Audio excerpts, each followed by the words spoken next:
It's 6 o'clock with your BBC News. I'm Louise Jackson. Hurricane Melissa is continuing to cause devastation as it sweeps through the Caribbean. The authorities in Haiti say 20 people have died in floods in the south of the island. In Cuba, roofs have been torn off buildings and officials are warning of storm surges. More than two-thirds of Jamaica is without power and roads have been cut off by floodwater. The Minister of Tourism in the country has been trying to reassure people whose families were on holiday in Jamaica. Ian and Trudy Ferguson from County Durham are amongst those who were stuck there. Last night's got to be one of the worst experiences ever. The noise, ears propping doors, putting mattresses up, strapping them to the walls, pushing wardrobes, anything you could get to make a barrier. We had no running water or anything really, but we're safe. A council leader says that she's incredibly sad over weekly protests at a Newcastle hotel housing asylum seekers as a deal for its closure is yet to be agreed. The City Council has said repeatedly it is in talks with the Home Office over shutting the hotel, which has been the subject of regular demonstrations.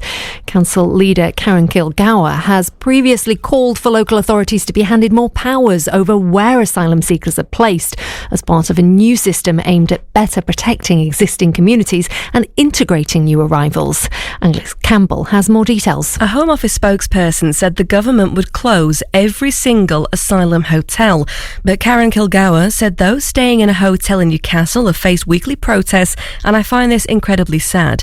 Although I understand there needs to be legitimate debate on immigration, I do not think this approach is helpful. She added that asylum seekers were vulnerable and have often faced unimaginable horror, and that it was a myth they were living in five-star accommodation. Sir David Attenborough has championed a bid by conservationists to raise £30 million to buy a vast upland estate in Northumberland. The Wildlife Trust's group is trying to complete the purchase of the Rothbury estate, a 15-square-mile tract of former grouse moor woodland and farmland. Sir David said that time was running out to save the area. The Wildlife Trusts have launched an appeal to buy this very special place. They will work with local farmers to care for the area and breathe new life into its precious wildlife habitats. They will create a place where people and nature can thrive side by side. Please help us make this vision a reality. And a small section of the Tyne Bridge removed during restoration works is being auctioned.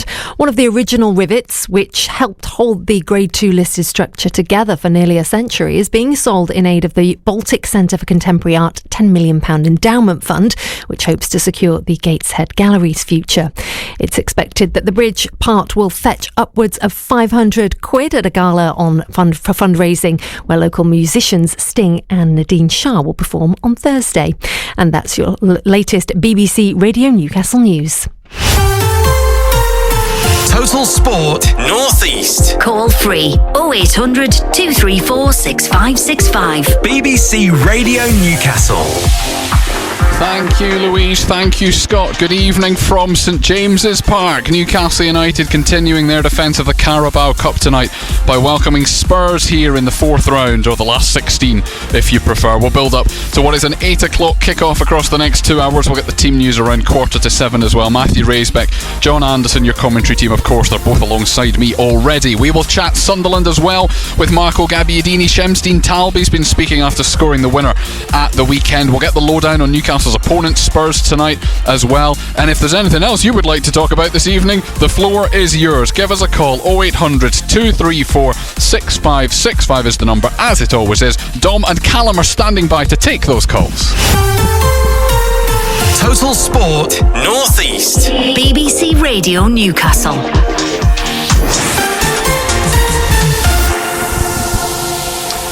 Good evening, welcome again to St James's Park, a couple of hours away from Newcastle United's League Cup fourth round tie against Tottenham Hotspur, but we have got plenty that you can talk about in the next couple of hours. You can call us on the number I've just given you. You can send us messages in a couple of different ways as well. 08000 321 333 if you're wanting to get in touch with us on WhatsApp. 08000 321 333, or if it's a text message that you'd rather send, a standard SMS message, then 8 81333. 81333 is the number. In both cases, make sure BBC is the first thing you put in your message, and do put your name on the end of them as well. Let's begin with our introductions. Our Sunderland commentator Nick Barnes still on a little holiday. He will be back tomorrow, though. We have got our Newcastle United commentator Matthew Raisbeck, but he's busy.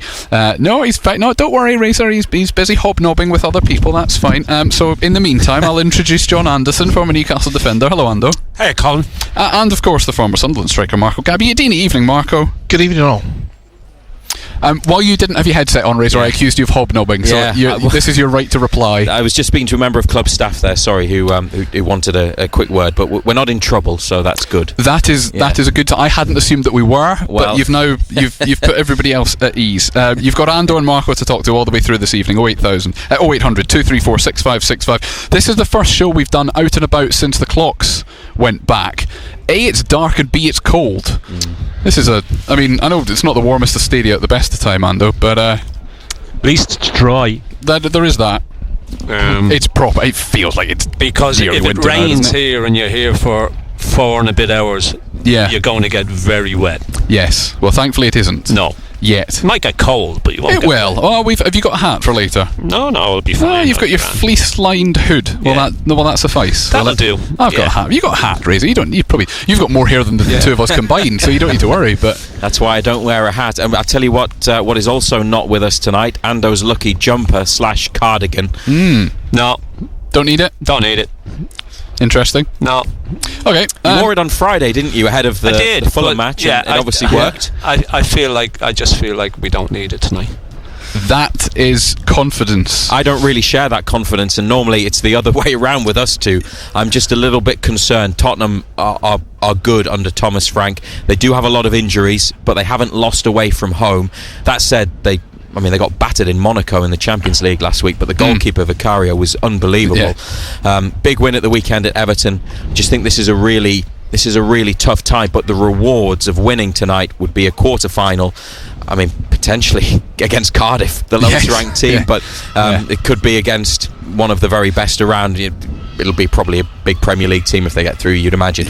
But I'm just a little bit concerned because it is tough, and also Newcastle, like Spurs, but they've got more experience in recent times managing all these competitions and managing a squad to get through and do well in all of them. So I think this could go either way tonight. I think I'm conscious, Marco, we're going to delve into the game tonight in a minute, but just because we've talked about Ando's lucky jumper / cardigan, did you ever have any lucky items of clothing that you wore when you were a player? No. Did you like the same pair of socks, etc.? No, you've never struck me as a superstitious man. Not superstitious. Too much risk involved in that, and routine. I'm not a routine person, Colin. You know what I mean? This in my life, this is the most routine I've had doing this show. Every night, 6 till 8. This is it. But yeah, apart from that, I'm more a chaos sort of person really, because I think you're better then, because if anything goes wrong or something goes astray or something, there's a mishap or put it into football terms, you lose your right back and you have to shift all the team. I prefer being able to handle that and the chaos. So yeah, never superstitious, but or having favourite things, but I don't know. I've got comfy things. I've got things that I like to wear. I've got nostalgic things. I have got jumpers that are 30 years old and things like that, which I'm sure is the same with Anton. At least. I'm not too sure those 30-year-old jumpers would still fit, to be quite honest. What would it be called now? Skinny fit, would it? Well, to be fair, John, we did have that era. It would probably be a skinny fit. After, you had the Flares era and all that, but there was an era, wasn't there, where everything was oversized? The early and mid 90s. I've got some suits that don't fit me now. They were you look like nobody loved you. It was big and voluminous. I remember when those shorts used to be like hot pants. Do you remember? Well, I remember them, and then we went to those massive tight, ones where us lads with little legs, you couldn't see your kneecaps because your socks and your shorts met in the middle. They were great, the bigger ones. I didn't like them. I like the little ones. Why did you like the bigger ones? We will move on in a minute, Ando, but why did you enjoy the big ones so much? tight ones were no good. No, were they not? Yeah. No. Didn't You did have do to you beware justice. you had to be careful with what you wore under the little ones. Yeah. Which I can imagine. Which is one of my favourite stories. We can all imagine now. Told where I scored a goal at West Ham and I lost control. That's all I'm saying. Right. Okay, yeah, that'll do. We'll leave that to the figment of everyone else's imagination. People will be going now. looking for that now on YouTube. Well, there's some Sunderland fans that do it after 8 o'clock. That's absolutely the fine. West Ham game of me and Margot. The West Ham game. It was at the West Ham game, so at the West End. So they probably took it, as a slight, but as a cup. Well, yes. Yeah. Anyway. That went in a direction I didn't expect it to. Shall we talk about Newcastle United's game of Spurs tonight? Minding my own business, and you came to me. Yeah, and all of a sudden. How many changes did Newcastle make tonight, Ando? As a rule, not specific individuals yet, because we'll talk about that later on. We got onto this subject last night. I think it's difficult to know with Eddie Howe. Was the last round he made 7 changes? Do I think he'll make that many tonight? Probably not. I understand what Ray's are saying, but they've got a lot of injuries as well. And Thomas Frank last season, when he came up here with Brentford, made wholesale changes. It was a strange team, wasn't it? Yeah, and big players on the bench. You just wondered, did he want to win it? Did he want to try and advance in the cup? Now, whether he does the same tonight or not, I don't know. As far as we go, I think he'll change the goalkeeper. I don't think Botman will play. I think Cher will come in. There's not a great deal he can do at left back. I don't think so. Dan Boone will have to play there. He could change the right back. He could bring Kraft in, but Kraft hasn't played much football at all this season. I think Tonali will come back into midfield. I think Ramsey will play. And probably Guimaraes. And then up top, it's a big question, isn't it? Does he rest Gordon and bring Barnes in? Does he rest Murphy and bring Alanga in? And the big one is, does he play Asula instead of Altamada?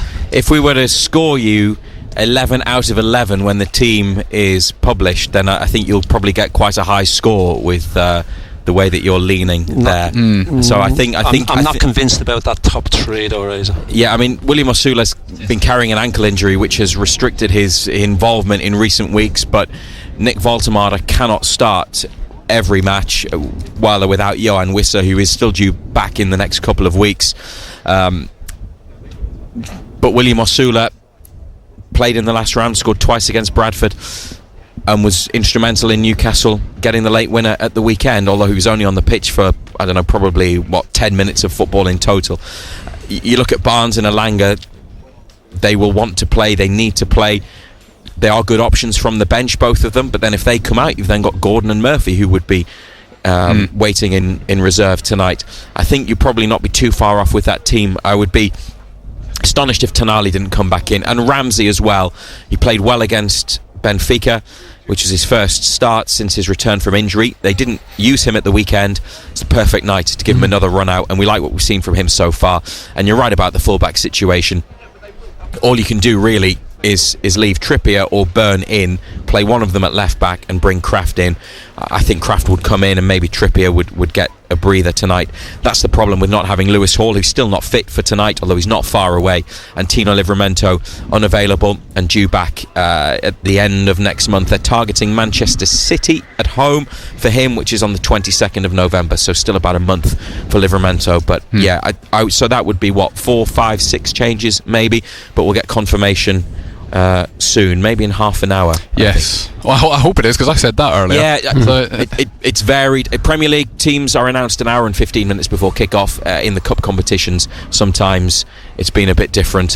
Has it caught you on the hop? I can't. No, I just can't remember what. Yeah. I don't know if it's down to the two clubs to agree, or whether. There's a competition-specific rule. We'll find out. I think we will. Yeah, we'd better. Someone will tell us if we've missed it by 5 minutes. I'm sure. All these matches, I get confused between the various rules rules and regulations. Not surprised. there are two reasons for. We're going to hear a bit from Eddie Howe now. There are two reasons, I think, Ando, for not being sure how many changes there will be, or perhaps doubting that there will be too many changes. One, as you've touched on, is the number of injuries, but the other is a genuine desire to retain this trophy and win this competition, because after winning at Wembley in March, Eddie Howe says he wants more success this season. Yeah, absolutely. That feeling was incredible. And I think one of the big drivers, once you've experienced that, is you want it again. And you want it again as quickly as possible. So we don't have unlimited opportunities for that. So this is one of those chances to go far in a competition, to go deep, and to try and repeat the experience. But these early rounds are really, really difficult. This will be a tough game. Tottenham's away form is very, very strong. In some senses, I think that's a good thing for us. It sharpens our minds. It leaves us in no uncertain terms what we have to do. It's an obvious statement, though, isn't it, Ando, that they want to win the trophy again? But someone texted last night to say it was the best chance of winning silverware again this season. I mean, it's a toss-up between this and the FA Cup. You approach them the same way, but it is going to be taken seriously. Of course it is. Of course it is. The holders of this trophy, we spoke about it last night. It's been a competition that's been kind to Eddie Howe since he's been at the football club. Got the 2 finals, won one. And he'll want to target it again. I think there's a big opportunity again. It is important. He looks at all games as important, but I think there's a real opportunity yet again in this competition to progress. You've got a home tie, albeit against the Premier League side, but it's another big opportunity for us, and it's got to be taken. It's got to be taken very seriously. Indeed, yeah. It's not a disadvantage, but one of the consequences of getting far into cup competitions and Champions League matches, the group being bigger than it used to be as well, the group stage being bigger than it used to be, is that it's just more matches. And I think this is the second spell of sort of 7 games in 20 whatever days. Yeah, well, I suppose the more successful that you are, the more games you're going to have to play. The further you go in competitions, when we got into the Champions League, we knew there was going to be an awful lot more games. The last time we got into the Champions League, we didn't have the depth of squad to be able to cope with it. I think this season we have got a squad that can cope with it. I think the players that have been brought in have added that bit of quality there as well. I think when you look at the bench now, you think he's got players on there that he knows can come on and they have an influence in games. He didn't have that before, but Eddie Howe has now got that. So I think it's it is what it is, and if you want to be successful, you've got to play in these competitions and you've got to play all these games. It probably doesn't help Eddie Howe because he wants to get his players on the training pitch and he wants to work on certain things, and but with the amount of games that we've got in such a short space of time, he's not able to do that. But that goes with the territory, unfortunately, when it's just how it is. This guy.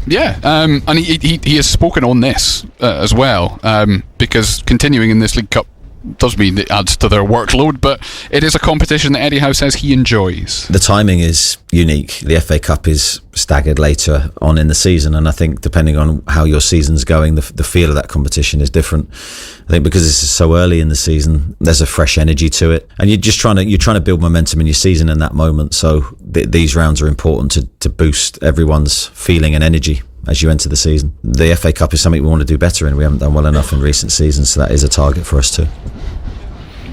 And we'll talk more about how important the competition is to supporters as well. The answer is very, because I think if Newcastle hadn't won this competition last season, do you think the attitude to it this season would be different among supporters? I think the attitude to it since Eddie Howe has come in has always been the same. I don't think it's changed.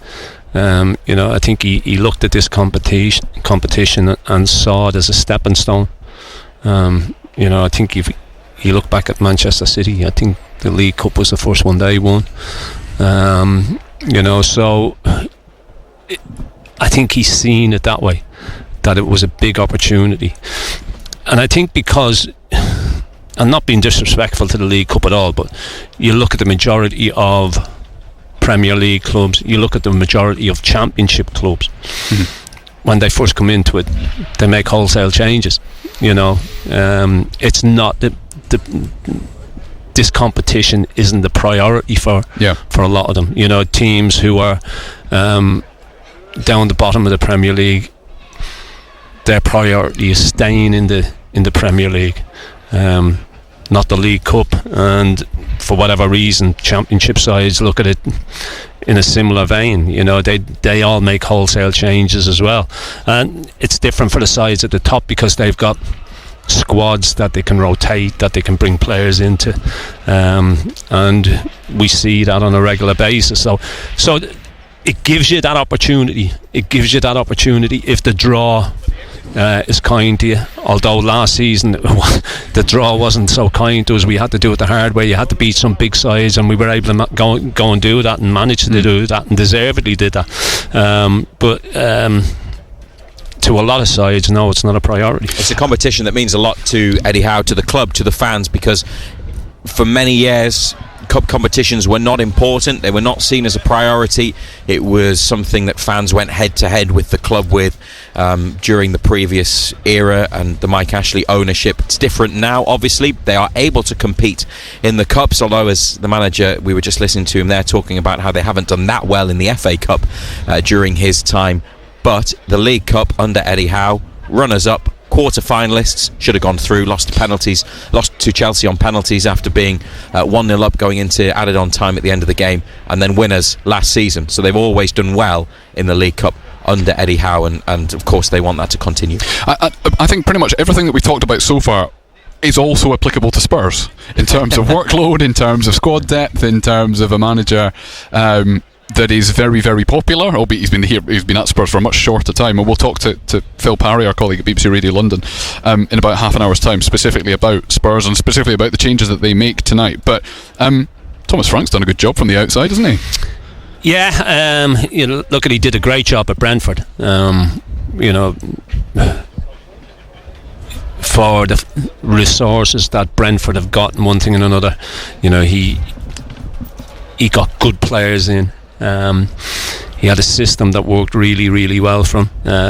Was never really struggling in the Premier League. The only surprise for me was, as I say, when they came here last year, and had nothing really to play for. They were never going to get relegated. They weren't going to win the league, and he made the wholesale changes that he made in this competition. But going to Spurs it's a different animal. There's an awful lot more pressure on you. A little bit like Eddie Howe coming here compared to being up at Bournemouth. Not being disrespectful to Bournemouth, because what they've done and what they've achieved in recent seasons has been first class. And what they continue to achieve this season as well. But there's not the same type of pressure on managers there as there is at a Newcastle United, as there is at a Tottenham Hotspur, because you're expected to win week in, week out. You're expected to progress in cup competition, so that pressure is there all the time. So it'll be interesting to see how he goes about this one tonight. Watched them against Everton at the weekend. 3 goals, set pieces he had again. But had to defend for a lot of the game.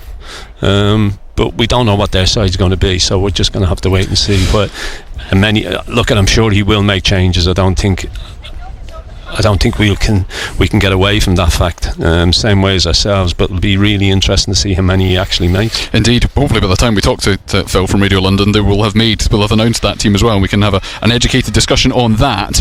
They're unbeaten in 7 games away from home, Spurs, since Thomas Frank arrived in the summer. Eddie Howe thinks that the Dane is doing a good job. Tactically very interesting, very versatile coach. He'll build up in lots of different ways.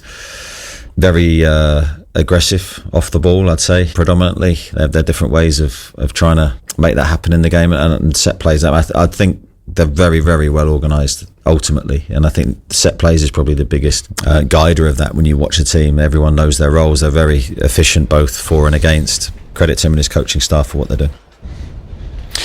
We've had a message in with a predicted team from Mark, which we will come to later on. because I want other people to send theirs as well, and we can compare and contrast. 08000 321 333 is the number to send your WhatsApp messages to, or 81333 if it's a text message. Start them all with the letters BBC. I'm going to dispatch Razor to go and find out not just the team news, but when we will get said team news as well. Anything else for you to add before we disappear? No, but just a reminder that you can listen to us tonight, not just on the radio, on BBC Radio Newcastle, but we'll be on BBC Sounds. So scroll along at the top, search for BBC Radio Newcastle, and if you're going to be out and about, then you can listen to us, get the Newcastle United perspective there through the BBC Sounds app. It will be settled tonight, this tie, so if it's level after 90 minutes, there's no extra time. It's straight to penalties to determine who reaches the quarter-final, and the draw will be made once this tie has concluded. Indeed, thank you. About an hour afterwards, once they've done the post-match interviews and then got the balls ready for the draw. About midnight. Well, they rather optimistically said that when the EFL sent the email round to us all, they rather optimistically said around 10:30. Now we're going off air. Our programme finishes at 10:30 tonight, so it doesn't really matter from our point of view, but I don't think it's going to be 10:30 when we find it. Anyway, Matthew Raceback, thank you very much for the moment. Then if you want to have a chat with Ando, the number to call 0800 234 6565. It is 6:25. Matt Bailey at breakfast. David Attenborough has lent his support to the Wildlife Trust in their efforts to buy the Rothbury estates. Got us talking this morning. My wife, her unpopular opinion is she does not like David Attenborough. We've almost divorced over this, so I want your unpopular opinions. Tom, what's yours? Anyone that drinks Guinness doesn't actually like it. They're just doing it because they think it's a personality trait. Tom, you just think this about literally anything because you've got a palate of like a 4-year-old that's not eating anything apart from yogurt and stuff that's been put in a blender. You probably think salt is spicy. Matt Bailey at breakfast. Weekdays from 6. Just ask your smart speaker to play BBC Radio Newcastle. This is Total Sport on BBC Radio Newcastle. Let's talk Sunderland next. John Anderson's gone to get himself some scran, so it's Marco Gabbiadini with me because Nick Burns is away today but back tomorrow. A reminder, if you want to talk to Marco throughout the show tonight as well, still talking plenty about Sunderland, 0800 234 6565. We heard last night from one of the goal scorers at the weekend, Wilson Isidore. Tonight we're going to hear from the match winner, Shemsdeen Talby, because he did an interview with the club after Saturday's game. It was his first goal in red and white, and it was put to him that it wasn't a bad time to get it. No, I think it's a nice one to start. Yeah, I'm really happy to have my first goal here for this club. And but I think we need to be proud of the game we did, and also thank you for the fans. They are incredible, and they show it again that we have a great mentality. And I think we don't play with 11, we play with 12. I don't think pressure. I played in big stadium of big event, and I think you need to play your game. And okay, the ball come there, and need to be calm to try to score low as possible. And I did it, and I'm really happy. It's always a nice feeling. I know he's not in the team, Marco, to score goals specifically, but you know full well that if you joined a new club, getting your first goal out of the way is always a nice thing to tick off. Yeah, and look, he's an attacking player. He's playing in the final third. They've got to contribute. I think there has got to be times where you've got to step up, and it was a big goal. It was a really important moment for the club in its first few games of the season. We have the benchmarks have sort of changed for forwards. As a centre forward, it used to be if you were scoring 1 in 3, that was pretty good. The very best was scoring 1 in 2, and 1 or 2 did better than that. But in the modern game, these sort of wide players, you're only playing with one centre forward mainly. They should be getting to goal scoring positions a lot, and we had players like Jack Clark and Patrick Roberts who had really good seasons where they got into double figures and way into double figures, and that's probably when you get in having a really cracking season. So look, I think these sort of players should be getting near double figures if they're playing regularly. But like as he said there, being part of the squad, being part of, it's not just about the 11 that start, it's about the subs as well. There's going to be lots of opportunities for him, but to come on in games where it is a little bit open, starts opening up a little bit. But look, he's had a good start to this time at Sunderland. He's been involved in a lot of good performances. I know we said, I think last week, that the forward players aren't getting all the sort of the praise is probably more on the defensive midfield players and defenders and midfield players. But they if it wasn't for the way that the likes of Enzo Lefebvre and Talby and Adingra and those sort of players have worked, their work rate has been incredible. We wouldn't be such a solid outfit. They've contributed in many ways. And that's the thing, just when you talk about the respective amounts of credit, I suppose, that different parts of the pitch have been given so far this season. Sunderland have, they've only conceded 7 goals in 9 games, and that's more than just the back 4 or 5. We know that. That's had its praise. Is it even close to being a concern that they've only scored 11 goals in those 9 games, or not? Does it not matter if you're not conceding many anyway? I suppose it's that a yin and yang sort of thing. If you're not, you're putting a lot of effort into your defending, and that I think we've heard the manager talk about. He talks a lot about the finishers, and maybe he sees that games. I said this last night. Too often the teams that are struggling in the Premier League, they don't just concede 1, they concede 3 or 4 in a half, and the game is over. Once you get to 2 or 3, it should be over, really, the game, and you're worrying about keeping it respectable, especially if you come up against some of the very top sides. So we've basically negated that so far this season. We've got ourselves in a position where we're not going to be fragile, we're not going to be open and exposed, and all those words that opposition forwards are rubbing their hands together because they're playing Sunderland and they're wide open at the back, these lot. That isn't the case with us, and I think that is so the praise is, everybody deserves it. They do. You cannot play the way that Sunderland are playing if every player isn't pulling their weight. We talked about last night about the sort of chains, the chain reactions. Once one player goes, the other one has to go, and it's the 4th and 5th ones who win the ball, because everything else has happened in a chain reaction. The bad teams are the ones where 1 and 2 go, and 3 and 4 are sitting on the heels, and number 5 gets exposed, and you're you're getting attacked on your back 4.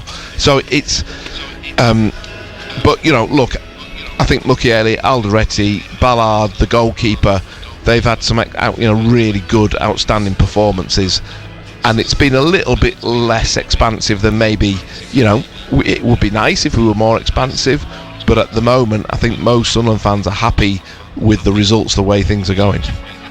Oh, yes. I mean, they sit 4th in the Premier League table, and 5 wins out of 9, etc. All the other things we can throw out. Yeah, and we're not even nitpicking. We're dissecting. We're not nitpicking. Yes. Yeah. The other strange thing is that like Saturday's stats, we had 30-odd% possession, but when we get possession, we really make it count, and that's again down to the fast reactions of players. In that, once the ball gets cleared, somebody's getting on the end of it, and 2 people are supporting it, and that again is that hard work, and that's why we don't need loads of possession, because we're doing it quickly and getting into opposition halves and final thirds with quick reactions and getting 5 people in the box when the ball's coming in, which is why we're coming out on top in games, and it's a hard thing for other opposition teams to stop, because what would Chelsea but they're used to being on top in possession, but they're not used to being broken on so quickly by a team that they would see as a lower half of the table team.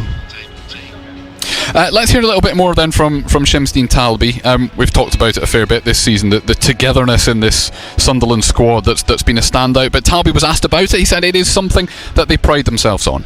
Yeah, I think we need to play with our qualities, and I think our big qualities is to be a team, and we show it again. We need to defend, we suffer together, and we did it great, and we show it on the pitch and also outside of the pitch, where we are like a family. We love together, but we can be serious when the game starts and when the training starts, and it's a good part of football that we show on the pitch.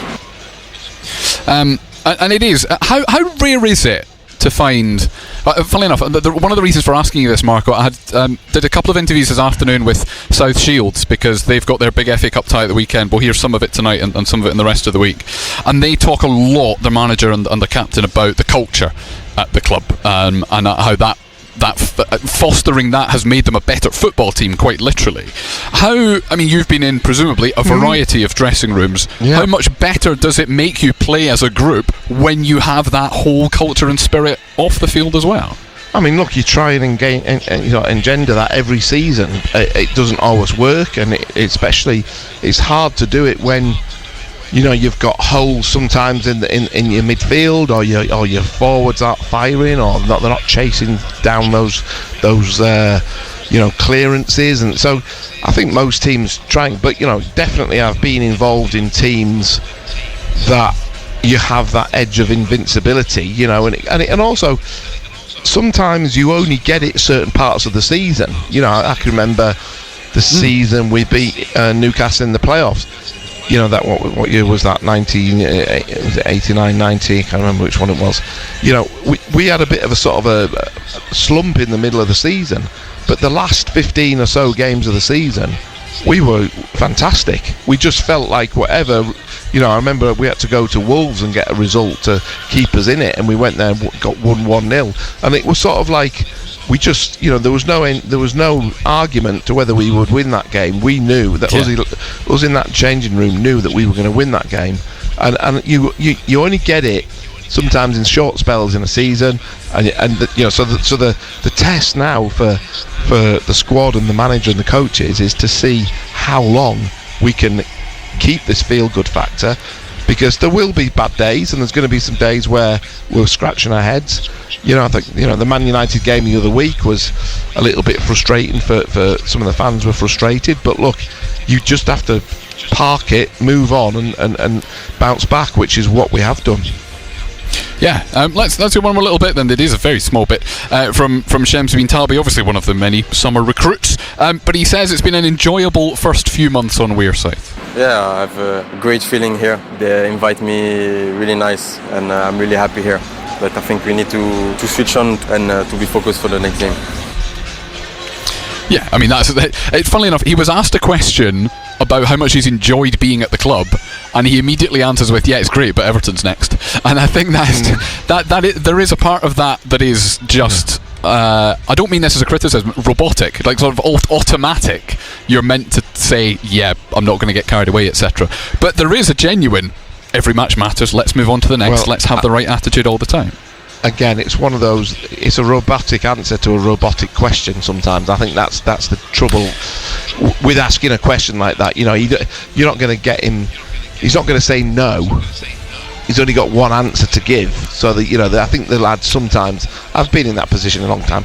Lots of times, it is hard sometimes with the questions you get given, because one of my bugbears is when I hear somebody ask, and I know it's difficult for journalists when they say, "Is this the best moment in your life?" or "Where does this how does it feel to win that trophy?" Well, it's sort of like. It's a bit of like you say, it's a dead question, and there's not much you can really say. You can only say one thing, or you say, well, no, birth of my children was much better than this, and then there's disappointment. So look, he's a young player. He's come in. He's done really well. I'm sure. Look, these lads are. They're not robots, but they are actually machines. They are the way that they approach to get to the level that they're playing at. They've had good experience. The majority of them have played in decent leagues, and this was a really good step up for a lot of them, and they're all actually grasping it at the moment. So I hate to talk about it, but they are. They maybe look at it as a stepping stone, that they want to play for one of the top 6 sides. Well, the challenge for us now as a club is to make sure that these players do play for a top team that's challenging for the top 6 in the near future. And look, if a few more additions to this squad, you won't be far off, to be honest. The question that annoys me, and this is me calling out some fellow journalists, how much would it mean if X happened? Yes. And then the answer is everything. Yeah. And they say it would mean everything, and they go, okay, there's nowhere else to go with that one. No. And it doesn't, because you have a life as well. You know, sport and sport does take over. Of course it does, but it isn't the most important thing in life. Because if it was, you wouldn't have the soul. And the thing I used to think about before I went out of the tunnel was my kids. It wasn't about the supporters or the chairman. It was about doing it for my kids, to make sure that I could do nice things for them. Yeah, and again, I'm plugging different interviews here. We'll hear from Robbie Tinkler later on in the week as well, the South Shields captain. But yeah, he was talking about home life is home life, and he does not think about football until he turns up at the stadium, and then he has got the ability to switch on and switch off. Not everybody does. It can be all consuming, but if you can switch on and switch off, that's a bonus. Well, one of my, we see footballers now when they move their barber to a different part of the country with them nowadays, and have car people, ceramic polishing their cars and things. On a match morning, I usually cut the grass and wash my car in the morning before the game. That sort of keeps it. You have to keep it in perspective. The game, we've obviously moved on in the world, and the wages have gone up, and they can afford somebody to do everything. But I think they being grounded and having something else to think about isn't a bad thing for a professional sports person in any sport. Yeah. A couple of other things. The Sunderland under-21s play in the Premier League International Cup tonight. It's at the Stadium of Light. Actually, 7 o'clock kickoff against Anderlecht. And this is maybe one for a bigger discussion at another time. But I just wondered when I saw that there was the under-21s fixture tonight, and Sunderland obviously very proud of the Category 1 academy that they've had for quite a long time. Even when they were down, the first team was down in League 1, the Category 1 status was maintained by the academy. But now that Sunderland are in the Premier League, they are pretty much unreliant, if that's a word, on the academy this season. I don't think there will be a single what you would class as an academy player who plays more games for the under-21s than anything else, even likely to make the bench for a Premier League game this season now, is there? And is that disconcerting? Is that just the way of it? How do we feel about that? I think that you'd like to think that there will be. Look, there's two functions of it. You can produce players, and I think Sunderland have, never mind the players who play for the club. They've got a good history of players going on and playing to a decent level in other leagues for other teams, and that's important as well. But you do get the gems, and if you look at the gems that we've had, Henderson and Pickford, and now we've got Rigg. I've missed one out there as well, haven't I? Who have I missed out? There was one in the middle there. But it can save you a lot of money. And you look at Anderson at Newcastle, he pulled them out of a bit of a hole, didn't he, really? The sale really sort of balanced their books, really. A player like that. Now, I'm sure the lad maybe didn't want to leave. It's not been a bad thing that he has. He's a very good player. He's a player I saw play quite a lot as a junior. He's fantastic. You sometimes just get a gem, and to get a gem, you have to have some cloudy diamonds around him as well to sort of make sure he's got a team that he can play in. And I think that's sometimes what the success rate of any academy isn't great. Of getting players into the first team. Yeah. But if you get a Chris Rigg, who could, he could be worth 40, 50 million pounds in a few years' time, then you've done your job, haven't you? Yeah, absolutely. And that's you just only need one every 4 or 5 years. Yes, that's true. Thank you for that. I know it's a slightly left field question, and maybe one that we'll revisit on another international break, for example, when there's a bit more time to talk. And also, you can. The other thing that you can do as a Premier, I think the Premier League academies, they can take players from other academies. They can entice them and bring them in, and make sort of buy them out of their their youth contracts. It's a very complicated system, to be honest. But if you show that you're a team that, as we have done, that gives youth a chance, then you can I think Liverpool have been pretty good, haven't they? They're a team who've played academy players. Yeah, indeed. And they buy a few in, Yeah, and that will always be the way in the Premier League. It will always be a hybrid of those two things. 0800 234 6565, the number to call for you to have a chat with Marco or John Anderson tonight as we await the Newcastle United team news. The other thing I wanted to mention from a Sunderland perspective, Republic of Ireland women last night secured promotion to the Nations League A with a very dramatic and very late 5-4 aggregate win over Belgium. They had a 4-2 lead from the first leg, and it was 4-0 for a long time, but there were 4 Sunderland players and 2 Newcastle players involved in the 15, I think, that Ireland had on the pitch last night, including Sunderland's goalkeeper Grace Maloney, the Newcastle defender Aoife Mannion. The two of them played 90 minutes as well. A couple of unused substitutes from Sunderland as well, Izzy Atkinson and Jamie Finn, and Emily Murphy started up front from Newcastle as well. So plenty of representation there. Northern Ireland are trying to do the same thing, but they are not going to, because they are 5-0 down on aggregate in Iceland with just a couple of minutes left of the second leg. Sarah Robson, or Sarah McFadden as she is when she plays for Durham, coming out of international retirement to play for Northern Ireland in these playoffs.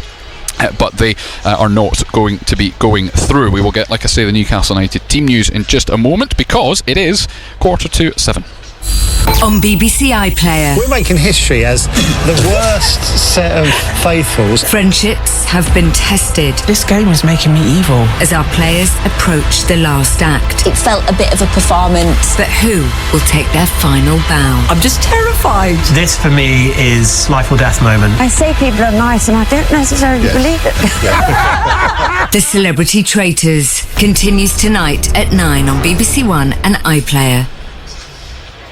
And you're listening to Total Sport on BBC Radio Newcastle with Colin White, John Anderson and Marco Gabbiadini. We have Newcastle United's team tonight. John Anderson, do you have Newcastle United's team? I've got it in front of me. I don't. Well, there you are. You can peer over at my screen there. We've got Aaron Ramsdale in goal. You might be able to work out how many changes this is. I can just give people the team. Ramsdale 1, Sher 2, Tonali 3, Barnes 4, Kraft 5, Alanga 6, Willock 7, Ramsey 8. There we are.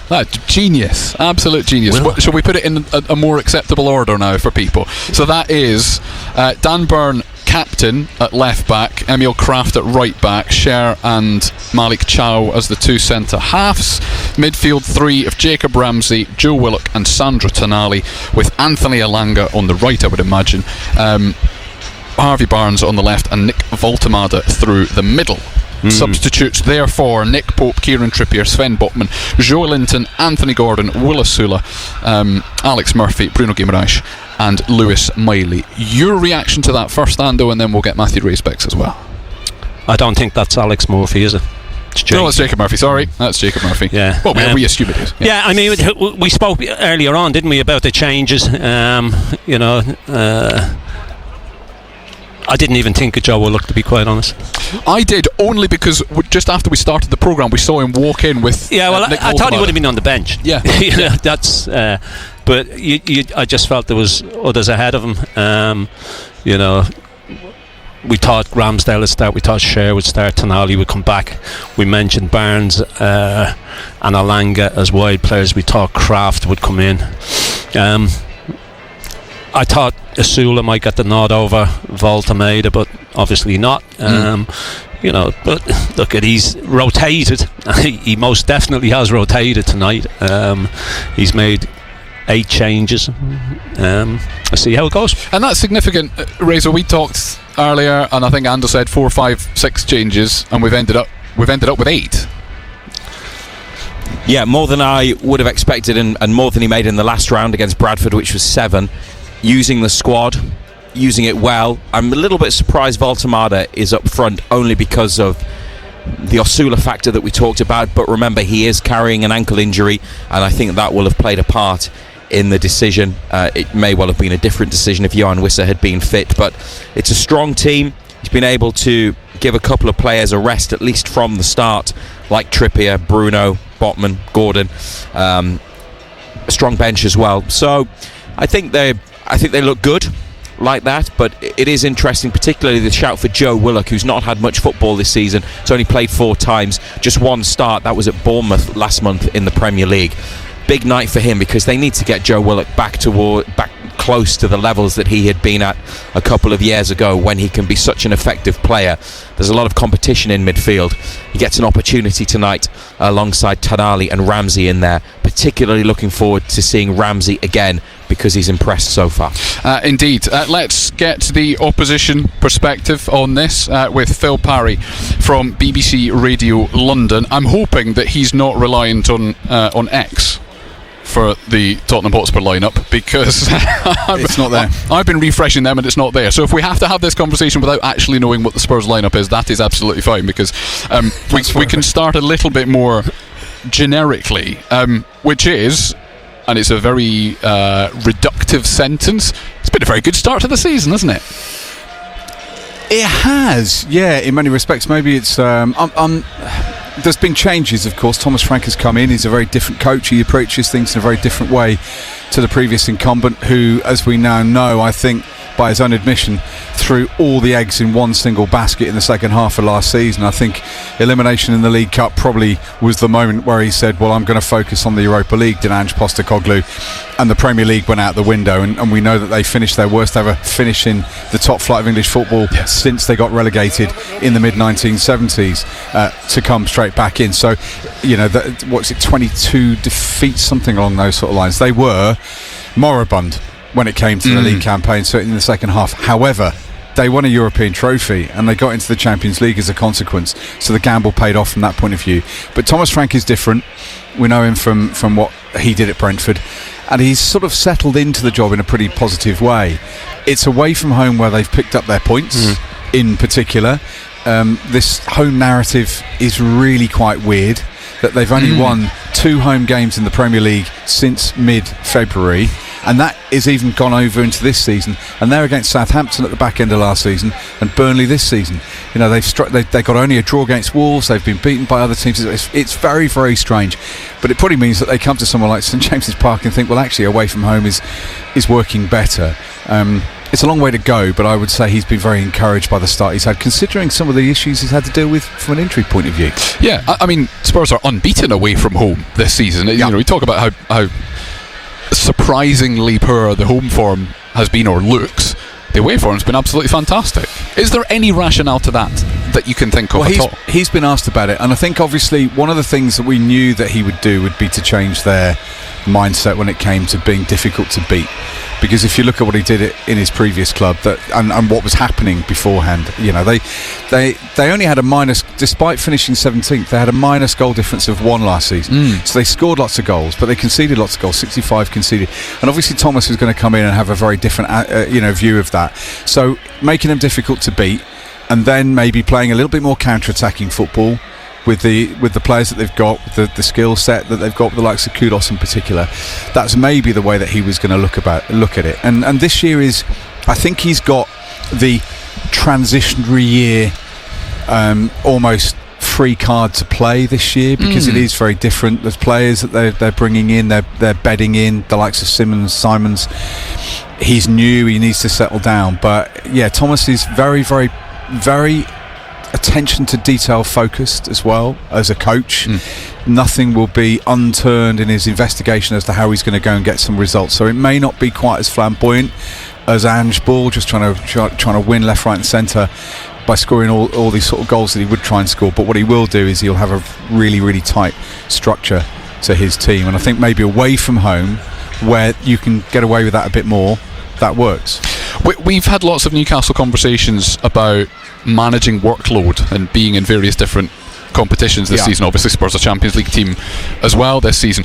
We are still having this conversation without knowing what the Spurs lineup is tonight, because they just haven't published it. But is Thomas Frank inclined to make, I mean, Newcastle made 8 changes tonight. Presumably just the sheer volume of matches means there is rotation. Yeah, he has to rotate, and also there is also the element of the fact that players need game time, because you don't know when you're going to need them, whether it's going to be in the Premier League or the Champions League. So you have got players that, you know, I think you look at the ones that didn't start the weekend, the ones that came off the bench at the weekends, they're always going to be the natural ones that you assume will be the starting lineup, as you're sort of handing it to me. So Let's have a look at it. Yeah, I mean, it's actually... I've chucked you under the bus here, so take your time, Phil. It's a strong lineup, actually, because Porro, Spence, Danso, Bentancur, Johnson, Simmons and Paulinho are all from the starting lineup from the weekend. Yeah, so the changes are Kinski in goal. Just trying to work it off the top of my head. Bergvall comes into the starting lineup. Pape Matar comes into the starting lineup. I think, by my reckoning, that's 3 changes. Maybe 3, maybe 4, yeah. Yeah, which is less than I thought. I was predicted on our station 5, and I was told, I'm not saying who told me, but there was a lot of speculation around here. It could be 3 or 4 or 5 for Newcastle. It's actually flipped, isn't it? Yeah. It's that actually Newcastle have made more, and Spurs have maybe not made more. Now, he was burnt. We talked about this, John, didn't we? Yes, we did, yeah. Because it was me that said there might be 3 or 4. But he was burnt last year, Thomas, here, when he made a lot of changes for Brentford and an opportunity to maybe to progress. And I do wonder, but also you have to take into consideration his injury list is quite extensive, and he's got a lot of players. So if you were to make that number of changes, you really are then going into their depth charts of some younger players. And maybe that's not an option he really wants to do from the start. That's killed the question I was really going to ask, because I was going to ask you, how serious does he take this competition? Will he make the changes? And obviously we know he's only making 3 changes. He's always, in his previous job, he always said he wanted to take this competition seriously. He got to a quarter-final last year and lost here. He got to a semi-final in that funny COVID year of 2020-21, where it went to a one-off semi-final, and they lost it in front of, well, a few of us, those who were lucky to be there, at Spurs. But then Brentford were on their promotion push that year, so they were a championship side, but they got to a semi-final.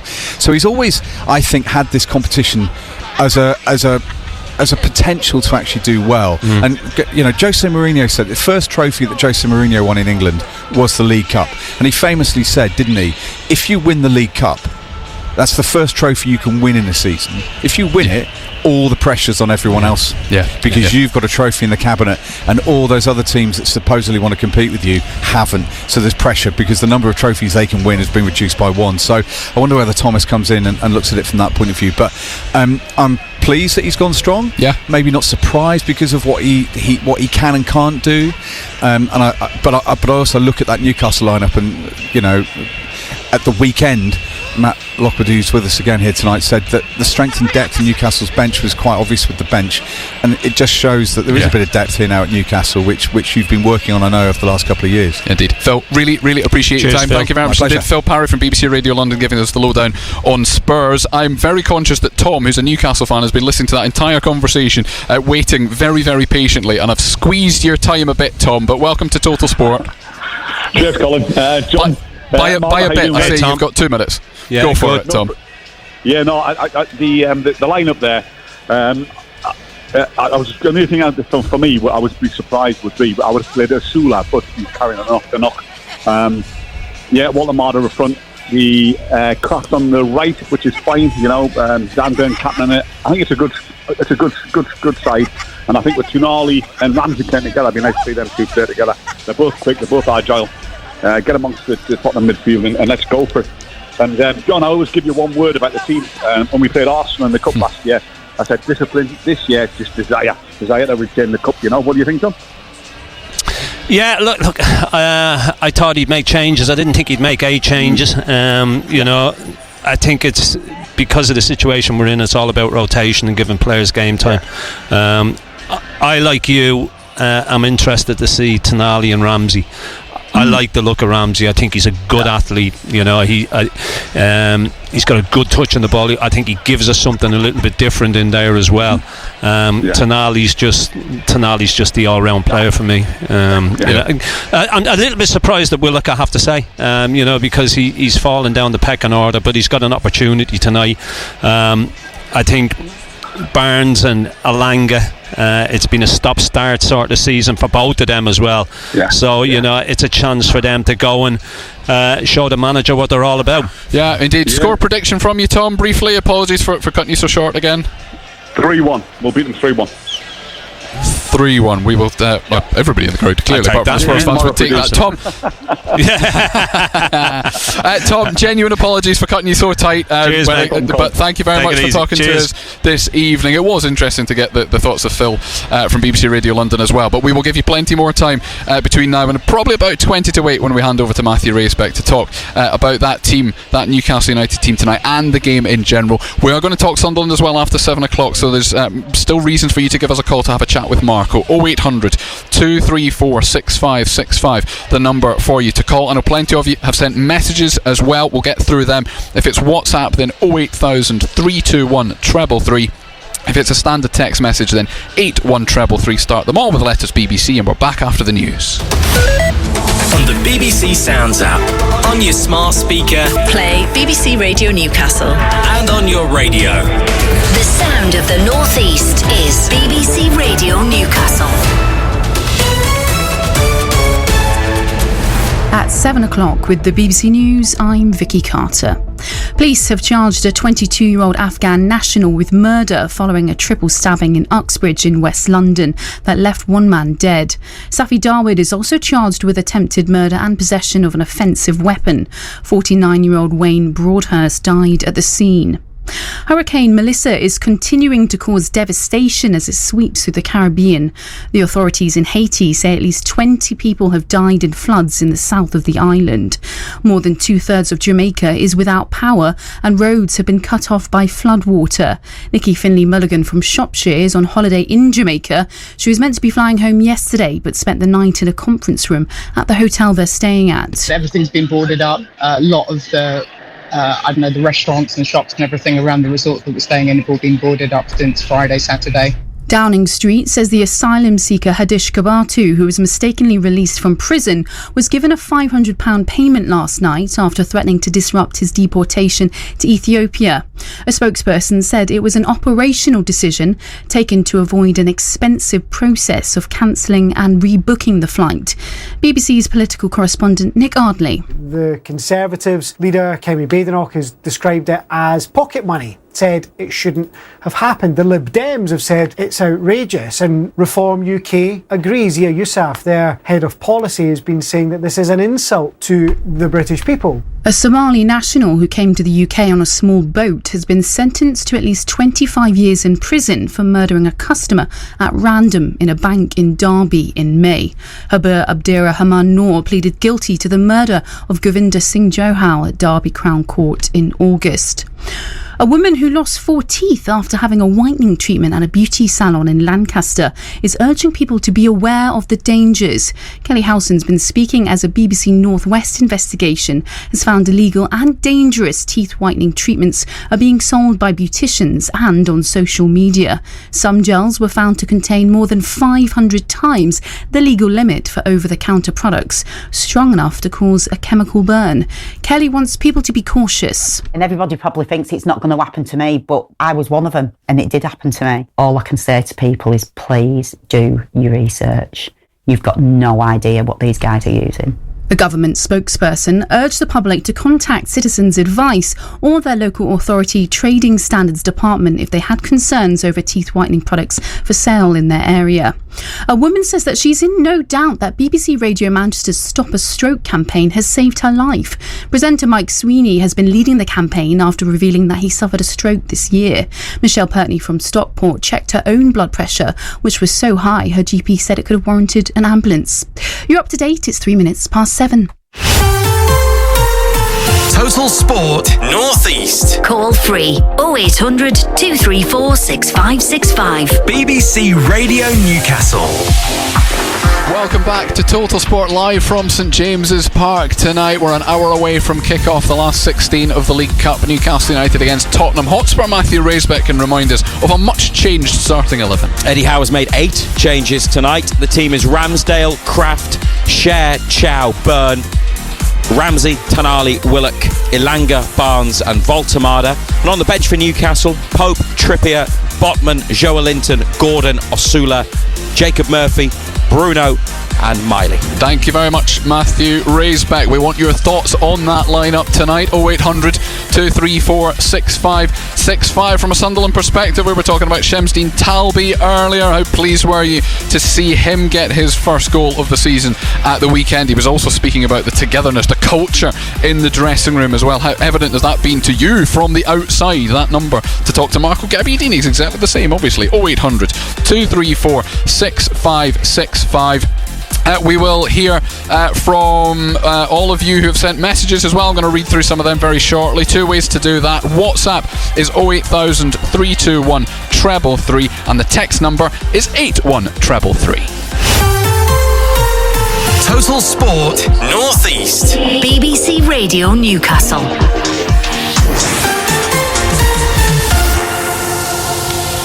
And just before we talk to Brad, who's a Sunderland fan, a couple of messages and on a specific topic, and you may have seen this reported. The club, Newcastle United, putting a statement out as well to say they're aware that a Microsoft-related outage is causing problems for fans on the ticketing site tonight. It's obviously everybody has got their ticket by now, but it's if you're trying to download it or transfer it that things are getting a bit difficult. If you're not a season ticket holder, but you're at the game tonight, but you haven't yet downloaded your ticket, you will be able to do so from the link in the confirmation email.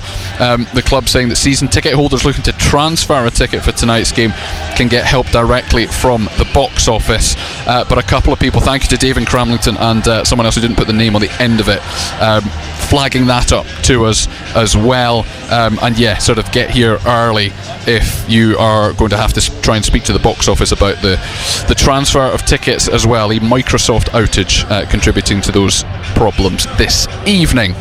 I'm Colin White in for Simon Pride all this week on Total Sport. John Anderson is going to do the opposite of what Phil Parry did for us earlier, so he's off to be on Radio London for 5 minutes or so. But we've got the former Sunderland striker Marco Gabbiadini with us, and we've got Brad, a Sunderland supporter, on the line. Good evening, Brad. Evening, Colin. Evening, Marco. How are we? Hiya, Brad. How are you? I'm very good. I'm enjoying the ride of this season so far, Marco. Well, you've got to enjoy it while it lasts, haven't you? But you know that's the big question. How long can we keep playing as well as we are and competing at the sharp end of the table? Well, there's no telling that, to be honest. And one thing that did annoy me is obviously we've had the drops for the last however many years. I mean, the last couple of years have been decent, but we've always had people taking the mickey out of us because we dropped out the leagues, etc. So it's just nice that we can just enjoy it as while we can, you know what I mean? If there's any sort of fan base that deserves to be riding this wave, it's sort of thing. Yeah, I mean it was tough, you know. I mean, it's almost a humiliation, isn't it, to get relegated down to the third tier when you've got a fan base like we have, and then, you know, there were some dark months and years really. I mean, I think probably the COVID year that finished early was probably the biggest kick in the nether regions that we could have. And then, but look, the bounce back has been rapid since the since Kirill took over. And we're back to probably some of our best times in the Premier League, really. I know in the top flight even over the last 50 years. I mean, what would you say, Marco? Just before I touch on one point I want to mention, but how would you compare this one to the days when Peter Reid took us up? I'm not saying the first time at Walker Park. I'm on about the one, when we went up with like the record points and then we took on. How would you compare this season to that one? Because obviously I was only about 7 or 8 years old at the time. But yeah, well, I was still playing myself then, so I was a little bit sort of preoccupied with other things. But yeah, obviously I always kept contact with my former clubs. But I think the what's been, it's probably more impressive this time because of the money and the value that the top teams have now. That they're not run by wealthy individuals. They're run by billionaires and conglomerates, and I think the gaps within the Premier League are bigger than what they were 20 odd years ago. We've seen a change in even in that. So And also, obviously these teams are involved in the Champions League. There's more of them involved in European competition, which is so lucrative. So I think what Sunderland have achieved so far this season has been very impressive because of who they're coming up against. Yeah, definitely. I mean, I've said the first few weeks watching it when I've been there, said to my son, it's like watching a different sport, just the pace that everything moves at. So, but it's been absolutely fantastic. Just one thing I want to quickly touch on, Marco. Mr. Talby. I think, look, I know people have been saying maybe his last couple of substitution appearances, now he's warranted a start. Now, I wouldn't be too far against that, but for me, I think he's like you've mentioned this week about the starters and the finishers. I think Talby is really, really good now coming on against maybe a few more tired legs and using his pace and his directness. What I wouldn't want him to do, because look, you can tell the boy's got something. If he started the first few games in the season, he had some moments, but I wouldn't say it was a consistency. I wouldn't want him to then come in from the start and maybe feel like he's going back over because he's not as involved or not as influential in games. Do you think it's important that we continue to maybe use him as we are at the moment? Yeah. Build up that confidence where he knows, look, I can come on in the space of 2 weeks. He's got an assist, which isn't really an assist, but it is in my eyes, and a goal. But then if he starts for the next 2 weeks, doesn't sort of get involved in any of the direct play or any of the goals, will that sort of make people think, oh, look, he needs to be starting back on the bench, and then we're just in that little bit of a cycle? What do you think on that? Yeah, I think the manager's trying to get, one of the most important things I ever think about a football team is balance, and I think by playing someone like Traore, it gives us a little bit more power and strength and just build. He's a bigger, taller, stronger player than Talby and Adingra and Lefay and Rigg. So. I think that's why he's had a few starts and he's it looks like he could be there because look, Lefay's been doing really well. He's a clever player, and I think he's the important one. So at the moment, if you have Lefay in the team, maybe you need to balance it by having somebody stronger and more athletic. On the other side, and that balances it off. And as you say, then use the impact of the pure pace coming on later in the game is a factor. But look, I think that's what Reggie Labrie has been brilliant at, hasn't he, since he's come into the club, is just finding the right blend, not making huge changes, but when he does, they just subtle changes at times make a big difference. Yeah, definitely. I don't know if you're watching the under-21s, but it's 11 minutes in, Marco, and it's 1-1. Someone's just equalised. Thanks for that, Brad. Well, there we are. Yeah, appreciate the update, Brad. Thank you very much indeed for your time, Brad. Always appreciated. The number for you to call, do the same thing as Brad has just done. Come on and have a chat with us. 0800 234 6565. We'll have a chat with Ian, who's also a Sunderland fan, in just a minute. But Ando, I'm going to read a couple of these Newcastle United text messages to you. And actually, these are ones that came in before we found out the team news, but they're the ones that have got the predictions in them, if you like. And Mark, in fairness, is not far off.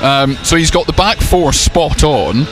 He's got Tonali, Ramsey and Bruno in midfield, whereas Bruno is rested because he didn't see Willock coming in either, and he thought that Asula might play through the middle, which I guess you did as well, but he correctly predicted Barnes and Elanga as the two wingers. And James and Sam, I want to read this message as well, because he says, evening everybody, should have been at the match tonight but recovering at home with pneumonia of the lungs. Oh dear. So we wish you all the best in that recovery. Yeah, most definitely. Son and daughter have taken my place tonight, hoping for a win, but got a feeling about a 2-2 draw. Well, if it's a 2-2 draw, it goes to penalties. Somebody has to win it tonight. There is no extra time. This will go straight to penalties if it's level after 90 minutes. He fancies Asula to score, but he also had Asula in his starting lineup, so we'll see. But in fairness to you, James, you had Joe Willock in the middle of midfield in your predicted lineup as well. What does Joe Willock bring?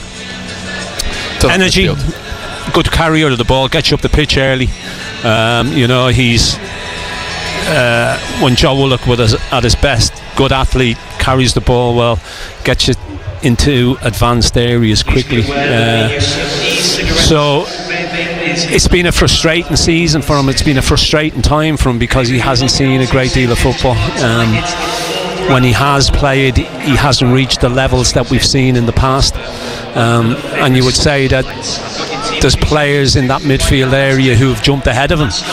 That's why, you know, and that not being no disrespect meant to Joe Willock at all. I didn't see him playing tonight. I just thought there was others ahead of him, but it's an opportunity for him now. You know, he's been given that opportunity. It's up to him to go and try and grab it and show the manager what he's about. When you say you didn't expect him to start, is that because you assumed that Lewis Miley would get another run out? I thought he would have started Bruno in there. You know, I thought he would have went with Tonali, Ramsey and Bruno. But he's played an awful lot of football, but you know, he wants to play. So it comes as a bit of a shock when he doesn't. And Newcastle's record is terrible when he doesn't play as well, as we've talked about before. And I don't think Joe Linton's been at his best this season. I don't know whether he's still carrying a knock or whatnot. But if he was going to change it and leave Bruno out, I thought he might have gone with Miley. But as I say, he's given Joe Willock the opportunity, because again it comes back where players need game time. You don't know when you're going to need these players, so you can't all of a sudden, if you're down to bare bones, just throw them in. They've got to have a certain amount of game time. The same as Emil Kraft needs game time. He hasn't played any football. Joe Willock needs game time. He hasn't played any. You know, for the reason we talked about last night, the difference between being fit and being match fit. The players you've named are fit. You can train every day of the week, and you can work your socks off, and you can do everything that's asked of you. But there's still no substitution for playing games, because it's a totally different level of fitness. You know, you haven't played games in such a long time. You're blown after 60 minutes because it's not that intensity. Exactly, yes, there is intensity in training, but not the intensity that you see in Premier League and obviously League Cup games. 08000 321 333. If it's a WhatsApp message that you want to send us, 08000 321 333, or a shorter, easier to remember number, 81333. If it's a text message, 81333. Start them all with the letters BBC. We do like to hear your voice on the radio though. 0800 234 6565. The next voice you're going to hear is Ian's, who's a Sunderland supporter. Evening, Ian. Hi lads. John Martin. Hi, Ian. Hello, mate. Alright. Very positive start to the season. Go for it, Ian. On you go. I was going to ring up about a little bit about the Carabao Cup and what Johnny said earlier on. But unfortunately, go for it. Marco went said doubly annoyed. You know. Okay. I mean, we've got time to explore all of these things. So, do you want to start with the League Cup, and then we'll come on to why Marco's doubly annoyed you? I heard John on about, well, they had it difficult last year when they won the Carabao Cup. Now, I've got no problem. Newcastle won the Carabao Cup fair and square. But how it's gone, it's not the FA Cup. You know, I do remember one of the rounds was supposed to play Wimbledon and actually played it with St James's. Is that correct? Yeah, is that the only one you remember, is it? No, I remember the others. I remember the reserve team sides, the bigger sides, as they call them. Let me ask you something, Ian. Which reserve side knocked you out? Which reserve side knocked you out? There's no need for that. There's no need for that. Hey, you started it. You started it. Well, okay. So was that the point you were going to make about the League Cup? That's fine. Let's move. This could be fun. Let's move on to why Marco's annoyed you. I'm intrigued by this bit as well. Go on, Ian. Marco was on earlier on, and it's the kind of things that he intimated at. He's talking about the players and how the progression in the Sunderland team, and he says they'll all want to play for a top 6 side. Now, I understand what he's saying, but you know, you just don't want me to say it. Is that what it is? About Sunderland, you know, this year or last year, the owner of Nottingham Forest managed to keep Gibbs White, and he said, "No, we want to be a top 4 side." You know, now it failed miraculously this season, but it's about ambition. You know, I can't see any reason, Marco, why Sunderland can't be a top 6 side. You know, it's a club. It's a big enough club. We get up there. But if our ambition is just to get a few players sold for 50, 60, 70 million to the top side, you know, it really angers me, you know, when there's that kind of talk. Well, I think you're probably, you know, your hackles must have got up really quickly because you didn't.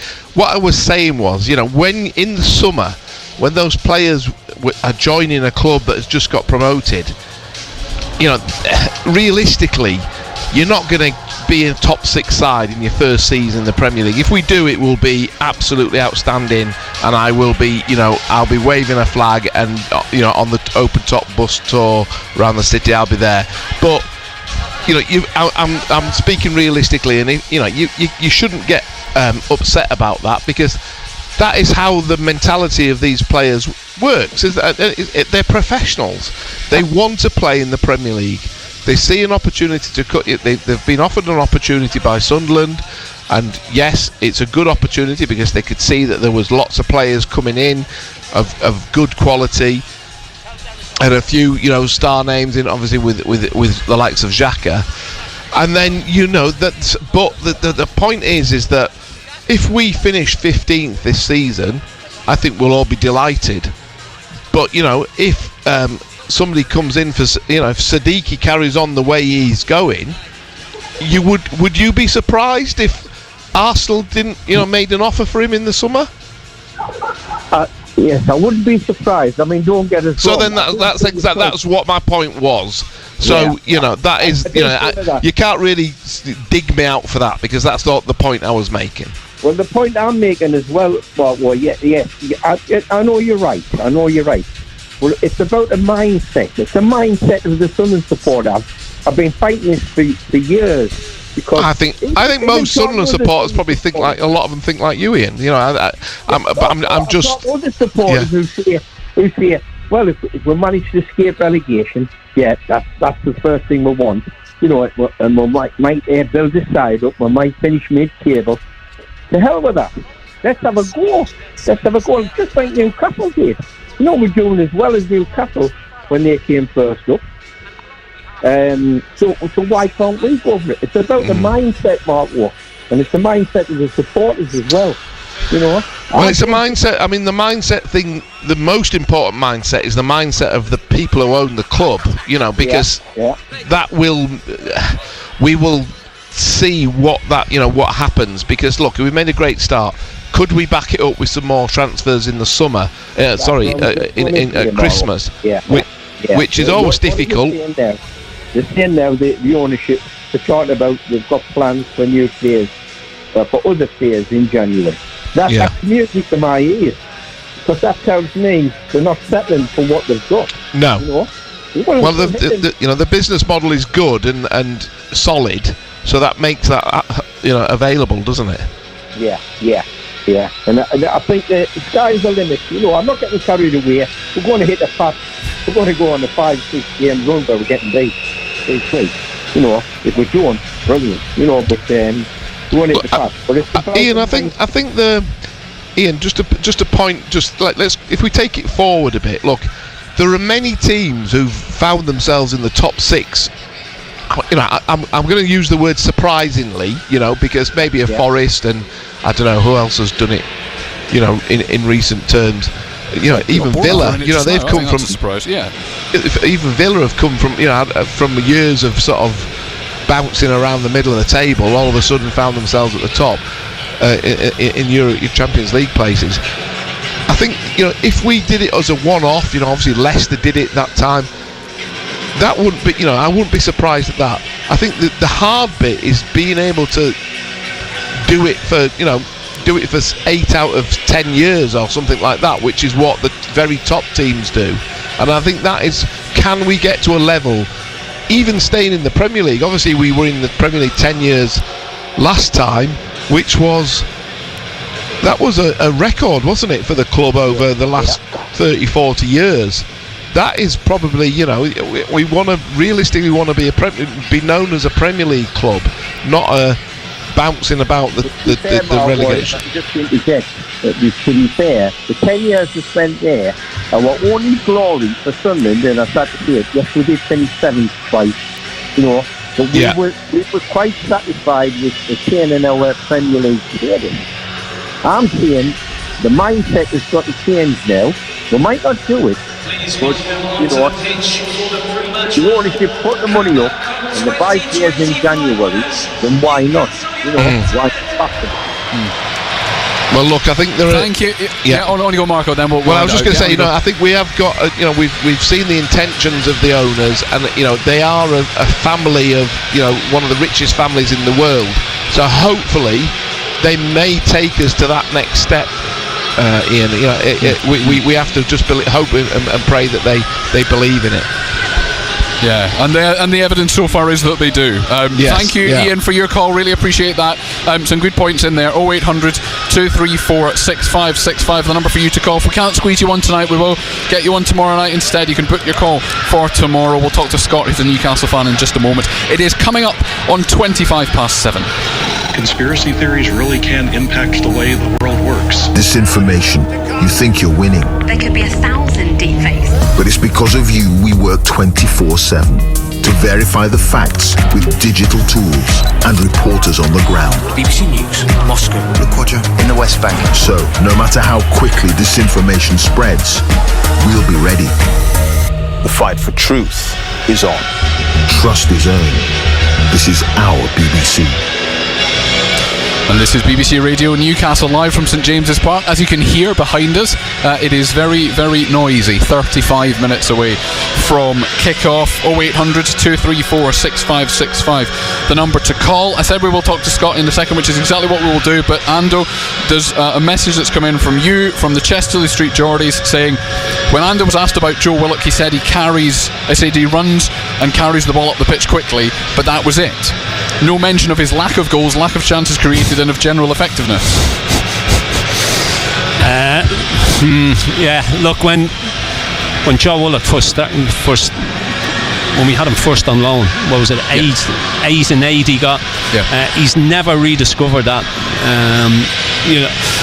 I still think the others are ahead of him. I think he's fallen by the others. You've got the obvious three, and Ramsey's ahead of him as well, and Miley's in contention with being ahead of him. I think so. I think so. He hasn't rediscovered that type of form.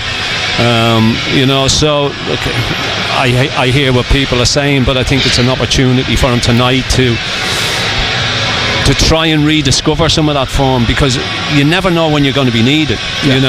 It's as I said, there's players in there who need game time. With the amount of games that we're going to have coming up, they need to get game time under their belt. Let's bring in Scott then, who's been listening to this conversation. Good evening, Scott. Good evening, Colin. How are you doing? Good evening, John. How are you doing, guys? Hey, Scott. Yeah, good. Thanks, mate. Eight changes, Scott. It's just as loud as it is here, by the way. 8 changes. But Bruno said he needed a rest as well the other day, didn't he? He kind of mentioned that, hinted at them being tired after the Champions League match, so no surprise there. Good to see Ramsdale get a start. Let's see how he does in between the... because Pope's been outstanding recently, but just following on from the Willock thing there, he never came back from that injury very well, did he? Because after the takeover, he really responded well to Howe, and then when he went out, I can't remember what the injury was it his thigh or his groin or something? He never really came back to true form after that, did he? So I think that's why he's fighting for a place. It's I think it's difficult when you've been out injured and you can't get back in the side, and I always reiterate, you need a run of games in the side. You need to play 5, 6, 7 games on the bounce to really get up to the pace of the Premier League. He hasn't been able to do that because he's come in and then he's been left out and one thing and another.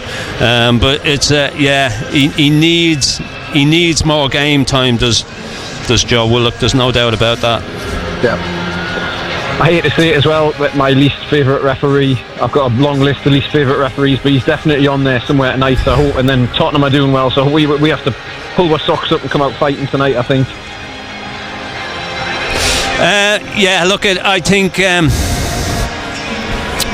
I think it's an opportunity for us. I know Tottenham haven't made as many changes as we have, but I look at that Tottenham side and I look at the physicality of that Tottenham side, and there's not a great deal of physicality in it. You know, I look at our midfield, I see physicality in there, I see strong running in there.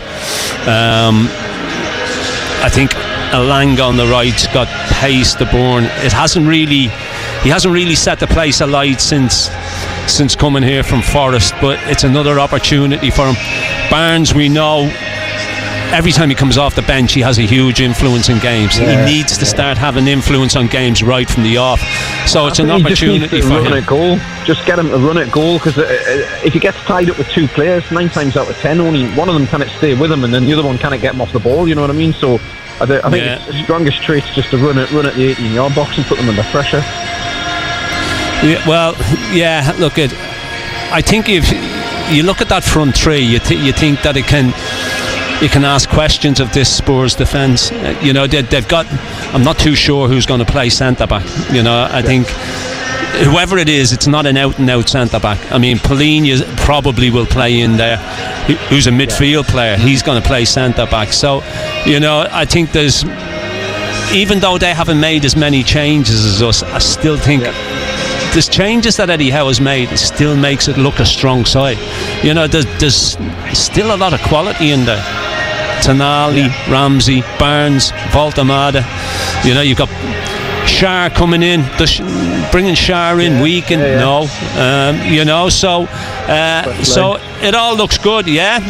So fingers crossed. Am I thinking right?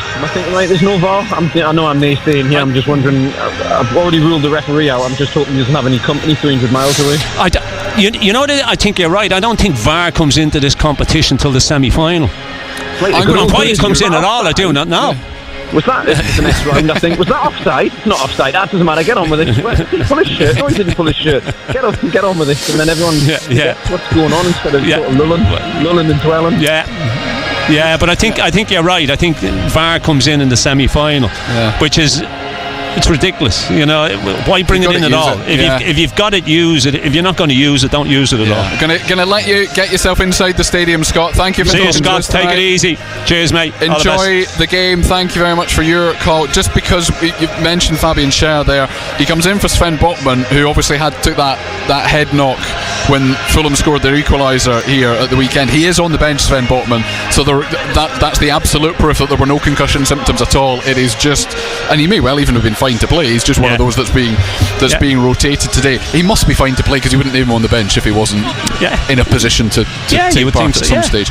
I wanted to ask you, you were talking about the different players, Sando, that have an opportunity to shine tonight and what they can do, etc.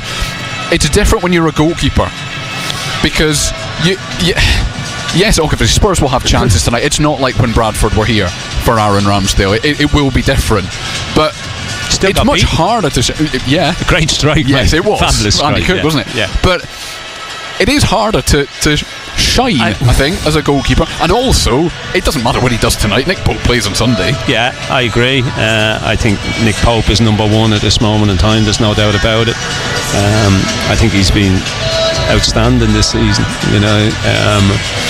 So is that difficult mentality-wise for Aaron Ramsdale? He comes in tonight. I think it's always been the same, though, Colin. Yeah. You know, I think as far as goalkeepers go, it's always been the same. You've always had a number one, and you've always had a backup goalkeeper. At this moment in time, Ramsdale is that backup goalkeeper. But he's got to be ready when called upon. You know, I suppose you would say that goalkeepers are probably have to have a different mindset to outfield players. Yeah. Because they never know when they're going to be called upon. Where outfield players sometime is going to be used, whether on the bench they're going to be brought on, they're going to be used, so they know they're always going to get minutes somewhere along the line. Where goalkeepers it's a different scenario. The only way that you would substitute a goalkeeper is if he gets injured or if he gets sent off. Yeah. You know, so the mindset's got to be different. Well, mind you, goalkeepers' mindsets, outfield players have always been different. We're always being told that goalkeepers are a different breed. They've always been anyway. A different breed. Totally. Keep your text messages coming in as well throughout the game as well tonight. I'm going to come back to you, Marco, after we've done the sport headlines, and then I will let you go as well. 08000 321 333 for WhatsApp messages, 81333 for your text messages. Start them all with the letters BBC. It is 7:33. Total Sport Northeast. BBC Radio Newcastle. We are, of course, building up to Newcastle United against Spurs. It's an 8 o'clock kickoff in the League Cup tonight. The Newcastle United team is Ramsdale in goal, Kraft, Chow, Sher and Byrne is the back four, Willock, Tonali and Ramsey the midfield three, Elanga and Barnes either side of Voltemada. That is 8 changes from the team that beat Fulham here at the weekend. 4 other League Cup ties tonight as well. Arsenal against Brighton, Liverpool against Crystal Palace, Swansea against Manchester City and Wolves against Chelsea. They all kick off at 7:45. The draw for the quarter-finals is made after this game has finished, sometime after 10:30 tonight. The Sunderland winger Shemsdean Talby says the players are like a family away from the pitch, and that has proved to be a big factor in the side's success on the pitch so far this season. Celtic will play for the first time under interim boss, and of course former Sunderland boss Martin O'Neill, when they host Falkirk tonight in the Scottish Premiership. In cricket, England women have suffered a very heavy 125-run defeat. They were very, very comfortably beaten by South Africa in their World Cup semi-final, and England's men have lost their one-day series in New Zealand as well. They were beaten by 5 wickets in Hamilton to go 2-0 down in the 3-match series. The MMA fighter Tom Aspinall says he still has no vision in his right eye 3 days after his heavyweight title defence at UFC 321 in Abu Dhabi. He was accidentally poked in both eyes when Cyril Gane launched a punch at him. The bout immediately stopped, ruled as a no contest. And in darts, world champion Luke Litter has missed tonight's Players' Championship 33 event in Wigan after getting stuck in traffic. The 18-year-old had to withdraw after missing this morning's 11 o'clock registration deadline. He posted on social media that he was going back to bed, and I don't think there was necessarily any link between those two things. He didn't play, Chris Dobie of Bedlington did, and won the whole thing, so he by 8 legs to 6 winning the Players' Championship in Wigan tonight.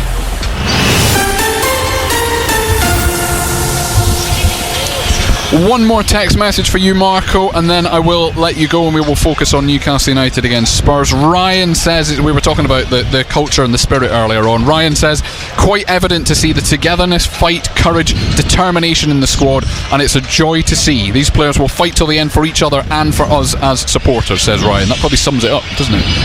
Yeah, and that's that two-way street that we always like to talk about. The fans and the players, they feed off each other, and the support on Saturday at Chelsea was fantastic. The away support, and they've got lots to celebrate, lots to shout about. And I think also even if that result had gone against them with a late defeat, if it had been flipped, the coin had been reversed, I think the Sunderland fans would have still been proud of the performance of the players in that 90 minutes. So that's the standard that's been set. Indeed. Marco, thank you for your time. Nice early little finish for you this evening. You'll be back tomorrow. Have a good one. Speak to you later. Thank you very much indeed. Marco Gabbiadini, former Sunderland striker, back with us from 6 o'clock tomorrow. I'm going to read you one more text message, John Anderson, and then I'll let you and Razor get on with your build-up. Stephen Bertley says, because Newcastle made 8 changes tonight, says, why don't we just put a strong team out from the off and get it one early and then rest players? I can see us going behind against a decent Spurs team and then having to chase the game, which is never easy. No, but you've got to get game time. As I said earlier, some of these players need game time. We've got so many games in such a short space of time. You can't keep... It's like going to the mill all the time. You can't keep doing it. You can't ask players to keep doing it every 3 days. That's why you've got a squad. That's why he brought players in the summer, because he wanted a squad that was going to be able to compete. He wanted a stronger squad with more quality in there. He's got that. So there's no point in bringing these players in if you're not going to play them at some stage. And you always knew that you were going to need them players. As I say, was it 7 games in 21-22 days? These players need game time. There is the answer to your question. Thank you for your text message. Keep the messages coming throughout the game tonight as well. If I can get to some of them at half time, I will, but we will definitely get to them at full time because we're on until 10:30 tonight. If it doesn't go to penalties, the game will be over by 10 o'clock, so plenty of time for you. You can give us a call after 10 o'clock as well, the same number, 0800 234 6565. But we will focus now on the build-up. We'll hear a bit more from Eddie Howe in the build-up to tonight's game as well. It is time for me to hand over, technically sort of hand over to John Anderson, but also specifically to Matthew Racebeck. Matt Bailey at breakfast. David Attenborough has lent his support to the Wildlife Trust in their efforts to buy the Rothbury estate. Got us talking this morning. My wife, her unpopular opinion is she does not like David Attenborough. We've almost divorced over this, so I want your unpopular opinions. Tom, what's yours? Anyone that drinks Guinness doesn't actually like it. They're just doing it because they think it's a personality trait. Tom, you just think this about literally anything. It's because you've got a palate of like a 4-year-old that's not eating anything apart from yogurt and stuff that's been put in a blender. You probably think salt is spicy. Matt Bailey at breakfast. Weekdays from 6. Just ask your smart speaker to play BBC Radio Newcastle. Total Sport North East. The EFL Cup live at Wembley.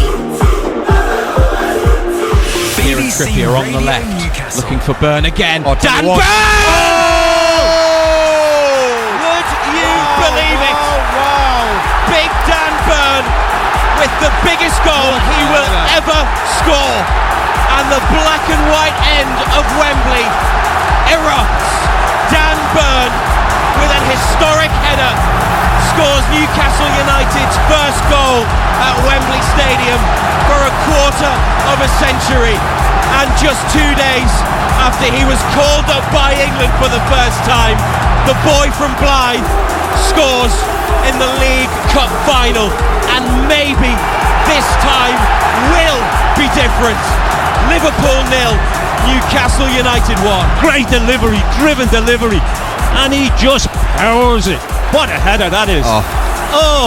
It's got to be about 12 yards out, and the goalkeeper's got no chance. Livramento holds possession, gives it to Barnes, now back for Livramento's run, left-footed cross, hanging in the air, Murphy, Isak! Oh, you beauty!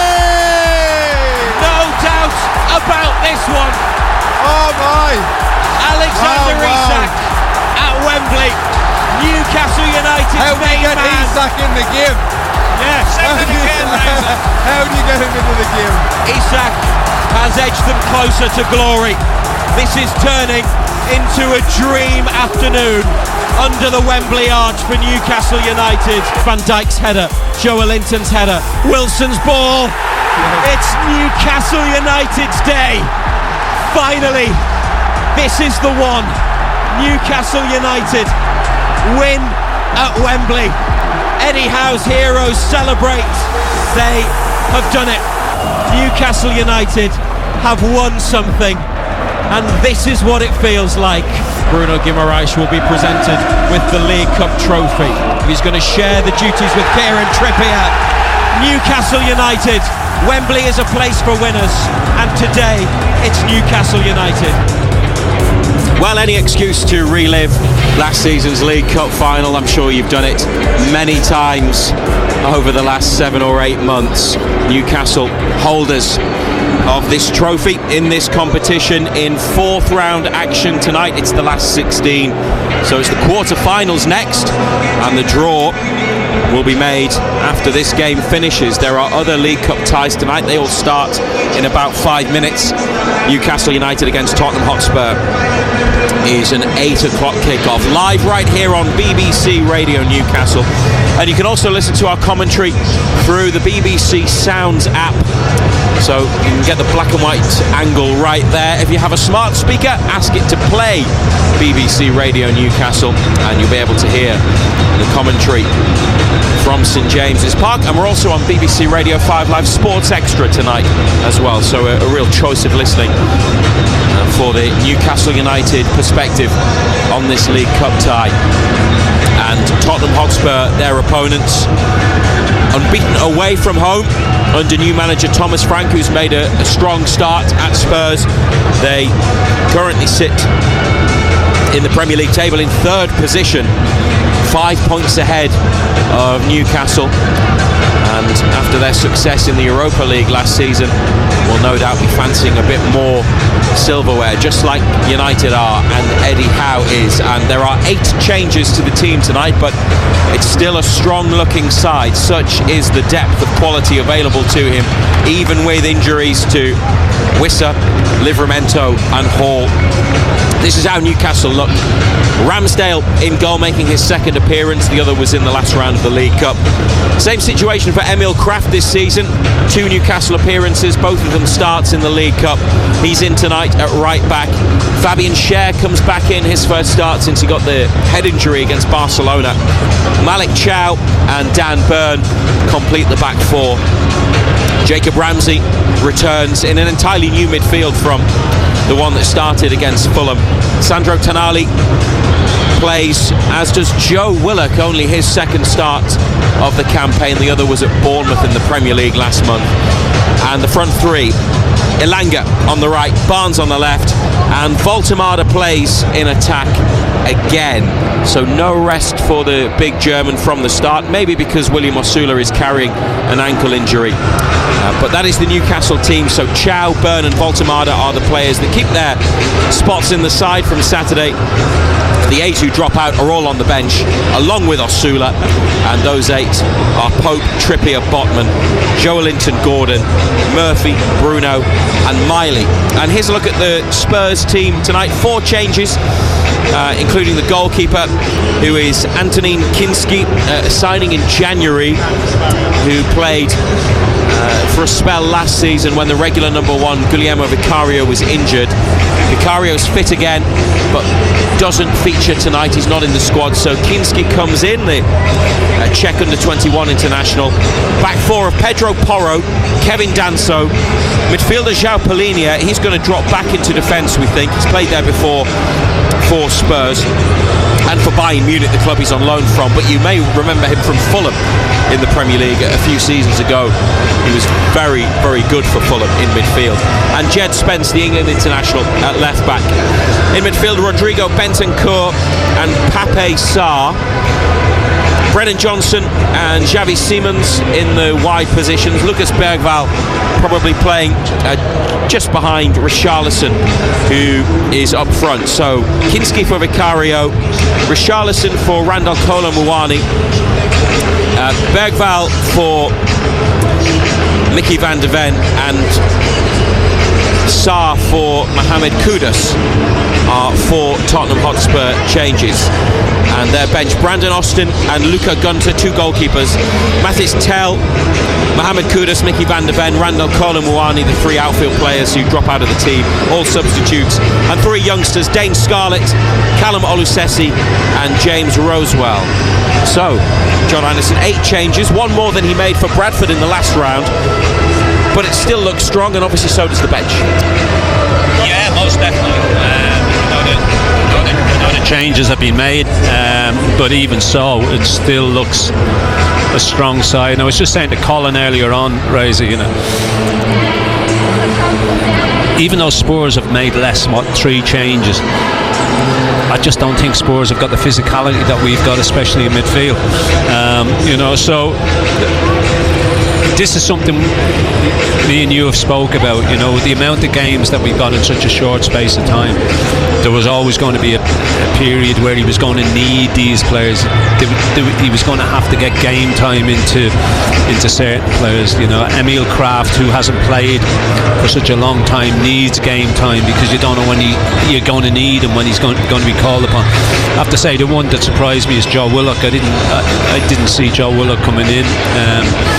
But he's another one who needs game time. He needs games in his legs.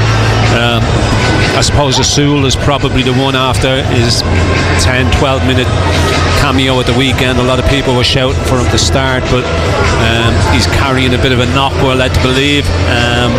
You know, but look, it's still a very, very strong side. Good to see Ramsey in. You know, big admirer of Ramsey. I just think a big, strong, good athlete, gives us something a little bit different in there. And obviously good to have Tonali back, because Tonali's just the all-round player, isn't he? He does everything so well. BBC Radio Newcastle and BBC Sounds at St James's Park ahead of the League Cup 4th round action. Newcastle against Spurs, 10 minutes away from the match getting started, and this competition is special now, isn't it? For a long time the Cups were not considered a priority by the club. They are strong enough now to compete in both the league and domestic cups, and also in Europe this season.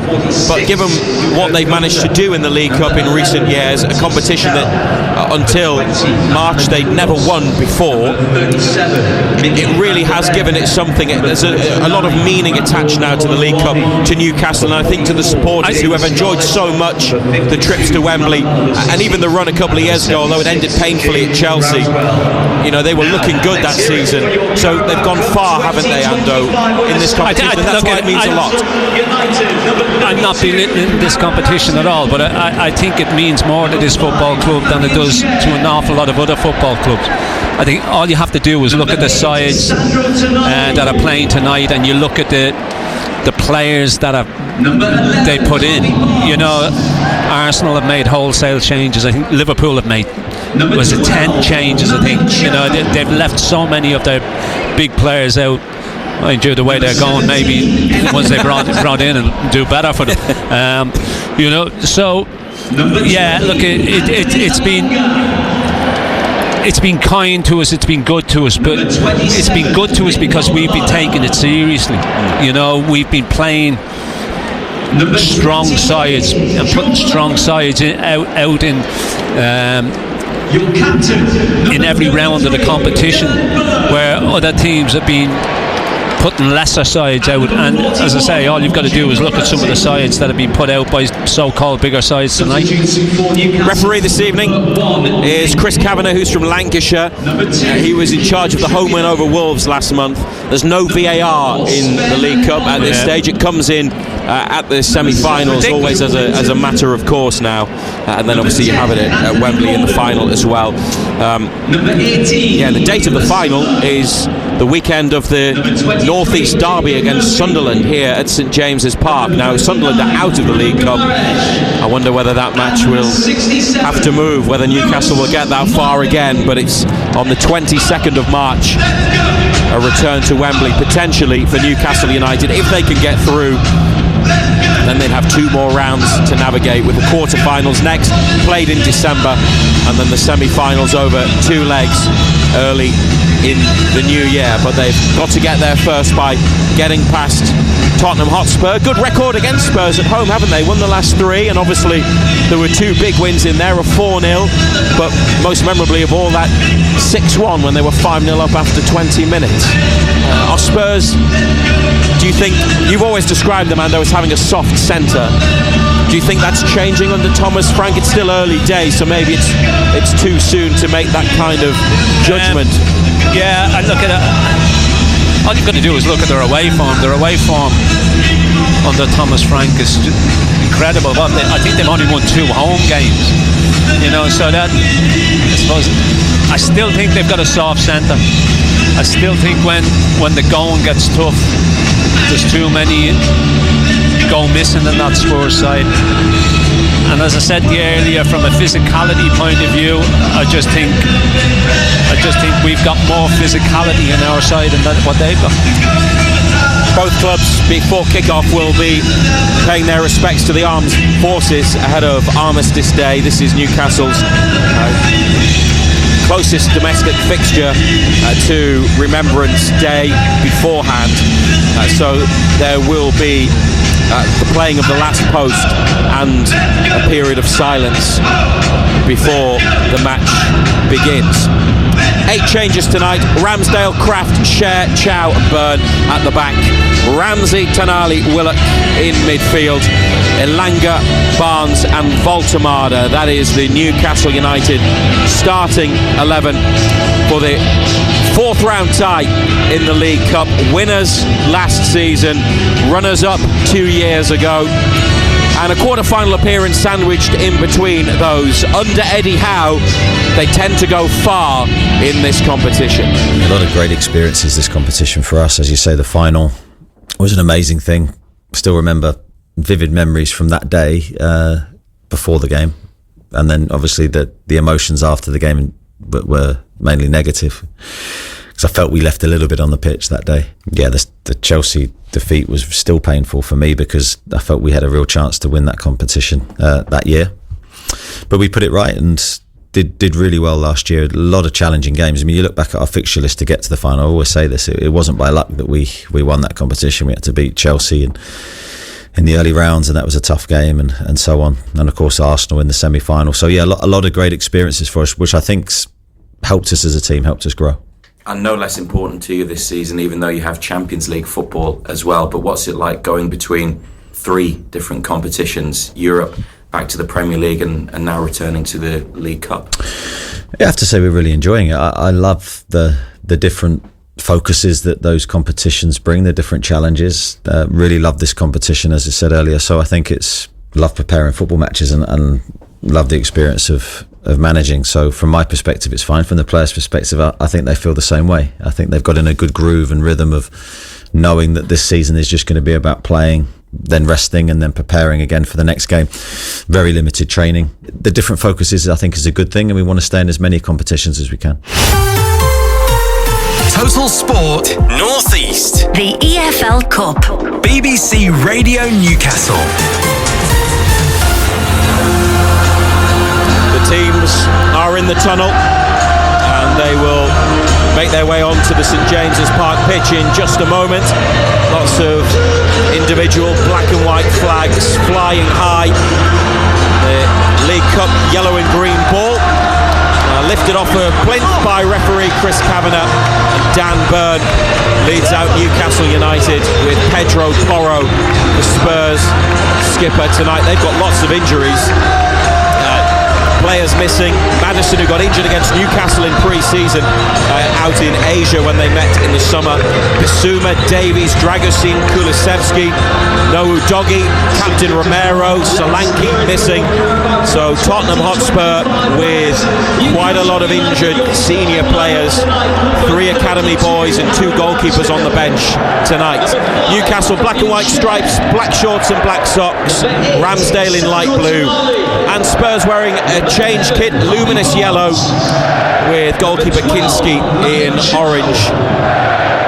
Handshakes between the players and the 2 sets of officials. Tottenham Hotspur with Antonin Kinski in goal, Pedro Porro, Kevin Danso, João Palhinha, Jed Spence, Rodrigo Bentancur, Pape Sarr, who was subbed off after 23 minutes, 5-0 down in that 6-1 win for Newcastle a couple of years ago. He was the one that kind of took the fall for Tottenham in terms of that performance when they had to change something, and they did. And at least for their point of view, there's only one more goal that went in against them in the second half from Callum Wilson. It was an incredible 20 minutes, wasn't it? I mean, talk about a deck of cards falling apart. Spurs in that 20 minutes just totally dissolved. You know, they fell apart. They were everywhere. And it just could have been so much more. I mean, to be 5-0 up inside the space of 20 minutes, we just wondered what we were watching, to be quite honest. It's an afternoon at St James's Park that will always be remembered. Rest of the Spurs team: Johnson, Bergvall, Simmons and Richarlison. They've made 4 changes. Newcastle have made 8. Ramsdale in goal, Kraft, Cher, Chow, Burn, Ramsey, Tanali, Willock, Elanga, Barnes, Baltamada. Bench tonight: Pope, Trippier, Botman, Joelinton, Gordon, Osula, Murphy, Bruno and Miley. On the Spurs bench, Austin and Gunter, the goalkeepers, Tell, Kudus, Van de Ven, Kola Muani, Scarlett, Olusesi and Rosewell. Coin toss between the 2 captains, and the players make their way to the centre circle. And war flags display on the far side at the east stand. Tyneside remembers with a poppy either side of those two words on a black banner. And now both clubs will pay their respects to the armed forces ahead of Armistice Day. They're going to be joined on the pitch by members of the forces. There'll be a minute's silence and the last post will be played shortly. Service personnel from RAF Bulmer in Northumberland, HMS Calliope in Gateshead and Regiment of the Royal Fusiliers in Newcastle are all present here at St James's Park. Boys and girls, if I could have your kind attention, please. Every year, Newcastle United pays its respects to the armed forces and service personnel, and we are joined by personnel from the armed forces, Royal Navy and RAF for tonight's game. We would like to invite you to join us in observing a period of silence to remember the service and sacrifice of all those that have served our country and defended our freedoms. The last post will now be played before a period of silence, which will end with the referee's whistle.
Well, there was due to be a period of silence, but St James's Park, with applause, paying respects to the armed forces after the last post. And now the members of the Army, the Royal Navy and the RAF make their way off the pitch, each carrying a wreath. And the players huddle together and get ready for action. Newcastle United against Tottenham Hotspur for a place in the quarter-finals of the League Cup, the Carabao Cup. They're going to shoot up the hill. Bruno's been winning the toss this season. Dan Burns, captain tonight, has done likewise. So kicking to the left as we look, that's up to the Leazes end. And the ball is at the feet of Xavi Simons for Tottenham Hotspur, two clubs that last year ended their long waits for silverware. Newcastle, it was a little bit longer than Spurs, who'd gone 17 seasons without a trophy, ending that by winning the Europa League against Man United. And Newcastle, just the 56 years from the Fairs Cup, but looking to build, chasing more success, and we're underway. BBC Radio Newcastle, the Newcastle United website and app, and on BBC Sounds. And if you have a smart speaker, you can listen to us there. Ask it to play BBC Radio Newcastle. Throw in for Tottenham Hotspur on the near side. Back it goes to João Palhinha, dropping in at centre-back tonight. Forwards from goalkeeper Kinski into midfield to Rodrigo Bentancur. Back it goes to the keeper from João Palhinha, who's got it again in the penalty box. Voltemada closing down, and the Portuguese goes forwards, lifts it onto the right boot of Richarlison, just inside the Newcastle half. Nice layoff to Pape Sarr, and an attack up the left wing through the Dutch international Simons. Back into midfield to Bentancur. Newcastle Everybody behind the ball. Eddie Howe up off the bench quickly. He's moving players into different position as they keep their shape. And Spurs try and play it in behind Byrne for Brennan Johnson. Aaron Ramsdale's come out to the side of the area and just watched that one go behind. Had it covered well and reacted quickly. Goal kick. Yeah, just too much pace on the ball, wasn't it? It was a flat ball. Johnson against Bourne could be interesting. He's had a few recently, Byrne, hasn't he? Yeah, he has, and he's gone through them all well. At the weekend. Long goal kick, and Voltemada's got it and wins a free kick about 35 yards out, slightly right of centre. Barnes was making a big run in behind Kevin Danso, the Spurs centre half. Didn't get it, was headed down, Voltemada collected and was bundled over. 3rd minute of the match, and discussions over the free kick. Tonali, Cher and Byrne. And the latter two walk away, and now Sandro Tonali with his hands on hips gets ready to take it. They've got Elanga who has stretched the play and gone out wide right, close to the touchline. Could receive it into feet. Tonali does exactly that. And Elanga takes a couple of touches, runs at his man, tries to deliver the cross. Throw in. Gets a throw next to the corner flag, far right hand side.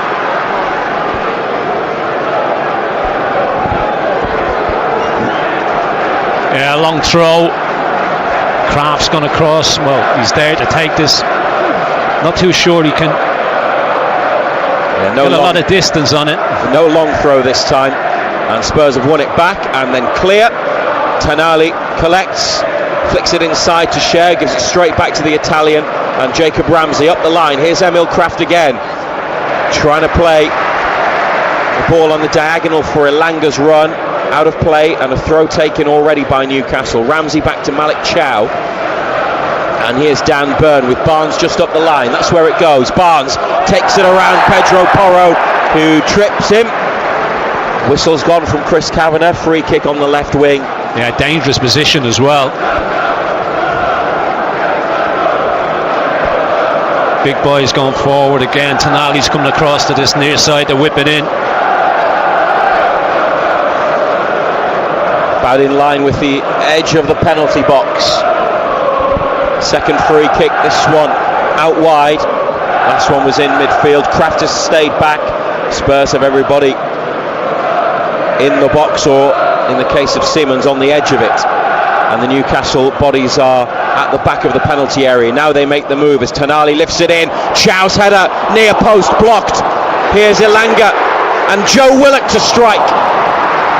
Blocked in the middle by Tottenham. Elanga's got it again. Challenge comes in. Elanga looks at the referee, but nothing given, and cleared out for a throw, which is put back in by Kraft. And now with Sandro Tonali. That was a good ball in to the back post. Good ball. Chow up to Byrne in the Tottenham half. Barnes looks for Byrne again. They've lost it between them, and Brennan Johnson on his way forwards, held up by Willock just inside the Newcastle half. Back it goes to João Palhinha, and they've gone over to the far side. They've switched the play. Danso to Spence, back to Danso, and gives it to the goalkeeper. Willock pushing up. Voltemada goes to close down. Kinski clips it towards halfway. Byrne, it's clipped him on the back. He's then made a challenge on Siemens, and then on Johnson, collected by Bentancur in the middle. Siemens just keeps it in, not the tidiest bit of control, but Spurs still have it on the near touchline, and the Dutch winger's got it again. He switched it, but it's behind Spence, who can't keep it in. Newcastle throw in the attacking half, 0-0 after 6 minutes. Poor ball, wasn't it? Big away following tonight, 4,900 here in the top of the Leazes end and around the corner. Same allocation that Bradford received in the last round. Cher with one of his trademark diagonal balls, typically accurate onto the right boot of Barnes. Nice pass inside, middle of midfield. Tonali in behind, looking for Willock. Lifted away just in the nick of time by Danso, edge of the area. Spence facing his own goal. Plays it inside and Kinski clears. Cher puts a big header on it into midfield. Bentancur nods on, laid off by Richarlison on halfway. And Lucas Bergvall for Tottenham Hotspur. Back to João Paulinho, whipped around the corner towards Brennan Johnson. And his first touch wasn't enough to keep it in. Dan Burn with a throw onto the thigh of Chow, who's come near side. Chow is left centre back, Cher is right centre back tonight. With Newcastle looking a bit different, not just in defence actually, but all over the pitch with 8 changes. Here's Elanga, one of them, to another, Willock. Big night for Joe Willock, isn't it, John? Yeah, it is. Yeah, he hasn't seen a great deal of game tonight. Oh, now here's Jacob Ramsey, found by Burn, edge of the area. Ramsey still going. Big block in the middle of the penalty area. That was lovely play. One ball up to Burn, lay off to Ramsey. Took it around 2 or 3 in Spurs yellow. And then when he released the shot, there was a defender in the way. But Newcastle's best opportunity so far for the opening goal. Yeah, it was a great little take. Great ball down Bourne. Ball played into him. What he's doing up there I do not know. Just plays a great little ball into Ramsey, who gets it out of his feet, sticks a defender on his backside, but shot's blocked. Throw on the far side for the visitors. Now they come over halfway and it's run nicely for Richarlison from Spence. Richarlison into the penalty area. Malik Chow across, makes a big block and then engages with the fans at the front of the Gallagher end. He enjoyed that one, had to get there, and he did. Yeah, good block. Richarlison just busts into that space, doesn't he? Gets across, goes to ground, big block. Throwing to defend on the left wing from Spurs. Harvey Barnes has stayed up on halfway. Jed Spence has gone back with him. The goalkeeper Kinski's on the centre spot as the ball is lifted into the near post and behind for a goal kick despite appeals from players in yellow. It's gone the black and white way. And now United push up. Jason Tyndall having a conversation with Harvey Barnes on the near side. I always think it's worth a player staying up on halfway, sometimes 2. Obviously, yeah. Your opponents then have to keep somebody back, don't they? At least one. Yeah, there was a game here a few years ago where Chelsea left, was it 2 up to force you to leave 3 back. Mm-hmm. Ramsey's won it in midfield and been tripped. So the whistle's gone. Brennan Johnson committed the foul. Europa League final goal scorer. Tonali's taken the free kick too quickly. It's left of the centre circle, just behind halfway. Referee Kavanagh is happy now. And we're underway again on BBC Radio Newcastle and BBC Sounds. Chow having a look left, goes back right to Cher, 0-0. Long sleeves tonight for Fabian Cher, up to Emil Kraft on the far touchline, back to Cher.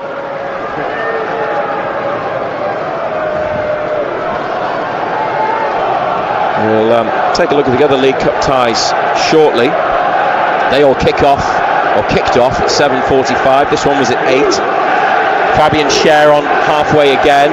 Baltamares come into midfield, deep in possession, holds off Bentancur, finds Kraft, gets it again from the Swede, exchanges passes with Tonali. Now Chow along halfway to Burn, up to Ramsey, left side of central midfield, back to the big man, still got his left wrist strapped down Burn after that broken bone in his hand from, it was the Arsenal game, wasn't it? Or was it? No, it was Forest just before the international break. Here's Elanga linking up with Tonali, and now Voltemade, a nice flick, and he's got Barnes in! Oh, side netting! It's more beautiful football from Newcastle, a flowing move, and Baltamada, terrific skill, and the pass for Barnes, who came onto it with his right on the left and just clipped the side netting. Would have been some goal. I think he's trying to go across the keeper there, and he gets it wrong. Seems to come off his heel. I think he's trying to place that in that far corner, and he gets that wrong. Spurs goal kick. Byrne gives Cher a shout and heads clear from behind him. Kraft takes it under control, drops his shoulder, gets away from Bergvall. Inside to Tenali, on to Willock, who tries to skip away from his man, but is tackled by another. Baltamada slides in, can't win it. Bergvall to Richarlison,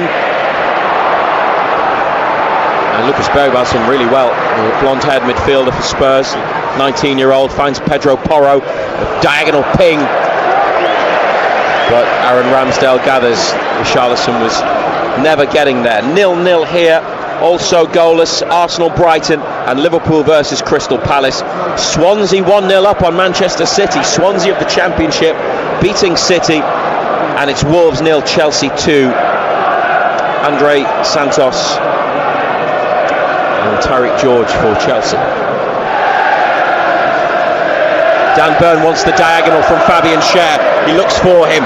Byrne on his chest, well taken, under control. Holding off Johnson. Heading for the goal line, delivers the cross. Dan Byrne. Important defending from Spence just in front of Willock at the back post. Eddie Howe says that when Byrne plays left back, he doesn't play it like a traditional standard left back. I mean, he's spent more time at the edge of the box or in wide left position tonight so far. Here's Elanga wide right, heads for the line. Goal kick though. Challenge made by Spence. Good defending, last touch wasn't from Elanga. Yeah, good defending. Great ball in by Bourne ahead of that though. Got down that left side and he's just, that long leg just whipped it in there into a great area.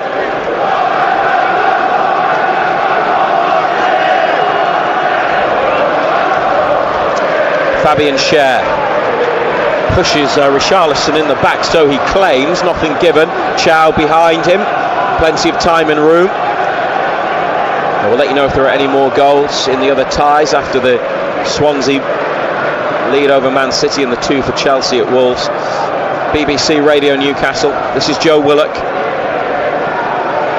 Back to Schär, up to Kraft in the attacking half now. Newcastle, who've come close through Barnes, and Willock tries to pick him out here. Another diagonal ball. Barnes has to climb, headed into the box, and Porro nods it into the hands of his goalkeeper.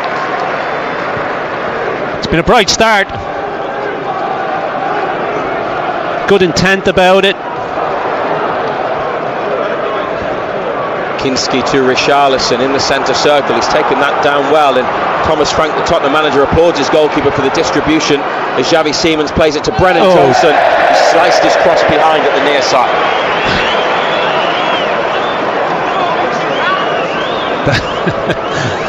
Yeah, the least you say about that, the better, I suppose. Thomas Frank, the manager, brought Brentford here in the quarter-finals last season. Newcastle won comfortably that night to set up the semi-final tie with Arsenal. The compensation Spurs paid Brentford to get him reported to be 10 million, which feels like a lot, but then you think of how important it is to have the right manager and what players go for. I'm sure it'll be money well spent. Started well at Tottenham. Here in Newcastle through Ramsey. That's a foul on João Palhinha as he tried to collect the return ball from Harvey Barnes just past halfway. And the whistle's gone in favour of a Tottenham Hotspur free kick in the 16th minute. João Palhinha to Bentancur, just behind the centre circle. No goals yet. Here's Spence. Comes inside from the left touchline. A pass for Bentancur over to Pedro Porro. Can't go forwards. Then plays it 5 yards ahead of him into central midfield to Bentancur, who's been dispossessed by Newcastle, and Willock to Elanga, and they're on the way, and Tonali played in. Sandro Tonali in the penalty area on the outside. Corner kick. João Palhinha, the midfielder, playing at centre-back with more important defending. Great run from Tonali to get on the end of the pass and then kept going and wins United this corner on the far side. Yeah, Bentancur just gets dispossessed in the middle of the park, and then he had runners left and right. Real strong run into an advanced area by Tonali. Really lifted things for them when he came on Saturday. Sandro Tonali just after the hour mark following illness. Back in tonight. And he is going to take the corner. Baltamada and Byrne near the penalty spot. Now they move. Ball comes in. Barnes climbs, headed away. Kraft challenges for it with Simons, edge of the area. It's going to go for a United throw. 30 yards out. Byrne picks it up. Near side. Immediately back into play to the feet of Malik Chow. Fabian Schär, great whip on that ball, wide right to Elanga. Could have put it in early, doesn't. Plays it instead to Willock. Now it goes back out wide to Kraft, who has a touch and delivers, but it's onto the head of Danso. Kraft on his chest, and then he tries to tease one in towards Willock. A couple of Spurs headers, then Richarlison away. Chow with a header. Schär chests it down and then gives himself a bit of time. Decides to play it back to Aaron Ramsdale. Nothing silly. Ramsdale in behind Pedro Porro looking for Barnes. Porro got his header away. Johnson lifts it up high into the still night air here at St James's Park. Simons being pulled by Chow and tripped by Ramsey. Free kick given by Chris Kavanagh. Good strength.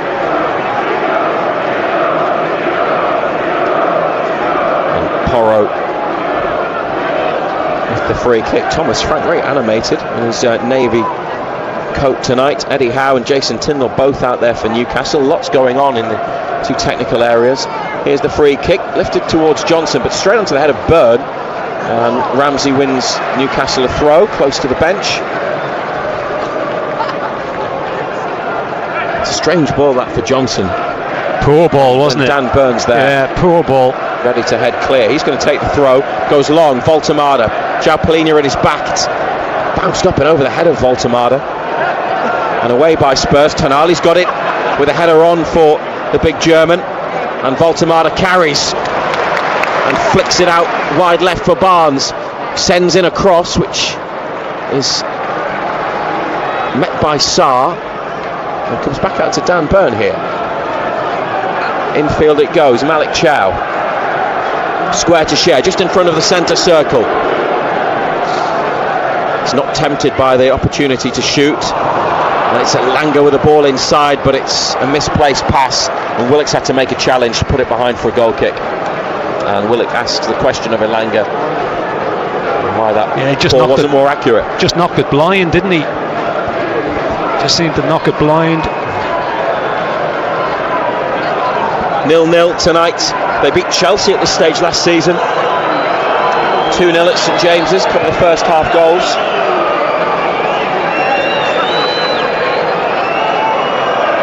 Spurs were in the other semi-final last year against Liverpool, won the home leg, then got battered at Anfield 4-0. So 4-1 on aggregate. Imagine if those two had played each other at Wembley with both really craving a trophy. They both won one in the end. The tension would have been unbearable in the final. Anyway, it worked out well for each club, didn't it? Johnson caught late in a challenge. Referee says play on. Tottenham have got the ball. It's Pedro Porro here. And back to João Palhinha. Square to Sarr, who's dropped into defence. Ramsey and Tonali all over Bentancur. Sarr has to get it from the Uruguayan, give it back to the goalkeeper. Long ball forwards. Dan Burn beats Richarlison in the air, but it's come straight onto the chest of Brennan Johnson, looking to run at Burn up the near side. Stops, then delivers across. Fabian Schär volleys it out. Throw for Tottenham Hotspur, 30 yards from Newcastle's goal on the near side. Yeah, we haven't seen much of Tottenham as an attacking force, have we? They've got plenty of yellow shirts behind the ball, defending deep.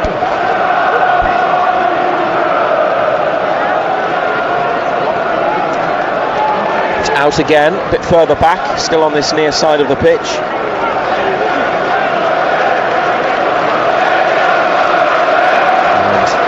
Pedro Porro with the captain's armband throws the ball to the feet of Bentancur.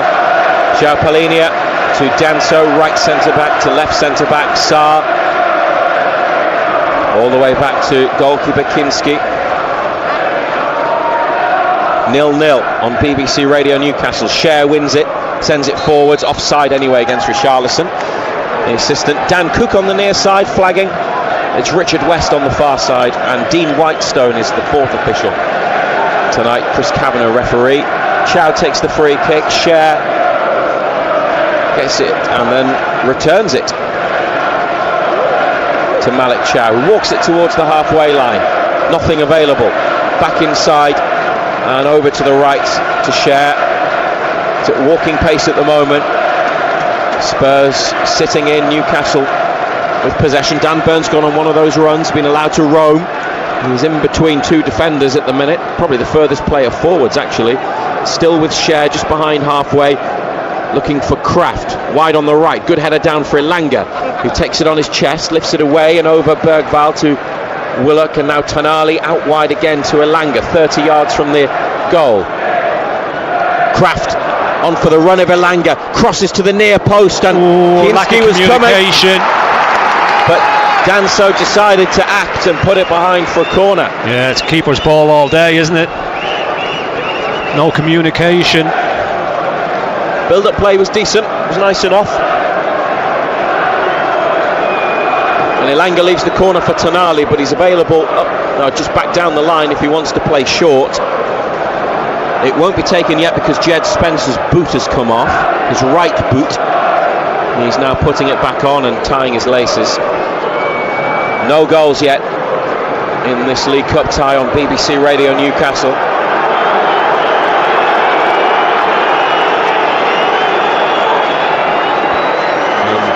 And now Spencer's ready. Tonali delivers the corner, header from Fabian Schär.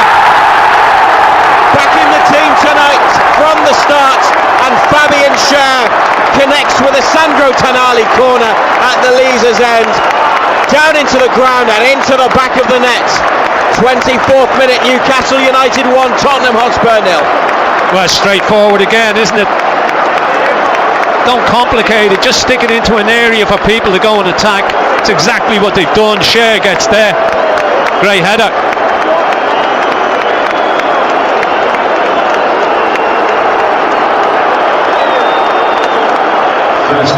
Great header.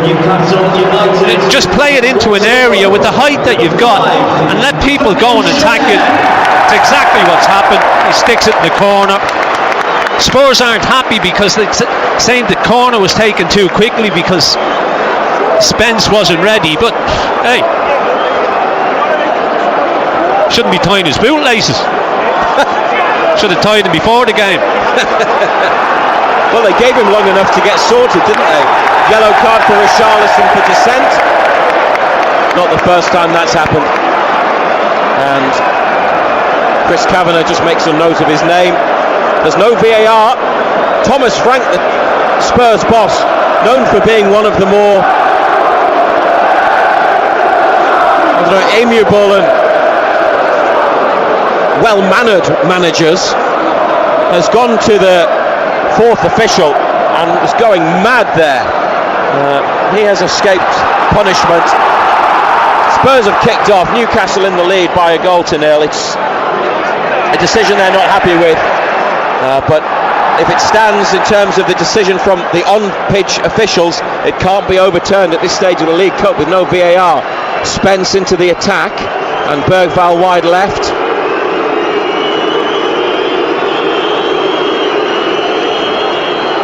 And all the way to João Palhinha at the centre circle.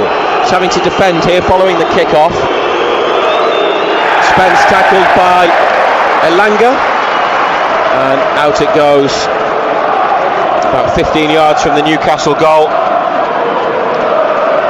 A long throw about to come in. There's been some goals elsewhere, which I'll tell you about in a moment after this throw's been taken. And Harvey Barnes has stayed up again. And Tottenham are having a discussion about what to do. Spence is still complaining to the referee about the situation with his boot. No, he's complaining because Elanga kicked the ball back onto the pitch. And he left it there. Well spotted. I didn't see that. Well, Barnes has stayed up. Spence has gone close to him. Throw comes in. Elanga heads away. It's into the middle of the half. So not able to get Harvey Barnes in, which is a bit of a shame. Although that would be a good foot race, wouldn't it? Spence versus Barnes. He's very quick, the defender. Header on there from the long ball forwards. From Sarr into the hands of Ramsdale, and he goes quickly. Look at that distribution from Aaron Ramsdale. Willock on the chase. João Palhinha's come across. Willock's got his body in between man and ball. Heads for the corner. Gets away. Great work by Willock. Now the cross. Oh, Barnes and Ramsey can't get on the end of it. Byrne now for Barnes again. Nice turn, Harvey Barnes in the penalty area. Back to Byrne. Hoists it up, but into the grateful arms of Kinski. Well played, Joe Willock. Great ball, wasn't it, Ramsdale? Willock did well, did very well, strong.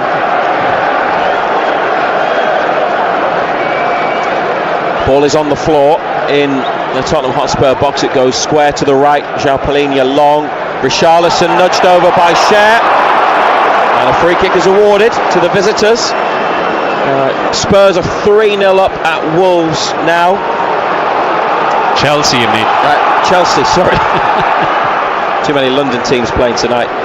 Crystal Palace, through Ismail Assar, are 1-0 up at Anfield against Liverpool.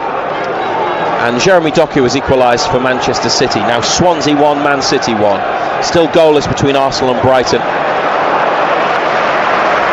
1-0 here to Newcastle United. 29th minute. Kinski outside of his penalty area receives the ball. Bentancur inside to João Palhinha. Flick on by Simmons. Chow stabs it away, but it comes to a yellow shirt. Ball over the top. Ramsdale comes, chests it. He's in midfield, Ramsdale, but he stretches and lifts it out of play. Took it under control and great starting position from the goalkeeper. Got rid of the danger.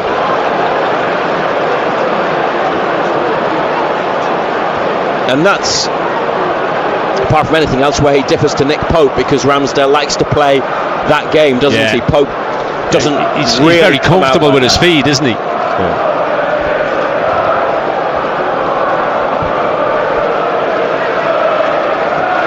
Simmons back to Kinski. Short passes from Spurs in their penalty box. Brennan Johnson out of play on the near side.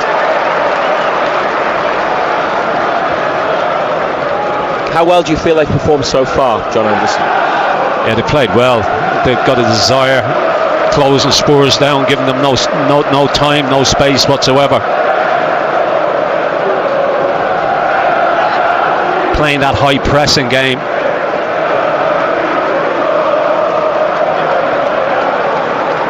Hasn't been too much threat at the other end either, has there? Yet. Very little.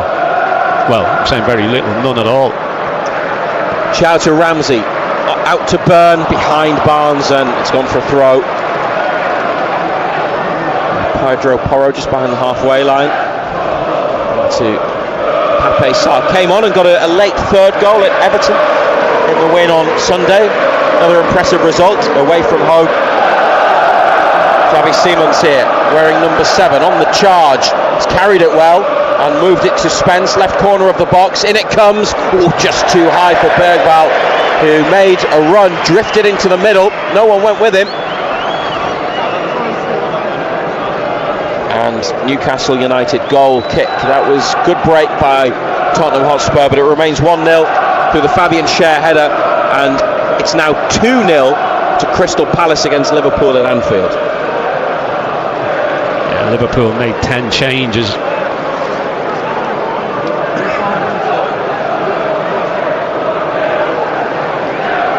No Isak again, he'll still be injured.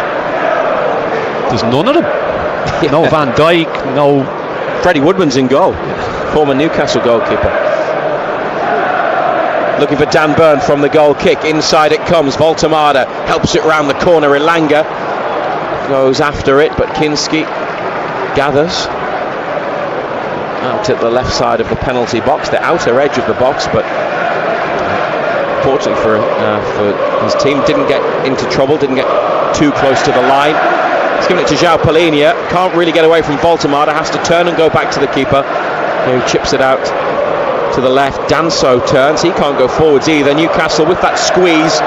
It's a good ball inside from Rodrigo Bentancur, and now whipped up to Bergvall, and on the near side Pedro Porro clipped to the edge of the area. Brennan Johnson's header looking for Bergvall, and then the cross. Richarlison's missed it. Dan Burn in the middle tried to flick it away, couldn't connect, and Richarlison coming in back post got nothing on it either. Newcastle win it back in the corner, and now they're on the break, and it's carried forwards up to halfway by Willock, and Elanga in behind. Anthony Elanga with the pace to get there before Danso, who drags him down. 15 yards out on the right, free kick awarded. Lucas Bergvall again drifting into good position in the box. He played it over, no one able in black and white or yellow to get anything on it, and then they broke. Willock for Elanga, and he's won them this free kick. Yeah. Good break. I mean, when you've got that type of pace, it's scary. I think there was a yellow card there for Danso, wasn't there? For the there was a yellow card for.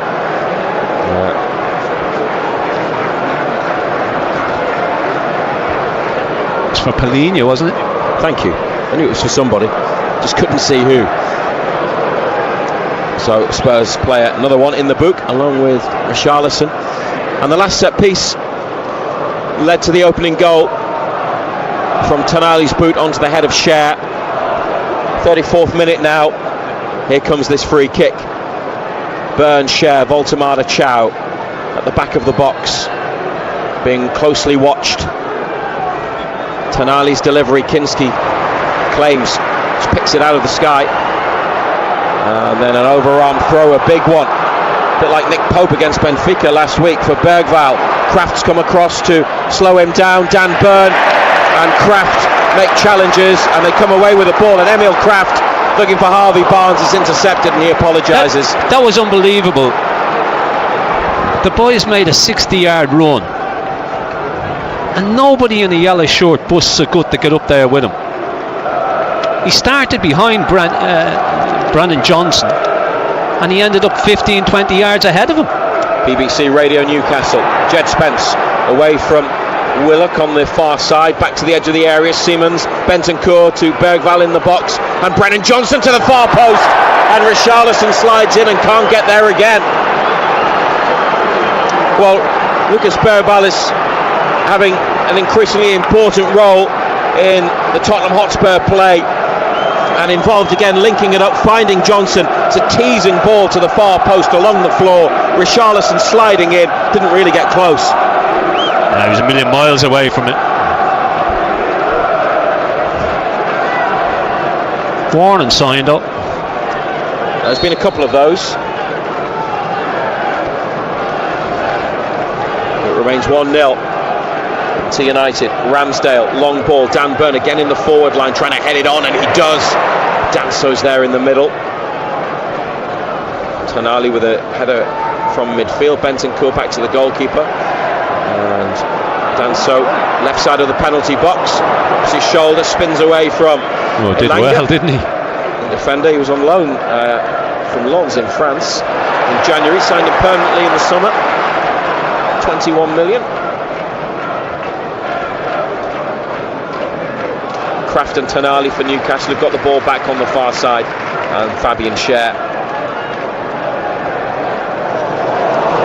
Now it's Chow, a rare misplaced pass that is uncharacteristic from the German defender, and Spence with a burst, and Simmons fancies the shot. Joe Willock dispossessed him.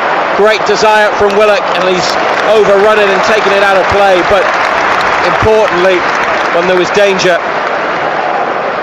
he put a stop to it. And he's had a couple of good moments tonight, Joe Willock, in what is a rare start for him. Yeah, it was good intervention, wasn't it? And then he's unlucky. Just gets too much on it.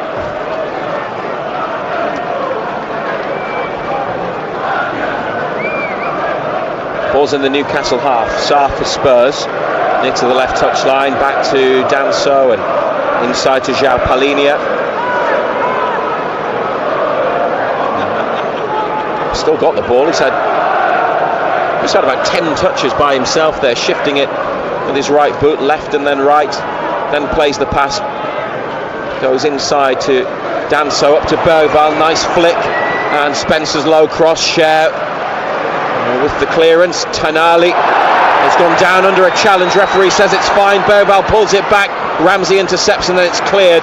Tonali rolled around and it's a great tackle. He's been hurt there, and the referee has now stopped the game after Newcastle put it out of play on the far side, near to halfway, leading 1-0. But Tonali, nothing wrong with that.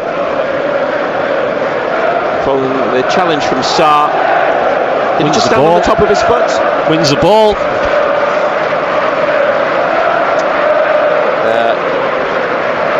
No complaints or protests from Tonali about the challenge. He's just obviously hurt there. He's back on his feet, back in the game. Dan Burn using his body to get in front of Johnson and stabs the ball out to Barnes, away from Siemens, and then Porro. But the touch is heavy from Barnes and covering João Palhinha back to the goalkeeper, who still has it. Tilling Kinski. Javi Siemens. It's a big money signing from RB Leipzig. He'd been a target of Chelsea's, hadn't he, before he got the move to Spurs this summer. Looked like he might have gone elsewhere in London, but a Tottenham Hotspur player. He's had flashes tonight. Brennan Johnson here involved on the right wing. Support from Pedro Porro, whose cross is flicked away by Byrne. Voltemada trying to get there. Danso's onto it and has the shot at the edge of the area straight into the hands of Ramsdale. I'll take your word, it was a shot. Back pass, wasn't it? Sat up quite nicely for him, but he went with the inside of his right boot. Yeah. Placement, not power. Placed it straight into the arms of Ramsdale. Out from Porro, throw for Byrne. Middle of his own half, back to Chow.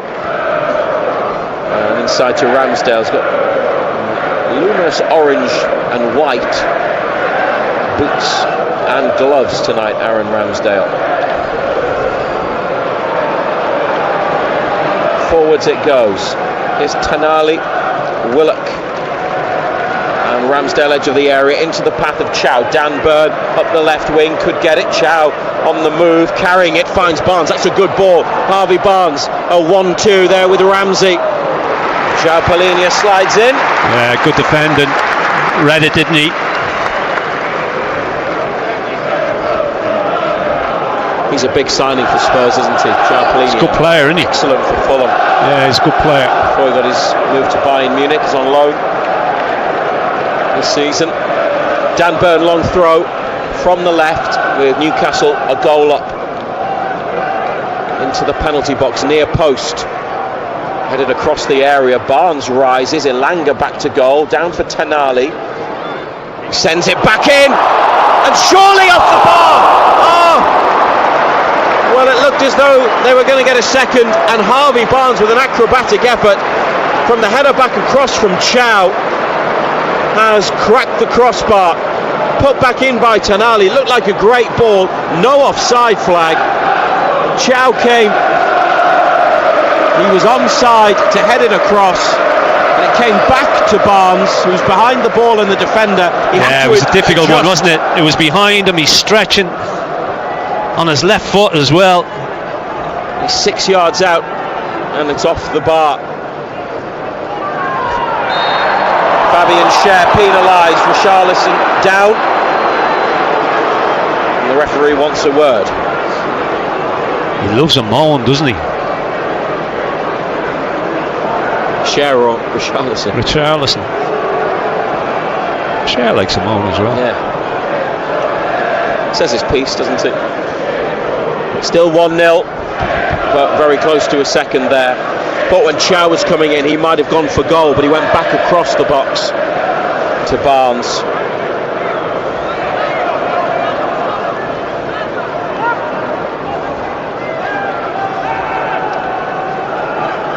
Baltamada getting close to João Palhinha on halfway, but forwards from Tottenham Hotspur. Bentancur back to João Palhinha on halfway, and Sarr. And now Pedro Porro. Xavi Simons let it run. Dan Burn comes in, helps it forwards. It's come off Simons to Ramsey, and Chow here finding himself left midfield. No foul, but it's gone out for a throw.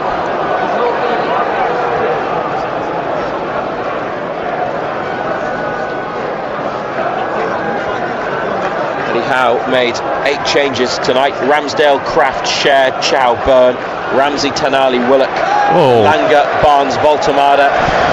Under pressure at the edge of his own box, the Tottenham defender Kevin Danso, and he's cleared it out of play. Joe Willock to Burn.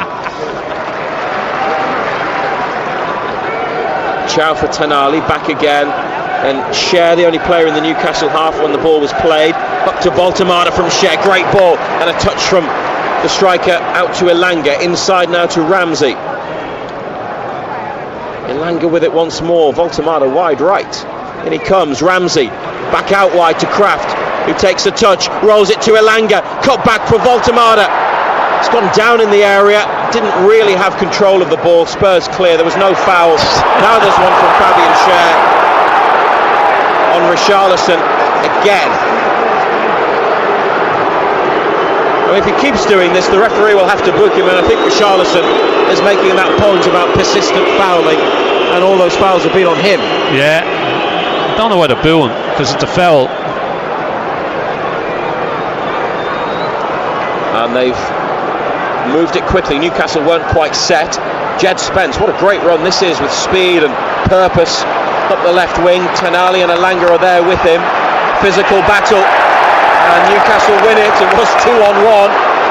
Elanga to Ramsey, who drops his shoulder, gets tackled by Bentancur. Tonali now for Ramsey again, back to Kraft, inside into the box to Ramsdale, away from the keeper.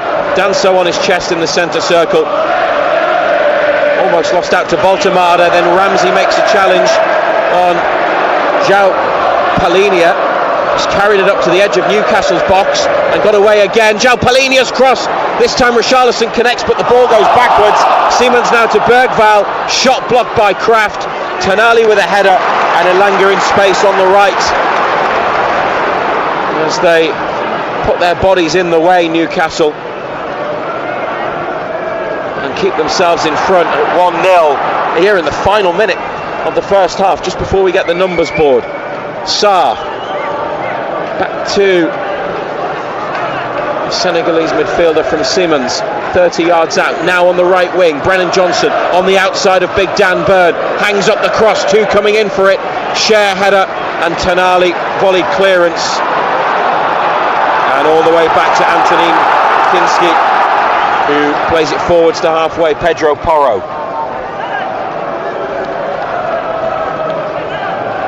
Some confident football, some good movement with the passing from Tottenham Hotspur, and there it breaks down. Bentancur in behind. Ramsdale comes and gets it, walks it into the box. Nobody from an attacking point of view anywhere near it, and the numbers board says there'll be a minimum of 2 additional minutes here on BBC Radio Newcastle and BBC Sounds. Additional time to be added. Ramsdale long towards Baltamada, wins the knockdown, but there were 2 on him. One of them, Bentancur, has moved it nicely, and Siemens here. Chow's taking him out and gets a yellow card. See, that's what I find strange. That's probably the first foul he's made. He gets yellow carded. Cher's made half a dozen. Well, all of Cher's have been from behind, haven't they? He's come in, onto Richarlison hard, kicked him, pushed him over. Similar types of fouls there. Chow sliding in. But that's what frustrates you with referees.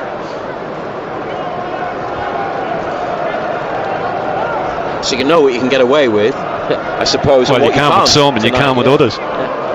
Free kick just ahead of the centre circle into the second minute now of the additional period. Newcastle 1, Spurs 0. Fabian Cher with the only goal.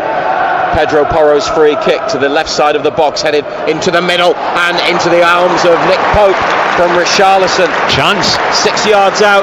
Bit of a glancing header rather than a planted header towards goal, and Newcastle delighted to see that directed straight at the keeper. Now Elanga for a good run from Willock up the right side, close to the corner. Joe Willock turns back and comes inside. I think he's had a decent first half, Willock. Back to Tonali and Elanga. Could they get a second? And that pass from Elanga is one back by Tottenham. They intercept and take a quick free kick following a foul by Tonali, edge of the area, and Lucas Bergvall with a quick break. They're finishing the half strongly. Xavi Simons just outside the box, straight at Chow. Bergvall for Simons again. Has he got another shot? Yes, he has! And Ramsdale might have tipped that over. Spurs are adamant that he did. Referee gives a goal kick. It's a good save. It's a good hand. Wow. You can see it from here. Coming across goal and heading into the far top corner. And Ramsdale looked to have got fingertips on it. Even some of the Newcastle coaching staff sitting in front of us can't believe that wasn't a corner. Chris Kavanagh, the referee, has got seven Tottenham players who confront him after the half-time whistle is blown about that decision. I mean, there may not have been much time for the corner, but it's a big save from Ramsdale, so it appears. Anyway, they have the lead, John Anderson, at half-time. Fabian Schär restored to the team tonight, got his head on the ball from a Sandro Tonali corner in the 24th minute, and it's Newcastle leading Spurs by 1-0. But how have they played? Yeah, played all right, deservedly ahead, I think. They've dominated most of the game. Spurs have had the odd moment, but I think we've been the dominant side. We played with a lot of intensity, a lot of pressure. With all the changes that he's made, it's gone pretty well. Yeah, thinking about those 8 changes, they've affected all parts of the pitch. Only 3 people stay in the team from Saturday's win, started the win over Fulham. Who has come in tonight? Have you? They've all played a part. So yeah, they've all played a part. They've all done well. It's as if they all feel they've got a point to prove to the manager. And they know that the game time will probably be limited, so they've got to go and they've got to do it when they get the opportunities. And every one of them that have come in have played their part tonight. Send us your messages on X, it's at BBC Newcastle, or WhatsApp us, put BBC at the start, and the number is 08000 321 333. Must be settled tonight. If it's level at the end of 90 minutes, then there will be penalties to decide who goes through to the quarter-finals of the League Cup, and the draw will be made after this match finishes. All the half-time scores from the other games coming shortly from Colin White here on BBC Radio Newcastle, but the half-time score here at St James's Park is Newcastle United 1, Tottenham Hotspur 0. Matt Bailey at breakfast. David Attenborough has lent his support to the Wildlife Trust in their efforts to buy the Rothbury estates. Got us talking this morning. My wife, her unpopular opinion is she does not like David Attenborough. We've almost divorced over this, so I want your unpopular opinions. Tom, what's yours? Anyone that drinks Guinness doesn't actually like it. They're just doing it because they think it's a personality trait. Tom, you just think this about literally anything. It's because you've got a palate of like a 4-year-old that's not eating anything apart from yogurt and stuff that's been put in a blender. You probably think salt is spicy. Matt Bailey at breakfast. Weekdays from 6. Just ask your smart speaker to play BBC Radio Newcastle. Newcastle United leading Tottenham Hotspur by 1-0 at half-time. Fabian Schär after 25 minutes. John Anderson, the only question I'm going to ask you, in addition to what Ray has just talked to you about, before I let you go and have a bit of a break and get a cup of tea, and if you want to bring me a cup of tea back as well, you're very welcome to. The goal, controversy if you're a Spurs fan, because Jed Spence was allowed to tie his boot had come off, hadn't it? He was allowed to put it back on, allowed to tie his shoelace, but not allowed by the referee to get back into position. Tonali took the corner quickly before the referee had blown a whistle. The referee decided he didn't need to blow a whistle. Spurs they will argue, have a one-man fewer in the box than they should have had. Schär wins the header, Newcastle leads. Do Spurs have a point? Yeah, referee seen nothing wrong with that. Did you? I think if that was at the other end, I would say what's the point in letting him tie his shoelace if you're not going to let him get back into position? But there you go. That's the look of the draw. And yes, it is. At least you're honest. If it had been the other way around, your reaction would have been different. I think Spurs took a long time to get over that mentally as well. I mean, Richarlison, we know what he's like in terms of his histrionics, which is the word we like to use. But it rattled them. Yeah. I mean, we haven't seen a lot of Spurs going forward. I thought they finished the half pretty well. They had a couple of chances. Richarlison's had a header which he probably should have done better with. But I think for the most of the half we've dominated. You know, we've had all the ball. We played with good intensity. I think the players that have come in have all done well. You know, a big night for them. You know, it was one of those where I'm not getting much game time. I've got to go and enjoy it. I've got to make sure that I get the best out of it, and they've all done that up to now. So you would like a second goal, there's no doubt about that, but kicking down the hill second half, hopefully we'll be able to add to it. John Anderson, then, thank you very much for the moment, and we'll be back for full commentary of the second half. Of course we will, with Matthew Raisbeck in about 10-11 minutes time. 4 other games in the League Cup tonight. They all kicked off at 7:45, so they're all in the first few minutes of their second halves now. It's still goalless between Arsenal and Brighton, but Crystal Palace are 2-0 up at Liverpool. Ismail Assar with 2 in the final 5 minutes of the first half.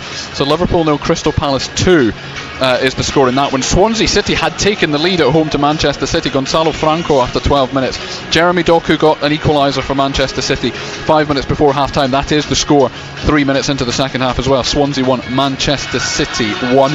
Chelsea lead 3-1 away at Wolves. They were 3-0 up at half time. Andre Santos, Tyreek George, those two in the first 15 minutes, and Esteval just 5 minutes before half time. But Wolves have got one back early in the second half through Tolo Arokodare. So Wolves 1, Chelsea 3, and of course we know that Newcastle United lead Spurs by 1-0. Scottish Premiership games tonight, 5 of them, interesting from various different perspectives. Hearts, who are 8 points clear at the top of the table, drawing 1-1 at St Mirren at half time. Celtic under interim manager Martin O'Neill 2-0 up on Falkirk early in the second half. Johnny Kenny, the Irishman, with both of Celtic's goals in the first half, and Rangers are 1-0 up at Hibs thanks to Danilo. The other two, Aberdeen winning 1-0 at Kilmarnock, and Motherwell beating Dundee United by 1-0. We're going to start the build up to South Shields FA Cup tie in just a moment, but there is one other bit of non-league news to tell you tonight, and that is that Blythe Spartans have sacked Colin Myers as their manager. They were beaten by Blythe Town in their Northumberland Senior Cup match last night. It's not been the greatest of seasons. It's not been the greatest of 3 or 4 years. All told, of course, for Blythe Spartans. They had actually picked up. They'd won and drawn one of each of those, won and drawn one against sides in the top 6 or 7 in the league in the last week or so. But that defeat last night, spelling the end of Colin Myers' tenure at Blythe Spartans. The statement from the club saying they would like to place on record their thanks to him for his efforts during the time at the club, stepping in as interim manager at a time of need, dedicating so much to the club. His commitment's been greatly appreciated by everyone at Blythe Spartans, both on and off the pitch. They wish him the best for the future as well, do Blythe Spartans. But Colin Myers sacked as their manager tonight indeed.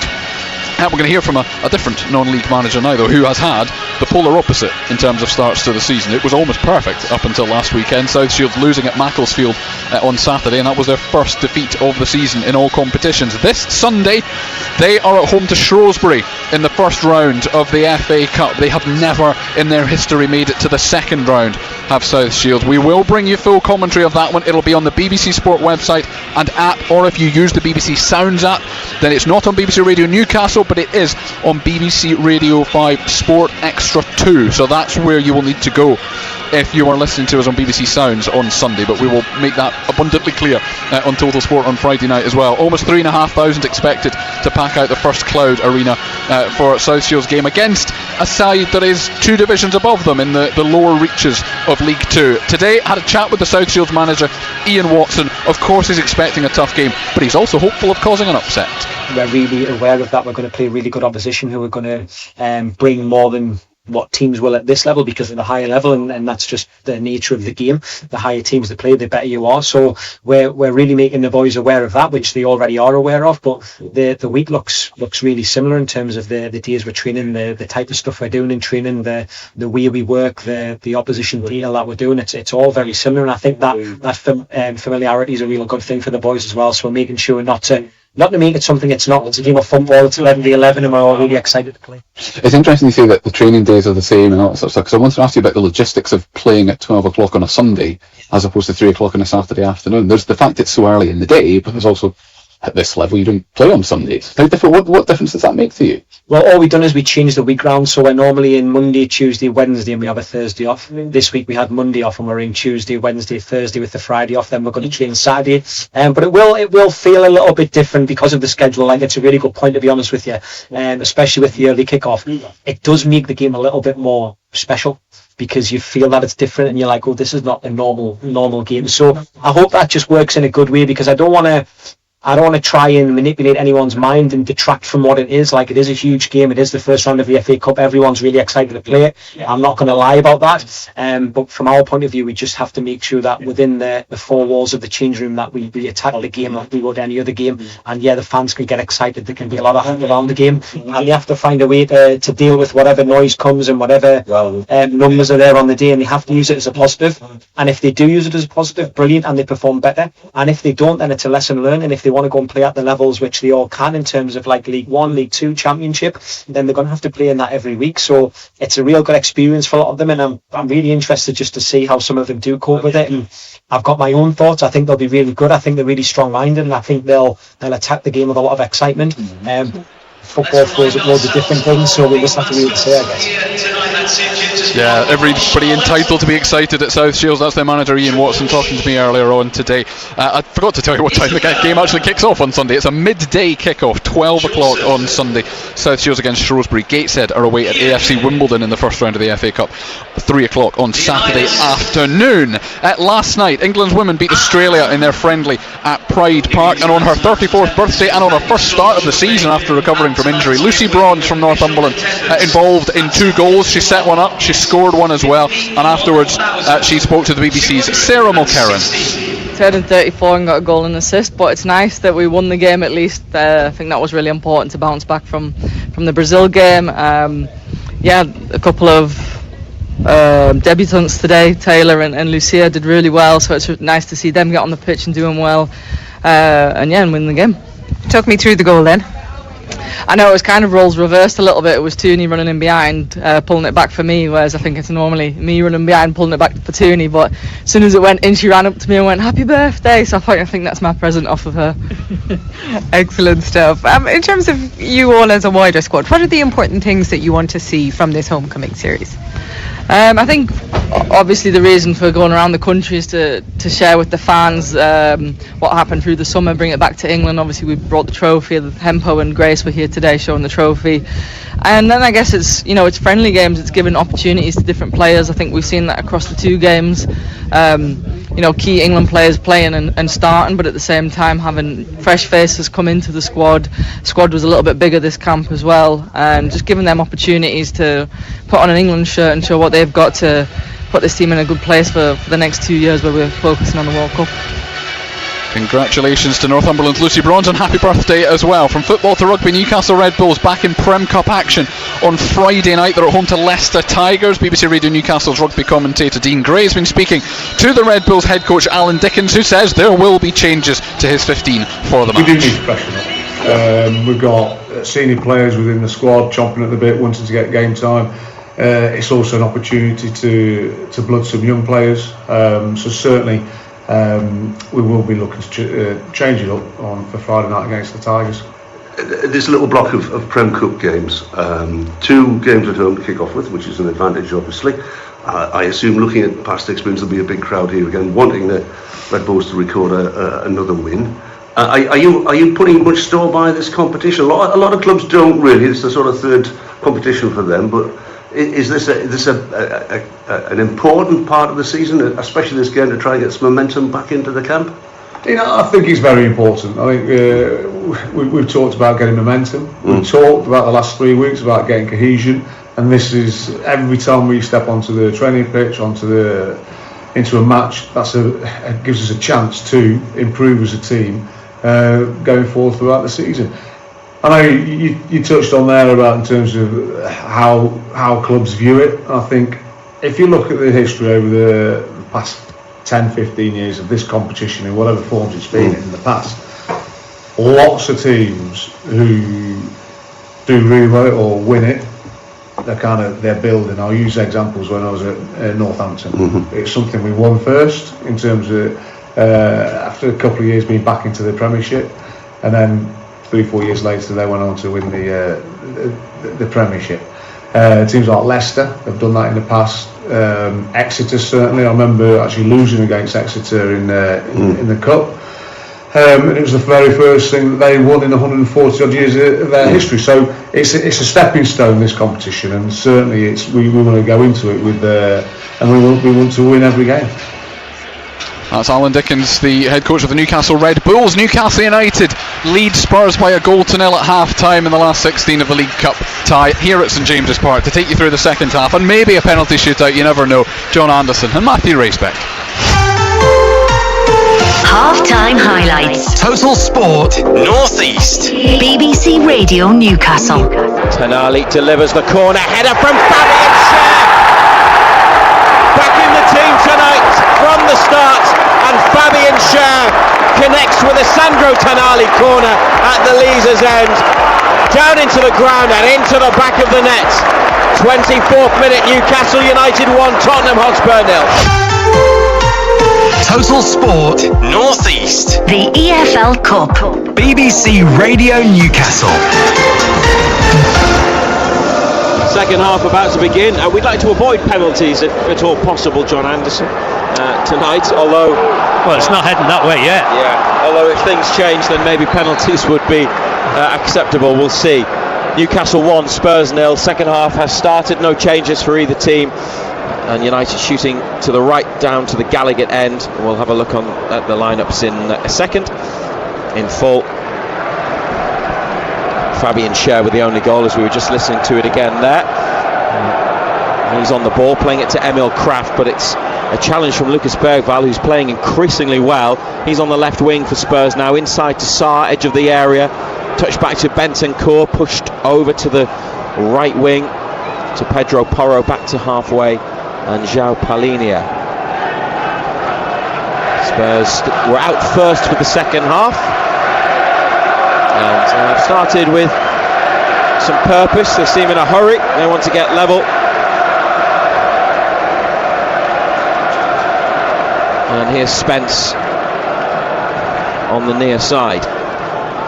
Still unhappy, Tottenham Hotspur, about the corner that led to Newcastle's goal after Spence was tying his bootlace, putting his boot back on. They seem to feel that he didn't get long enough to go back into the middle of the box. Yeah, seems to be the complaint. Yeah, I think if that had been at the other end. Newcastle win it back from Spurs. Barnes getting a touch on Porro's pass. Burn to Barnes, left hand side of the box. Good cross. Willock. Oh, what a chance. Joe Willock all alone in the 6-yard box from Barnes's cross, has headed it back over to the left side, well wide of goal. Nobody picked him up. I think he might be offside, actually. Not that the flag had gone up, had it? No. And no VAR tonight.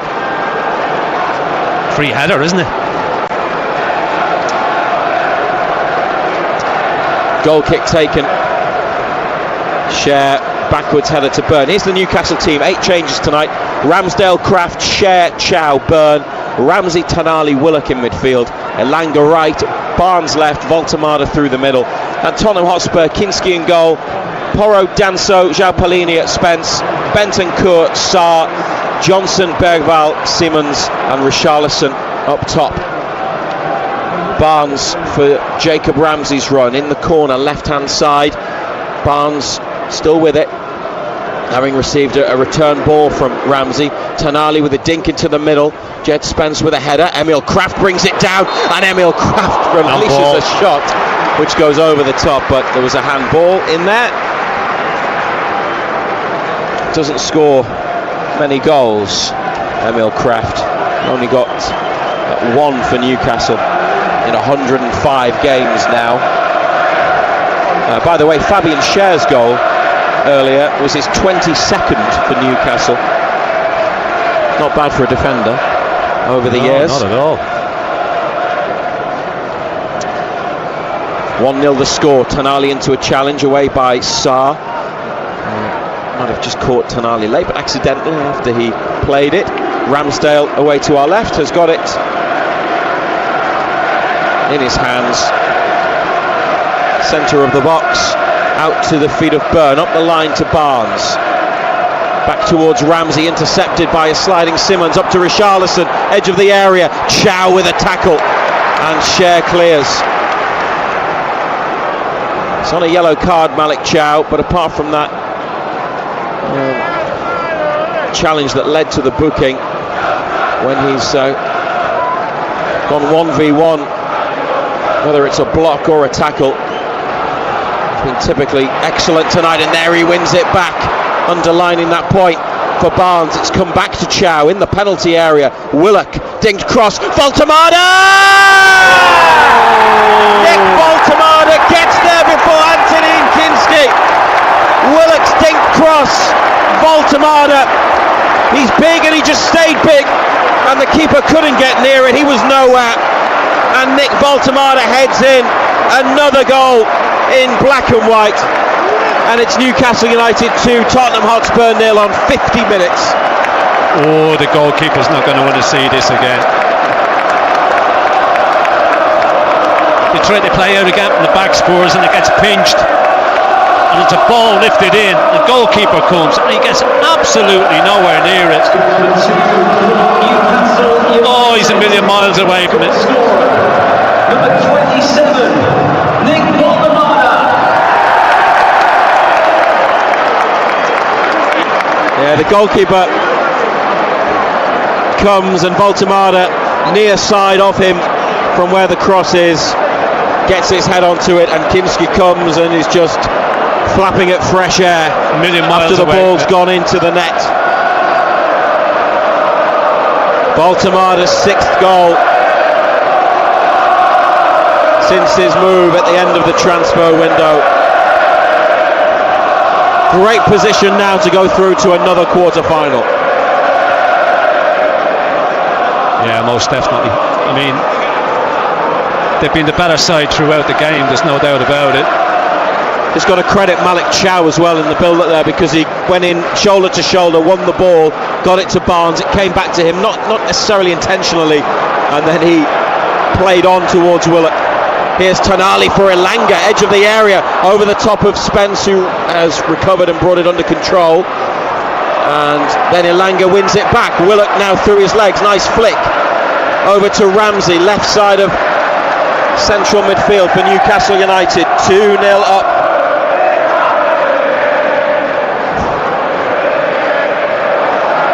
Chow to Schär on halfway, up to the feet of Voltemada. First time lay off to Tonali, move to Ramsey, and it's away from Barnes, out wider than he wanted it, not into his path, but he's kept the move alive. Back to Ramsey, and then Barnes once more.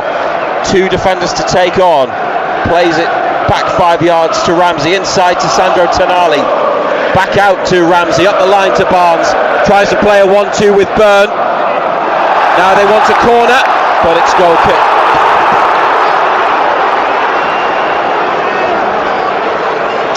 Yeah, good play again, good build-up play again, isn't it? Pedro Porro there, they both slid in. Goal kick taken short.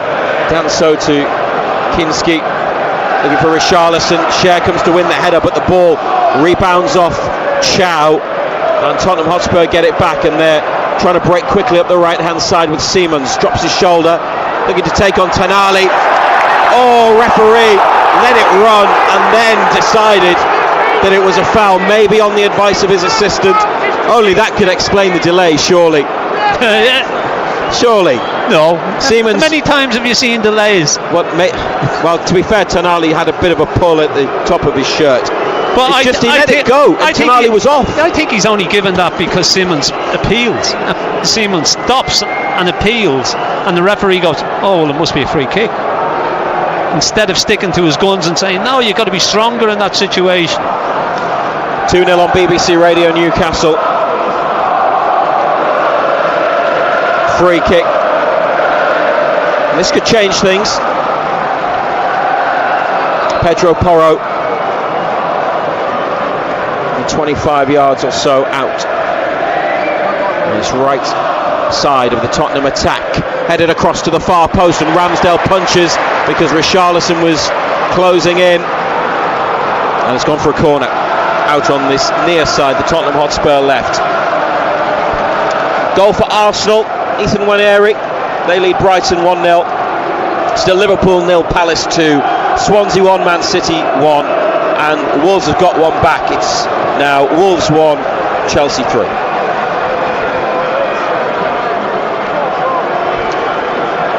Here comes the corner from Pedro Porro. Everybody back in black and white. It's to the far post where Dan Burn leaps and flicks clear. And now Tonali has got it back for Newcastle. And Ramsey with Elanga just up the line. Ramsey didn't feel he could play the ball forwards. Goes back to Tonali. Now it's with Burn, who's tackled by Bergvall.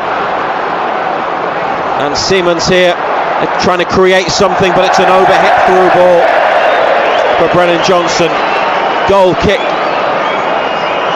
Everything they've done has been rushed, hasn't it, Spurs? That final ball, it's all been rushed. Siemens really eager to make something work, make something happen. I think Bergvall's probably been about their best player. Yeah, he's been neat, hasn't he? Been tidy. Picks up good positions, doesn't he? Newcastle have a 2-0 advantage. And now 55 minutes on the clock. Benson Court. He's been neat and tidy as well in the middle of the park. Bergvall left side, in away from his international colleague Emil Kraft, still carrying it. Tonali dropped in at right back temporarily. Kraft is out on that far side. He's playing left back. He is still in pursuit of Bergvall. He's left it for Johnson, goes on the outside. And the cross comes in over to the near side. Elanga's won it. It's done well, but the clearance didn't really travel that far. Xavi Simons comes in field, dinked cross, looking for Richarlison, nodded down. Kraft lifts it away. Willock with a header. Voltemada back to Tonali, then Voltemada again. Now he plays it, and Joe Willock in the Tottenham half. Big Dan Burn and big Nick Voltemada in the middle. Willock in the box. Can he pick one of them out? Still got it. They want it back post. Willock's gone for goal. Well, 6'6" and 6'7" in the penalty area, but Willock didn't really have the chance to cross. And then when it came back down to him, there were defenders in the way. He went for the top corner curler, but missed the target. Yeah, good break again though, isn't it?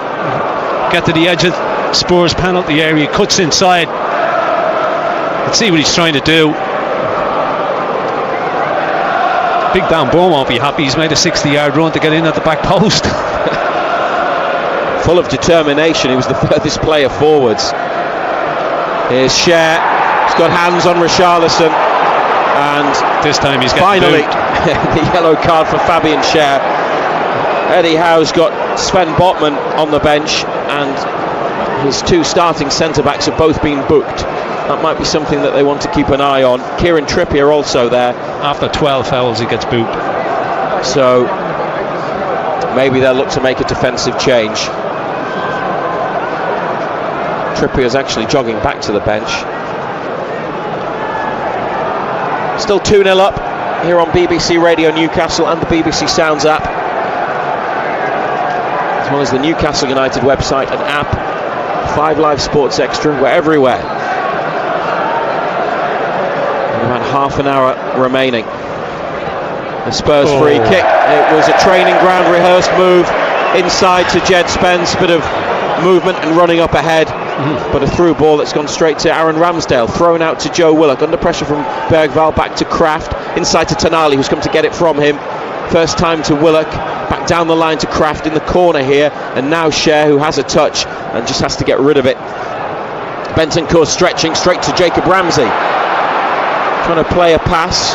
Finds Tenali, and it's brought back for a foul. After a few seconds, Ramsey was tripped. Here's the comeback on at Molineux. Wolves 2, Chelsea 3. David Moller-Wolfer, the Norwegian wing-back, has got the goal. Here's Ramsey, good run. He's carried it about 30 yards. Left of midfield, Barnes heading for the line. Good cross. Oh, Elanga just taken off him by a header in the middle. He's coming in, had his left foot up, ready to divert it towards goal, but it was cleared. Willock, edge of the box, decides not to cross. Some frustration in the stands. They wanted him just to stick it in there. Newcastle keep possession. Willock with a layoff to Tenali. Now Ramsey, edge of the area. Ramsey runs into yellow shirts. Still has the ball. Wide to Byrne. Inside to Ramsey. Barnes now back to goal, edge of the box. Sandro Tonali looking for Voltemada. It's fired in at Voltemada, who got the first touch, but then it just jumped up, and Tottenham were able to get it back to the goalkeeper. Playing some good stuff in and around the Spurs penalty area. Out to Danso, back to the goalkeeper. Not the best ball from the centre half to Kinski. Into midfield, Richarlison with a knockdown, and Jed Spence with a burst. Moves so well, doesn't he? Here's Xavi Simons in the penalty area, trying to find room for the shot. Sarr's got it. Oh, what a save, Aaron Ramsdale! And the follow-up is then put back across the face of goal and stabbed behind for a corner. That is an incredible save, low down from Aaron Ramsdale, who gets a pat on the back from most of his colleagues because he's kept the 2-0 lead there for Newcastle with an outstanding save. Sarr, first time edge of the area, strong arm, diving down low to his left, and then they dealt with the follow-up, Newcastle, by scrambling it behind for a corner.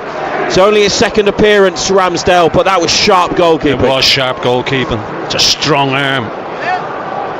Pushed it away.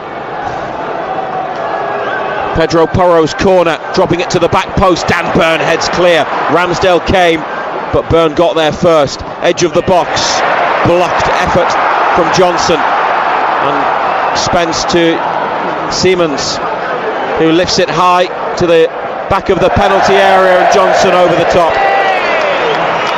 As Arsenal go 2-0 up against Brighton, with a goal scored by Bukayo Saka.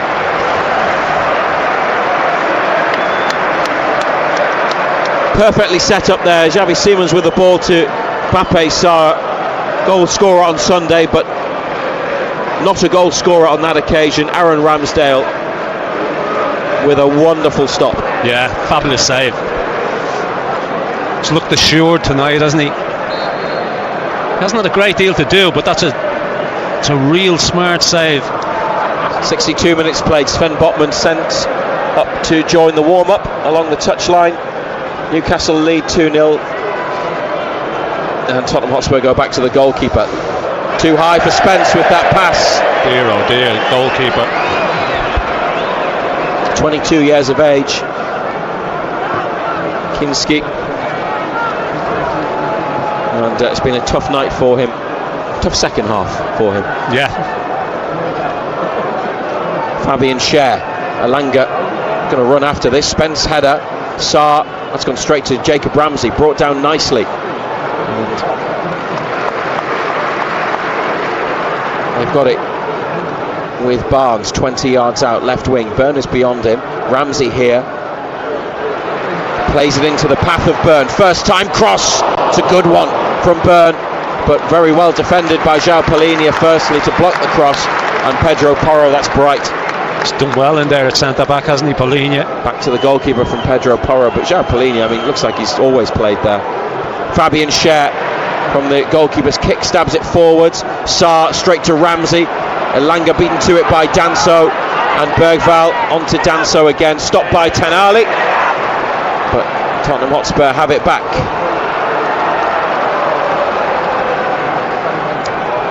Manchester City, perhaps predictably, have come from behind to lead at Swansea. It's now 2-1. Omar Marmoush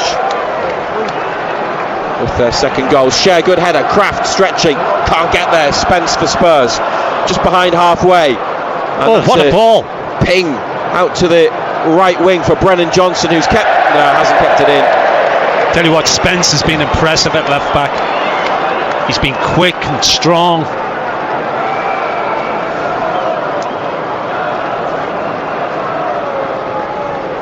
Looks really good, doesn't it? Yeah. Here's Elanga, tried to backheel it onto Willock, who made the run through the midfield channel, but stopped. 64th minute, Lucas Bergvall to Richarlison, left side of the penalty area. Dan Burn ducks out of the way of the cross, and that's a goal kick. Some Tottenham players and staff say it should be a corner. They're about to make some changes. It's a poor ball, isn't it?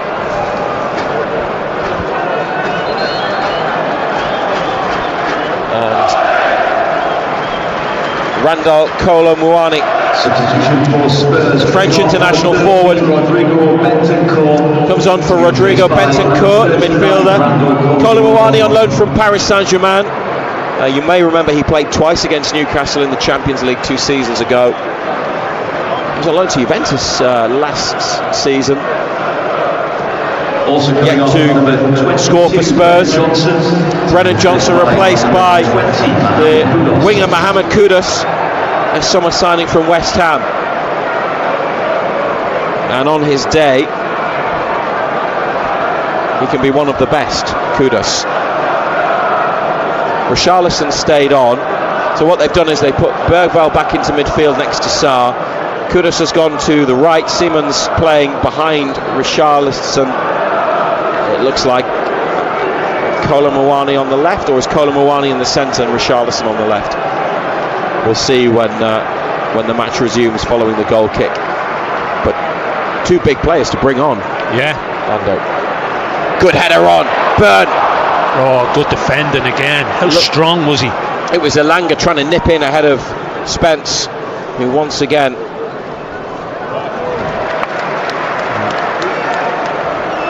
does his thing impressively. That was a really useful flick on, and Elanga was close but well defended. Now back to the goalkeeper following a Spurs throw. Kinski, it's risky. Ramsey was right on Bergvall. Now in the corner here, João Palhinha. Baltamada with him. He's on the goal line. It'll be a free kick. He's gone over the outstretched leg of Baltamada.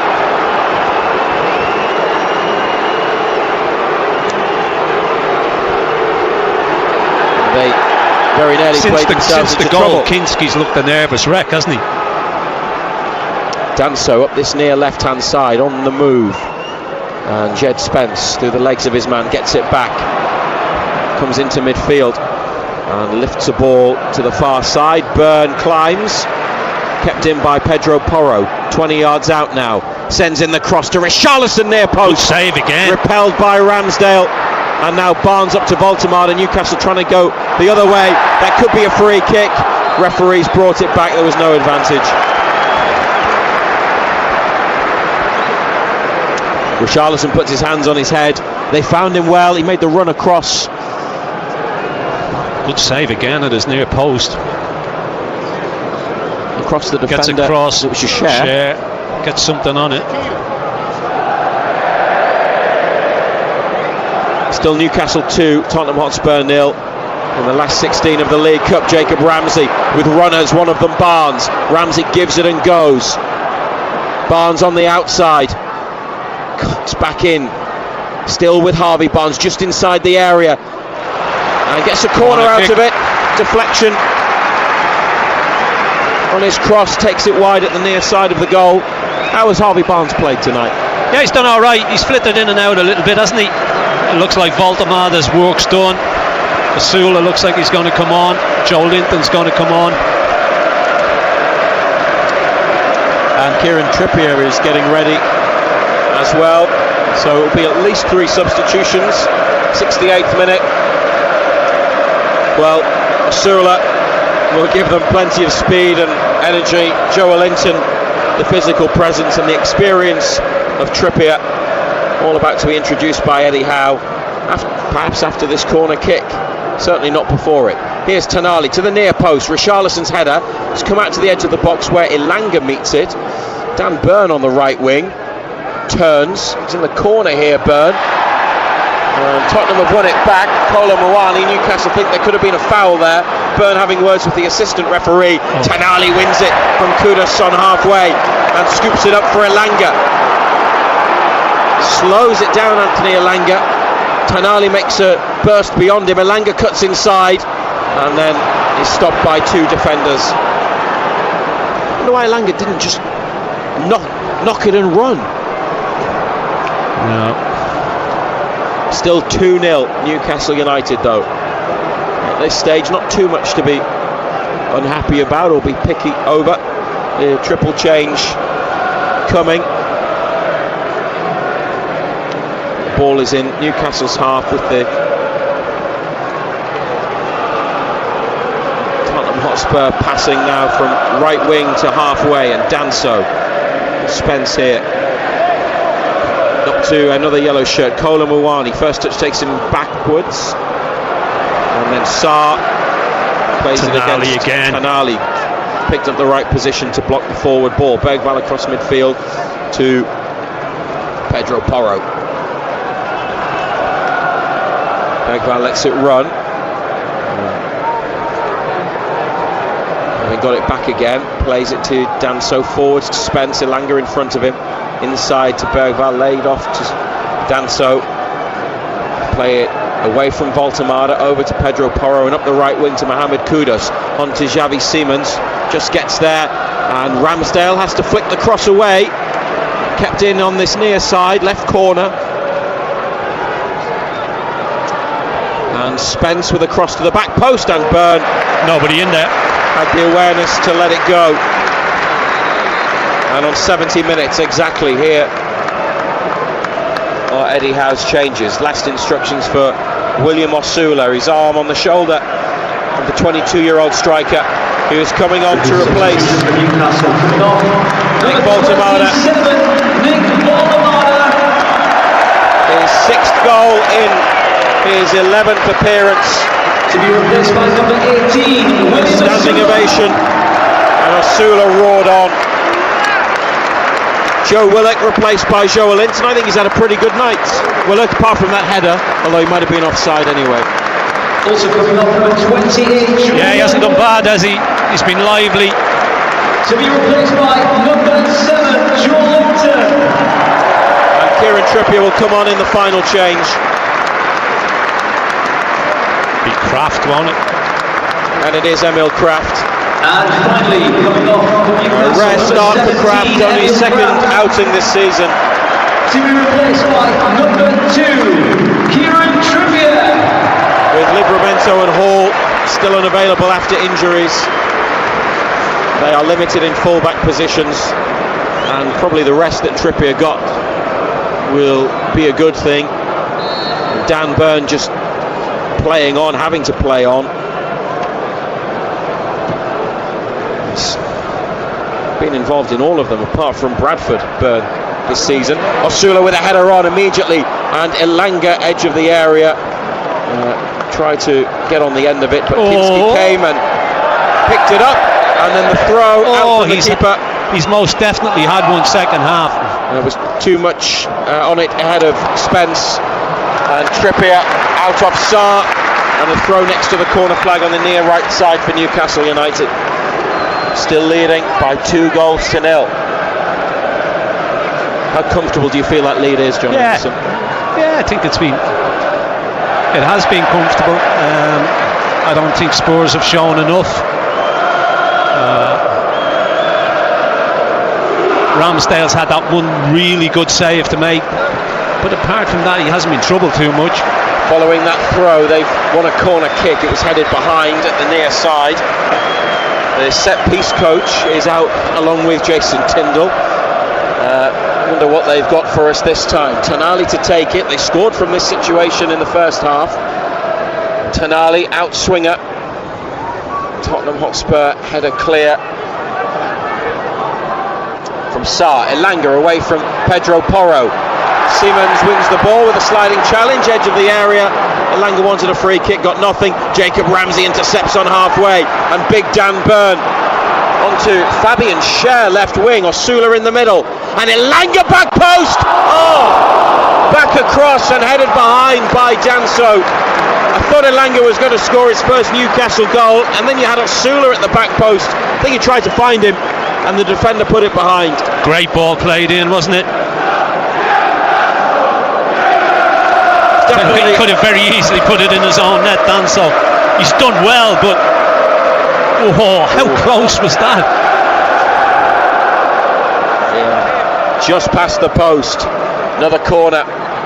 Trippier to take this one. A great ball in, wasn't it, from Fabian Schär, left wing, but Schär's got a whip on it, wasn't it? He's got that quality.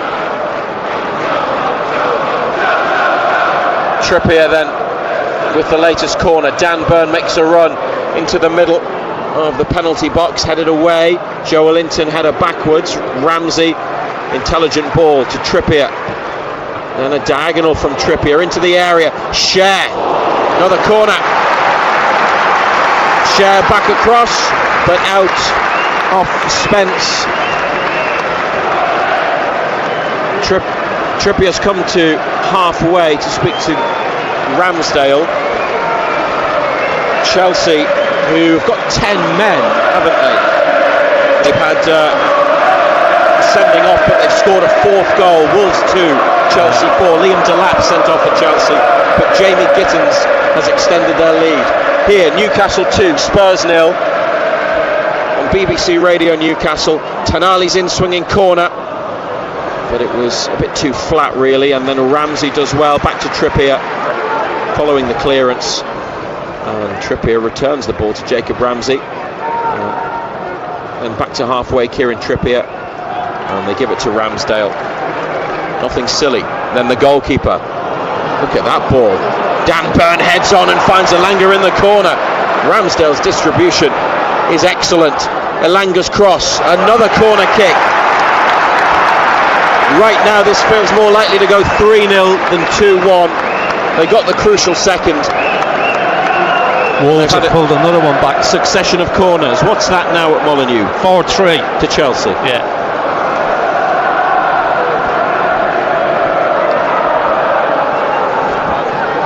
Trippier seems to be taking the corners now on the right, and it's going to be him again. Chow starts in the D, and Joe Linton pushing his man in the middle. Here's the corner towards Schär's run, headed out. Ramsey makes a challenge, and it's come for Richarlison, and now Siemens here. Tonali though had a head start, but he's got the legs anyway. Brilliant. And Sandro Tonali just back from illness, looked 100% there, made sure Newcastle kept possession. Elanga up the line. Osula started to run, then held his position, then went on the move after the ball, but Danso defended the situation. Spence inside, Bergvall back to goalkeeper Kinski. Tell you what, he's a good player, this kid Spence.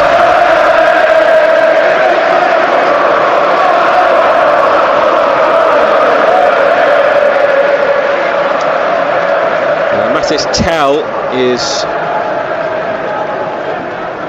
about to be brought on by Tottenham Hotspur manager Thomas Frank, and Bruno Guimaraes is called back to the bench by Newcastle. Takes off his orange bib and his black coat, and the skipper will be introduced soon. 77 minutes on the clock. Liverpool 0, Crystal Palace 3. Liverpool have 10 men though, and Jeremy Pino's added a third. What a result for Palace, who are a very good team, no doubt about it, and a much changed Liverpool losing. Here's a cross from Spurs, and Richarlison with a pretty comfortable save from Ramsdale from the header.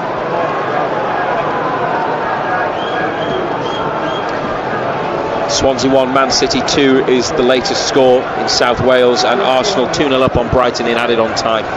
All the other matches 7:45 kickoffs. Trippier just caught a bit late by Kolo Muani. Free kick, nothing more. That is Tell on for Richarlison, who's now gone 8 games without a goal. And Tell, the French under-21 international, another player that they loaned in January and then signed permanently in the summer from Bayern Munich. Colin Mwani's through the middle now, Tell's on left side.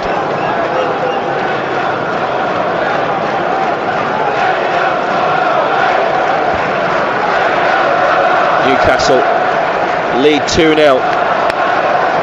10 minutes, maybe 15 with additional time away from another quarter-final. The League Cup holders now bringing on Bruno. Once the numbers board is ready. Jacob Ramsey coming off. Number 41, Jacob Ramsey. You like what you've seen from Jacob Ramsey in his career so far, John Anderson in Newcastle? Yeah, I think he's going to be a big player for us. I think when he really gets up to speed, I think he's going to be a big player.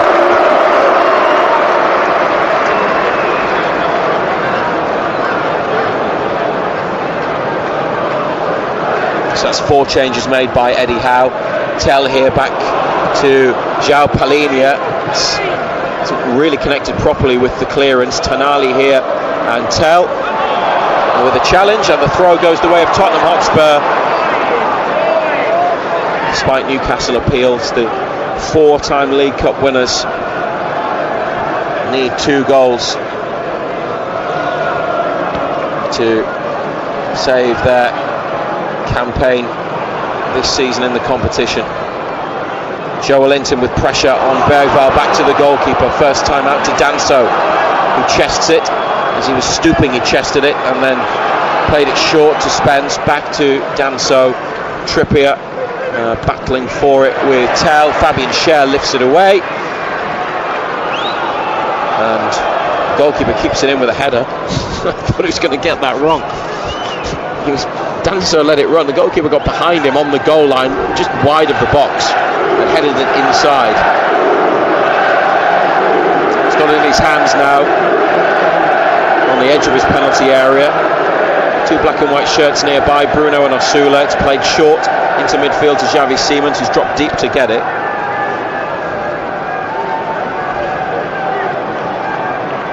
Here's Sarr in the centre circle. Now Spence up the line. Tell. Whoa! Away from Trippier. He clipped him. Free kick awarded. Wide on the left. Getting on for 30 yards out. Yellow card for Kieran Trippier. Liverpool are out of the League Cup. Crystal Palace have won 3-0 at Anfield. Arsenal have won as well. They've beaten Brighton 2-0. And Man City are 3-1 up at Swansea now. It was Ryan Cherki who scored the 3rd goal. And still Wolves 3, Chelsea 4. I think they're still playing there. Ball in behind from Tottenham Hotspur. Goal kick for Newcastle United. Just having a look at the Spurs fixtures, Ando.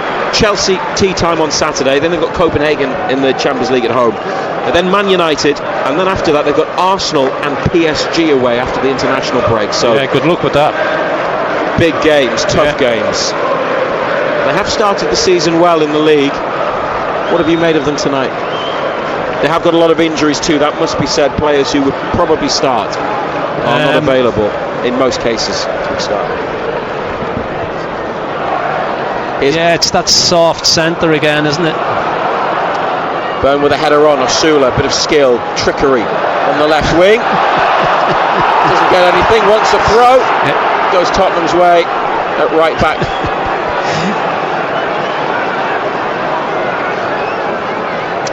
Man City have won 3-1. That's now a final score at Swansea. Ball's gone out again after Newcastle won it back. It's a goal kick. Tonali just carried it behind. And it's finished. Wolves 3, Chelsea 4. This is the last League Cup tie in this round to be completed. Newcastle and Spurs both entered at the last round, round 3, because of their participation in Europe. Quarter-finals next on the draw tonight. BBC Radio Newcastle and BBC Sounds. Trippier to Joelinton on halfway, looking for Bruno. Elanga's got it.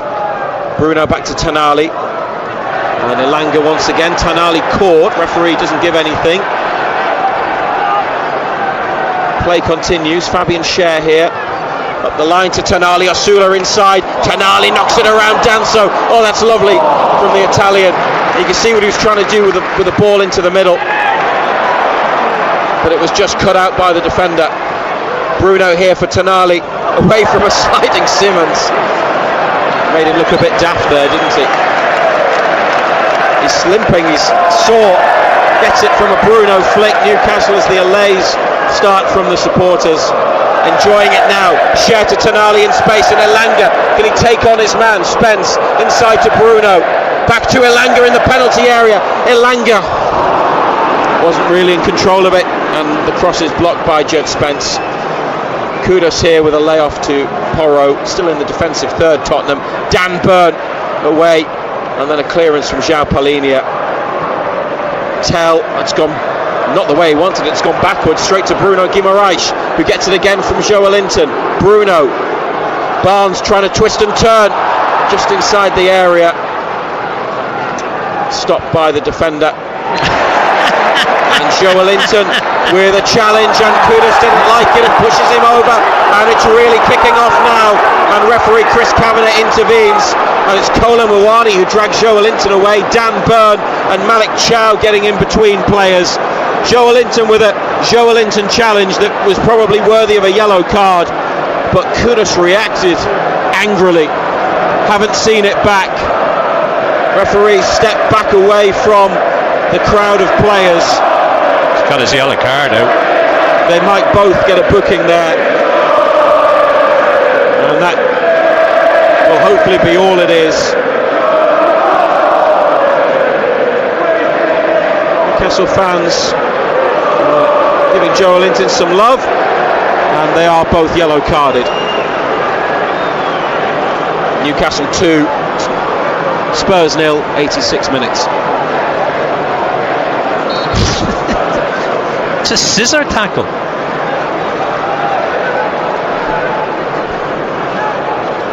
Free kick taken, and they've shifted it, switched it to the near side. Spence in field, inside 10 yards to Sarr. A big switch over to the right, onto the chest of Kudus. Bergvall gets it short from him. And it's still with Tottenham Hotspur. Kudus again. Whips in a good ball with his left. Trippier gets there before Tell. Barnes heads away. Osula leaps and chests it. And now it's a free kick to Newcastle United for the challenge on Osula. It's all stop-start now, isn't it? It's gone really messy. We're going to be with you till 10:30 tonight on BBC Radio Newcastle and BBC Sounds. So if you'd like to have your say about Newcastle and what will hopefully, barring any late drama, be progress to the quarter-finals, give us a call, 0800 234 6565. Trippier, a bit of a risky ball back to Bruno. He's had to make a strong challenge, and now they get it clear into midfield to Joelinton. Chested to Elanga, trying to make his way into the Tottenham half, fouled by Kudus. And it's the fans who tend to be like that in this moment, wanting a second yellow card, but it's not the sort of challenge that really earns one, is it? Just a free kick. 0800 234 6565, or if you've got a moment to send us a WhatsApp message, you can do so. Put BBC at the start, and this is the number 08000 321 333. We'd like to know what you think about the match and who you'd like in the next round, assuming they get there. 3 minutes of normal time to play. Anthony Gordon will be coming on. Tonali, good challenge, good win in midfield. Trippier out to Tonali again. The endless running from Sandro Tonali. He's been brilliant again. It's a Spurs throw. You get sick of saying it, don't you? Because you just expect it game in, game out. he's just got a level of consistency that's... Newcastle. Coming off, number 20, Anthony Elanga leaving the pitch. Hasn't quite happened yet for Anthony Elanga. Eddie Howe says he will go on to be a big player for the club. He gets a lot of appreciation from the coaching staff on his way off the pitch. Gordon's come on, and Barnes has come to the right with Gordon left.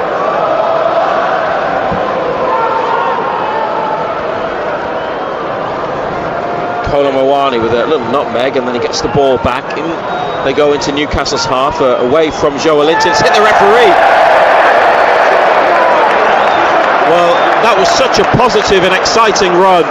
There might well have been a finish at the end of it, but it's hit Chris Kavanagh on the heel, and he apologises, but the game's got to stop. Referees had a blinder. Bruno behind the referee applauding him and smiling. I think they knew that could have been a dangerous situation, and now Tottenham have passed it straight out of play, and that really sums things up.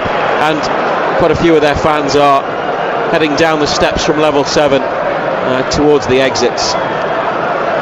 Final minute of the 90. You can send us a message on X, it's at BBC Newcastle, and WhatsApp again, 08000 321 333.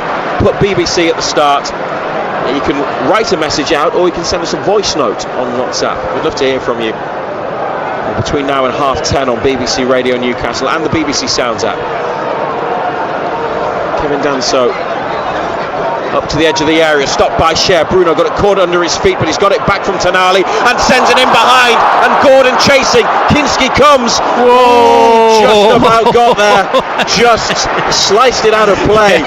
Gordon takes a throw to Joelinton, gets it back. He stayed on side, and we're now into a minimum of 4 additional minutes. Gordon to Bruno, looked for Byrne, straight back to Tottenham Hotspur. Missed his own teammate with the pass, and Spence near touchline. Long ball in behind from Spence. Tell on the chase. Cher sees it behind.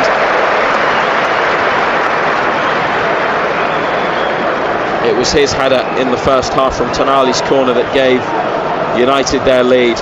And then Voltemada with a header from Willocks. Chipped cross near post. Goalkeeper got it all wrong. Voltemada once again got it spot on. And it's 2-0. Remember in the behind closed doors period, John Anderson, I think we were close to going to another lockdown. Newcastle went to Brentford. Thomas Frank was there for a quarter-final in the Steve Bruce days, and they lost 1-0, and it was absolutely dreadful. Since then, really, this competition has become something special, and they're just a couple of minutes away from another quarter-final, so that'll be 4 seasons in a row that they've made at least the quarter-finals. Yeah, it's been a good performance, hasn't it? Good intensity. Some of the football they've played has been excellent. Spence in the middle of Newcastle's half. What do you make of Xavi Simons? There he is, crossfield ball, showing to the head of Dan Byrne. Gordon trying to get there. It's gone out for a throw. Some good, some bad, isn't it? A bit like Spurs, like all of Spurs.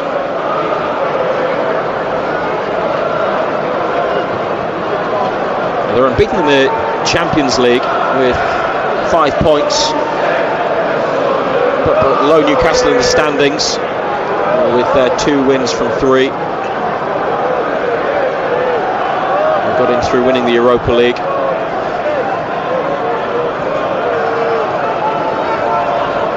One of 6 English teams in the competition this season. Here's Jed Spence, 90 seconds remaining. Curling cross from Saar. Byrne gets up. Gordon then climbs and flicks away edge of the area. João Palhinha to the right wing. Mohamed Kudus. Kudus again.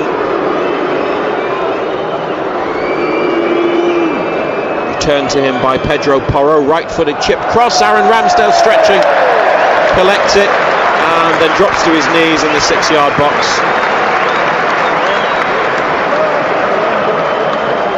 He's had a good night as well, Ramsdale, in goal. Kicks out of his hands, has come off the outside of his right boot. Trippier on halfway, with a cushioned ball to Bruno in the middle. Bruno's won it, and runners in behind. Asula, and it's come for Barnes into the corner. Surely a free kick. Danso pushed Barnes over, right under the nose of the assistant referee. And with 30 seconds to play, free kick. Might as well stick it in the box. Chow's on his way forwards. Byrne as well, and Cher additionally.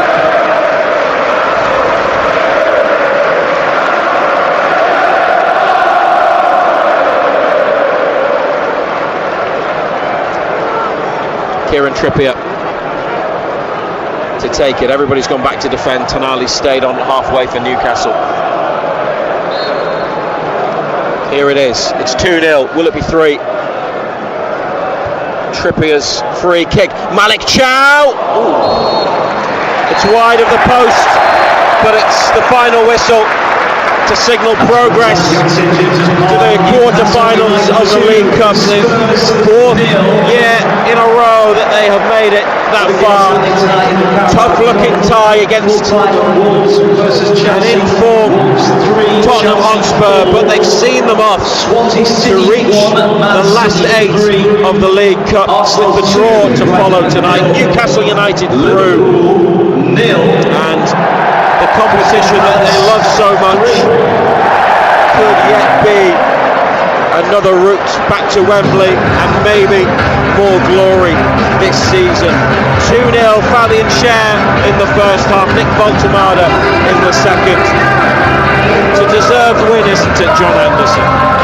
Yeah, deserved to win it. I mean, Spurs were everything that you thought they'd be.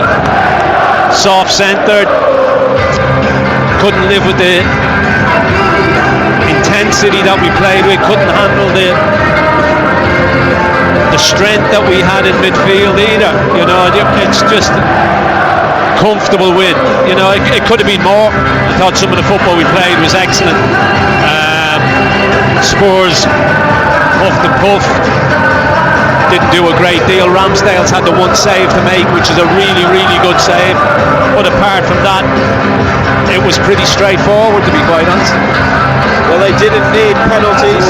They did the job in 90 minutes. And last season, on their run to Wembley, and though they had to beat some top teams, didn't they? Liverpool, obviously, in the final, but Arsenal over 2 legs. They saw off Chelsea. Brentford, I think Brentford were above them when they met in the quarter-finals at that point. Nottingham Forest as well. Here they've beaten another one of the, what had been one of the established top teams. And you feel like when it's at St James's Park in particular, it doesn't matter who it's against, because they will always produce and they will always deliver. Yeah, look, so you'd want a home tie next, wouldn't you? Against anybody, probably. Against Cardiff. In particular. Yeah, look, it was pretty straightforward, you know. I thought Spurs had come and they'd be Spurs, if you want to put it that way. You know, Spurs neat and tidy, but when it comes down to the nitty gritty, they haven't got too many who are going to roll their sleeves up and dig it out for you. You know, I thought the way we started, great intensity, great desire, pinned Spurs back. The second goal goes in. I mean, the goalkeeper's had an absolute howler for the second goal, to be quite honest. But you know, that killed the game. You know, there was no way back from Spurs. Even at 1-0, it was very, very difficult to see Spurs getting back into it. So all in all, it was a comfortable victory. But as you say, you'd like another home tie in the quarterfinals. And lots of changes tonight, 8 in total. He was able to leave some big players out, and well, in the case of Botman, just give them a rest, although he was on the bench. Bruno Bruno came on late, but it worked well from a squad point of view tonight, and you could go through pretty much everybody that came in and say that they had an important contribution. They played well. Ramsdale, obviously, Cher got the goal. You like Ramsey, Tonali was Tonali and just top class. Willock, I thought, had a good game. Barnes had some strong moments as well, so it's been a really positive night in terms of how the squad has been utilised too. Yeah, good to get game time into some of these players. Kraft came in, you could see that he was rusty, but he does what Kraft does. He worked his socks off. Good for him to get game time. Alanga more game time. Like Ramsey, like the look of Ramsey. I think when he gets up to speed, as I said to you when he got substituted, I think he's going to be a big player for us. I really do. I think he's going to develop into a top player. So all the players that came in all did their part tonight. They all played well. Give us a call. BBC Radio Newcastle's number 0800 234 6565. We're with you till 10:30 tonight to discuss the game. If we can bring you any post-match reaction from Eddie Howe before then, we will, or maybe a player. You can also send us a WhatsApp message. Put BBC at the start and the WhatsApp number if you've got time to let us know what you think of how the match has gone, who you'd like in the draw before it's made. It's going to follow the match, but it might well be the best part of an hour. It usually is. WhatsApp 08000 321 333. Just start it with BBC.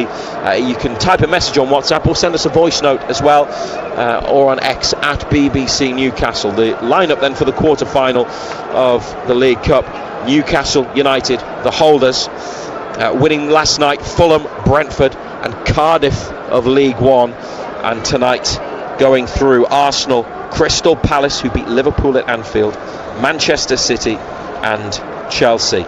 Newcastle United will face one of those 7 teams in the quarter-finals of the League Cup in December, after winning tonight at St James's Park against Tottenham Hotspur by 2-0.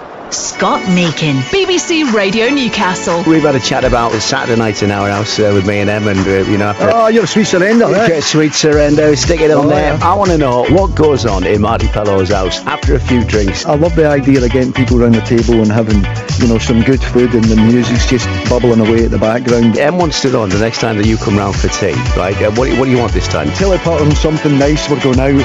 Oh, right, okay, we're going to go out. Okay, you paying again? You see that? No, you're buying. The amount of money you're getting paid. Well, Scott Meakin, weekday afternoons from 2, BBC Radio Newcastle.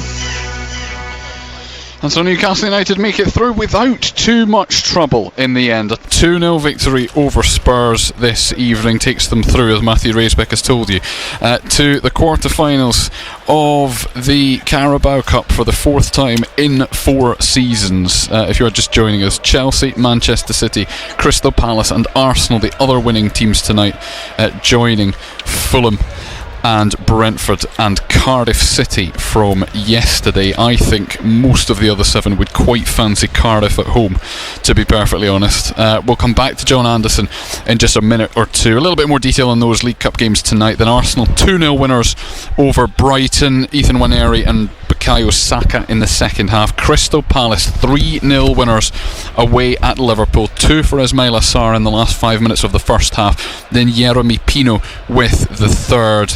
A couple of minutes from the end. Amara Nalo sent off, given a straight red card about 10-11 minutes after coming on as a substitute for Liverpool. Swansea won Manchester City 3, but Swansea were leading for a good chunk of the first half. Gonzalo Franco after 12 minutes. Jeremy Doku got Manchester City level 5 minutes before the break.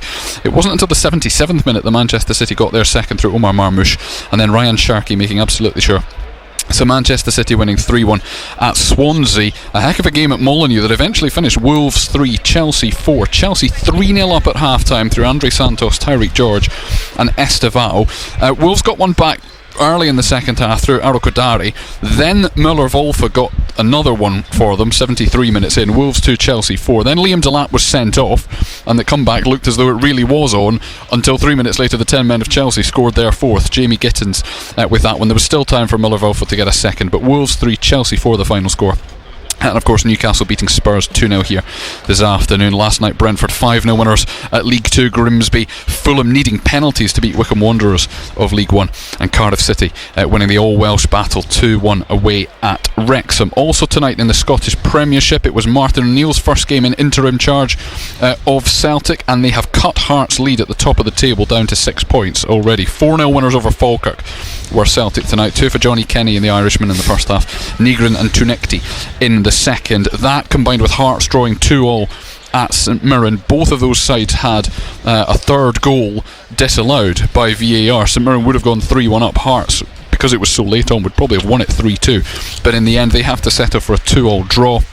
Rangers beat Hibs 1-0 at Easter Road, Danilo after 5 minutes. Aberdeen won 1-0 at Kilmarnock, and Motherwell beat Dundee United by 2-0. And the final result to bring you tonight, Northern Ireland's women in their Women's Nations League playoff, beaten 3-0 in Iceland, despite Sarah Robson of Durham coming out of international retirement to play in both legs of this of that playoff. Beaten 3-0 tonight in Iceland, and that is 5-0 on aggregate. 0800 234 6565 is the number to call to chat with John Anderson tonight. We are here until 10:30. If you can't call us for whatever reason, then send us a message instead. 81333 if it's a text message, 08000 321 333 if it's a WhatsApp message. Start them all with the letters BBC.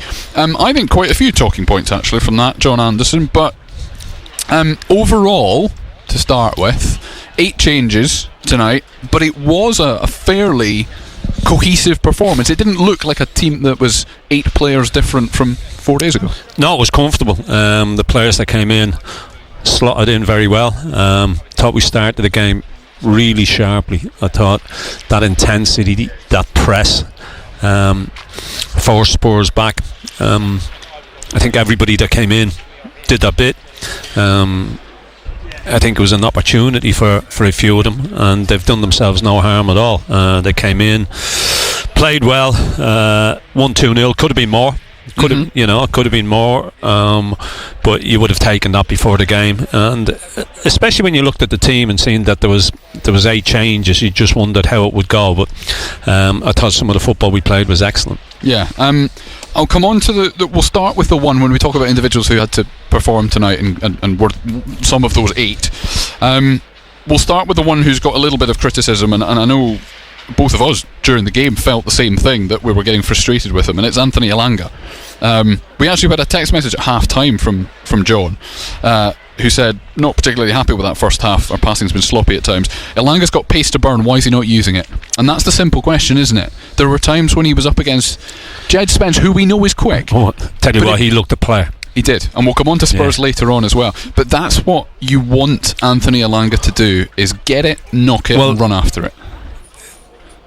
That's the way Forest used them, because last season Forest were a counter-attacking side. I mean, he did that here to us last season. I mean, when you've got that much pace, you just get it and you knock it and you run. But against Spence, who looked exceptionally quick as well, I have to say, he didn't get any joy at all, really. I thought Spence played him really well. Got tied to him when he had to, stood off him a little bit when he had to. It hasn't really happened for Elanga as of yet. He's still finding his feet, he's still settling in, but tonight will do him good. He needs more. It's the old adage, isn't it? He needs more game time, and he needs to be playing more regular to get that confidence up as well, Colin. It's not going to happen by just playing 80 minutes tonight and then coming off and then not playing for another 3 or 4 games. So he needs a run of games. Is he going to get that the way that Jacob Murphy is playing? You would probably think not. But he needs to keep working on it. And just one more to ask you about before we go to the phones. I know that Morris, the Newcastle fan, is ready and waiting to talk to us. Willisula got the best part of half an hour if you include injury time, which is a little bit longer than he's been getting in Premier League matches, but it's still not a huge amount of time to impose himself on a game, is it? How do you think he did? He did alright. He ran around, he chased, a couple of little step overs and whatnot.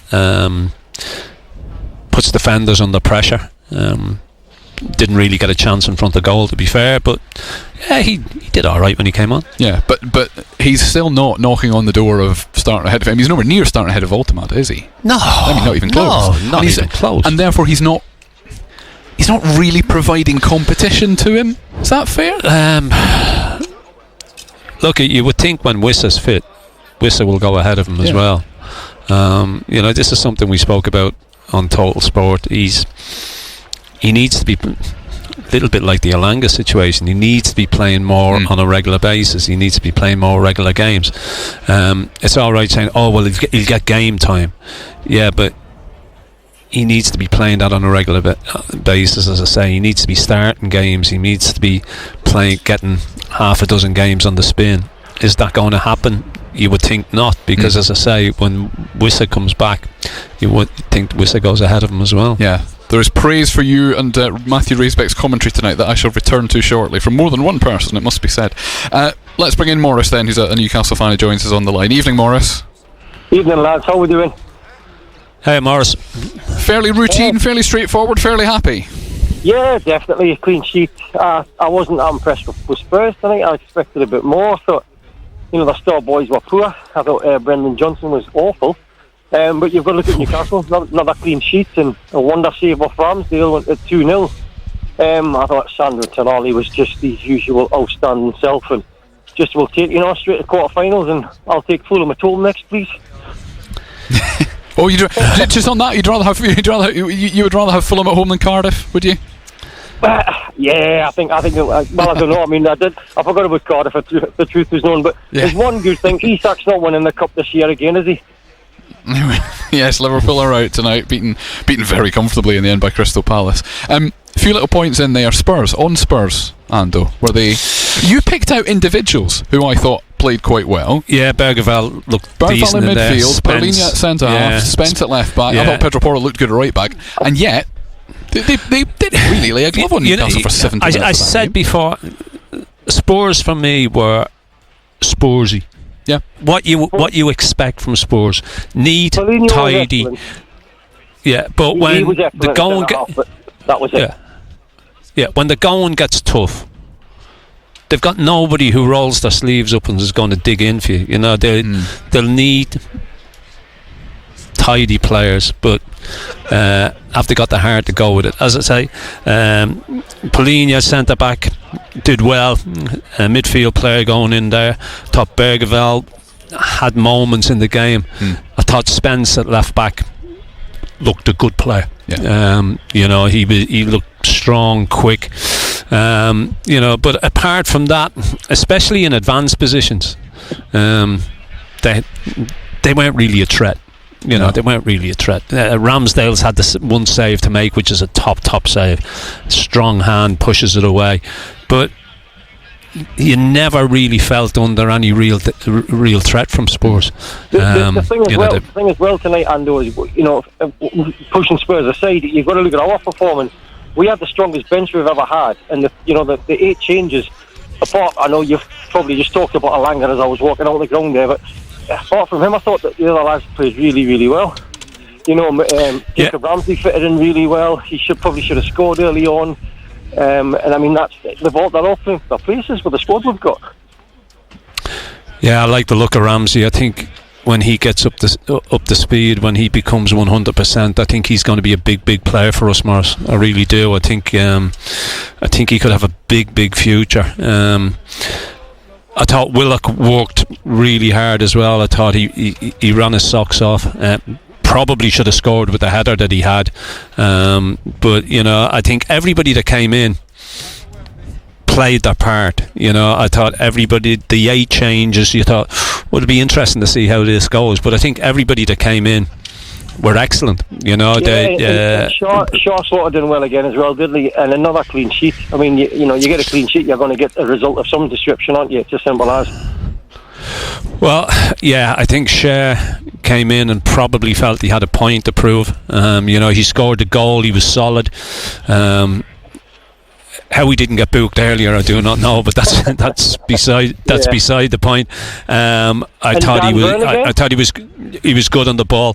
Yeah, I mean, there was one or two of them who came in and go to West Ham at the weekend, and one or two will be thinking, I've got a chance of playing at West Ham. So it's the manager has decisions to make. It looked like that was the case for Cher, who I've been a regular here for so many years. All of a sudden I'm out of the side now. I'm back in and I want to stay here. So decisions for the manager to make, but look at nice decisions for the manager to make, because there was so many good performances.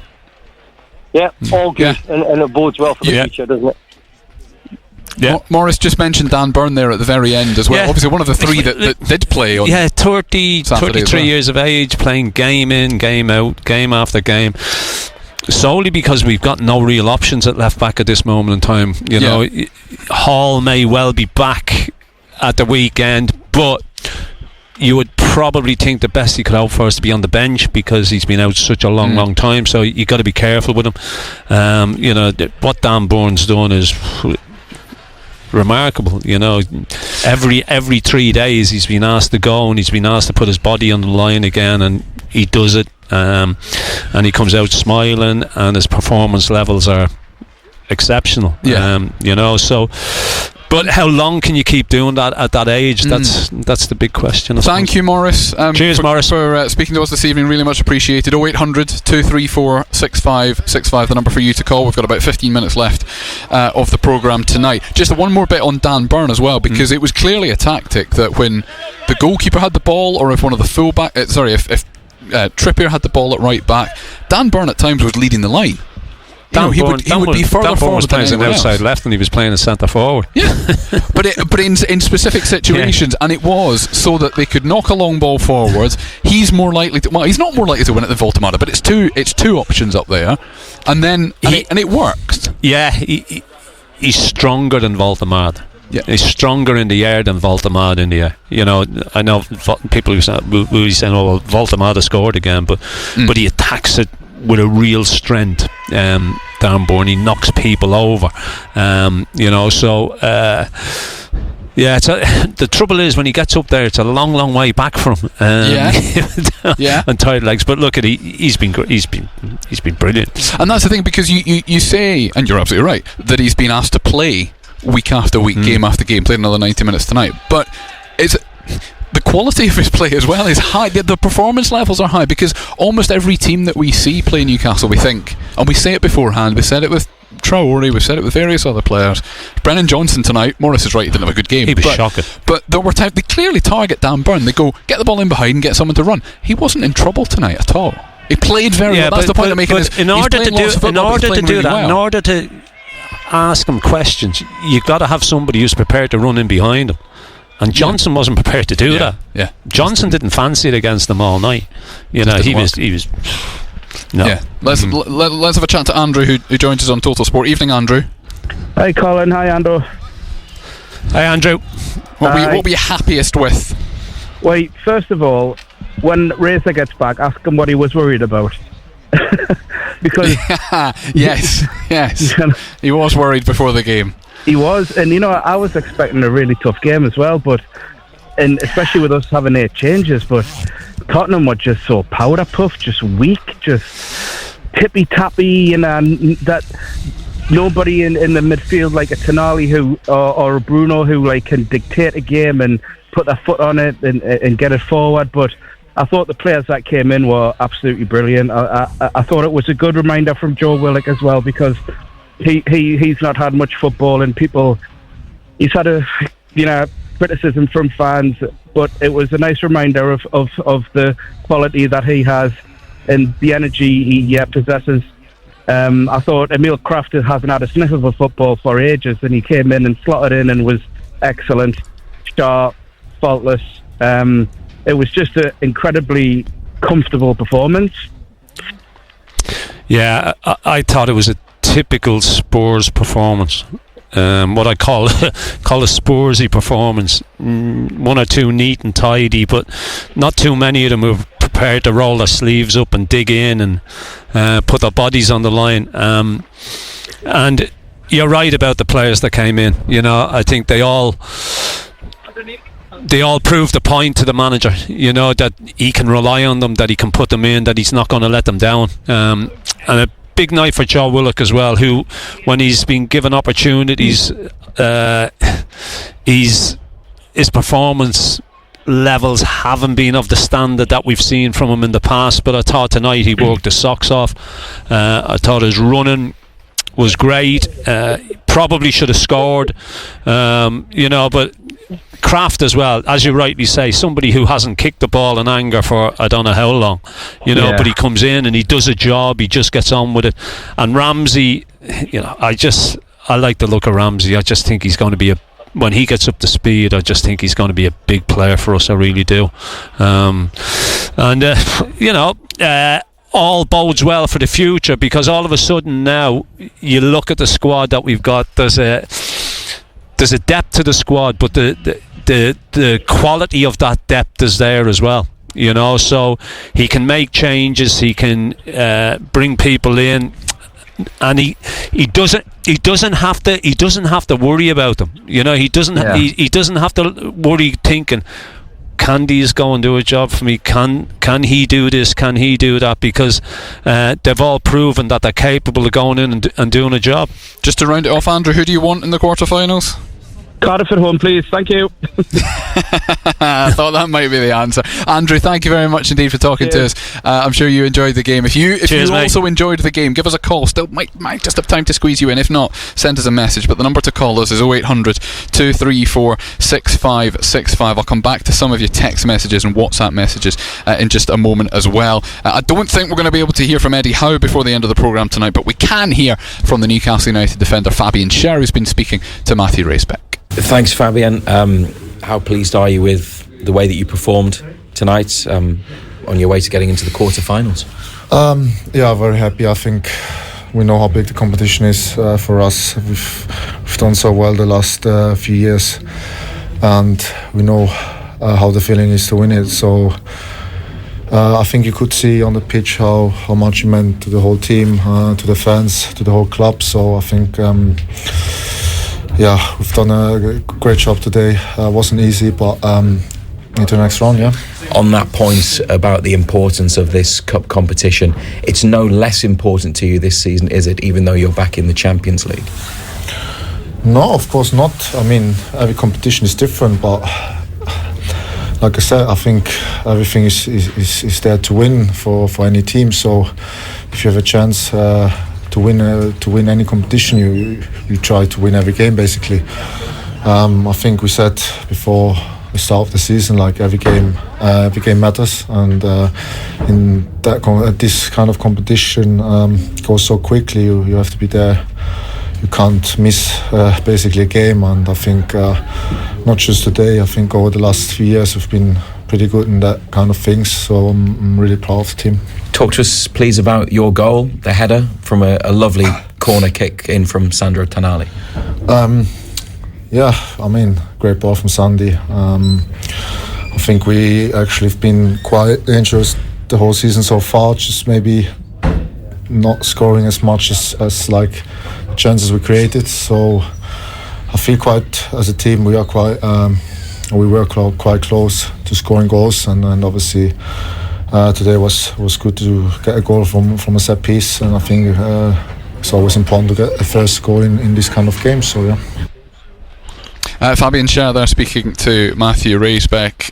You kind of touched on it earlier, Rando, but he came in for Sven Botman tonight. Botman was on the bench, so any fears about concussion from his head knock at the weekend are unfounded, and he would have been fit to play clearly if he was on the bench tonight. Fabian Schär just slotted in.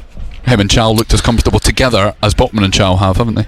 Yeah, but the one thing he's got bags of experience. Yes. You know, he's been around the game a long time, but it looked like he wanted to prove a point. You know, he's at the age now where he doesn't want to be sitting on the bench. He wants to be playing, and he obviously got injured, had a concussion, and didn't have a concussion. That's the point. But had a head cut. No, I'm on about Schär. Sorry, Schär. Yeah, sorry. That's the reason he was out of the side. Yes. Chow came in, and him and Botman built up a relationship that has been first class. You know, the same way that Dan Bourne and Cher have been built up a relationship over the years, and they were great together. But it was as if I'm back. I want to stay in, and I want the manager to have something to think about for West Ham at the weekend, and that's exactly what he's done. So look at it. Eddie Howe will be absolutely delighted with the performance of him. He'll be delighted with the performance of everybody, to be quite honest. But he's he's an experienced player. Great header, Tonali's ball in. You have to give him a mention again. He was absolutely he's a beast. He really is. But it was, look, so many pleasing points about it. Good energy. Some of the football, as I said, we played was absolutely outstanding. I'm sure the manager will be absolutely delighted. We're in a privileged position at the moment. We're inside St James's Park. Obviously all the fans have had to leave, so it is worth describing what is going on the pitch at the moment, because there are 8 Newcastle players and 4 or 5 of the coaching staff sort of doing a very elaborate drill / mini game. There are 2 goals set up across either side, one of the half of it looks like it's a ball drill, but it's actually a running drill when you watch it. Yes, they're passing the ball, but there's plenty of off the ball running going on as well. And it's, given that it's 10:25, getting off at 10:30 at night, some of these players played. It's not those that played the majority of the game. So you've got the likes of Asula and to be fair, Trippier's joining in this, and he played an hour or so. Bruno's involved, Gordon's involved, Lewis Miley, and others. It's all the subs. I mean, Trippier started, didn't he? But yes, apart from that, Jacob Murphy's there as well. Joe Linton's there too.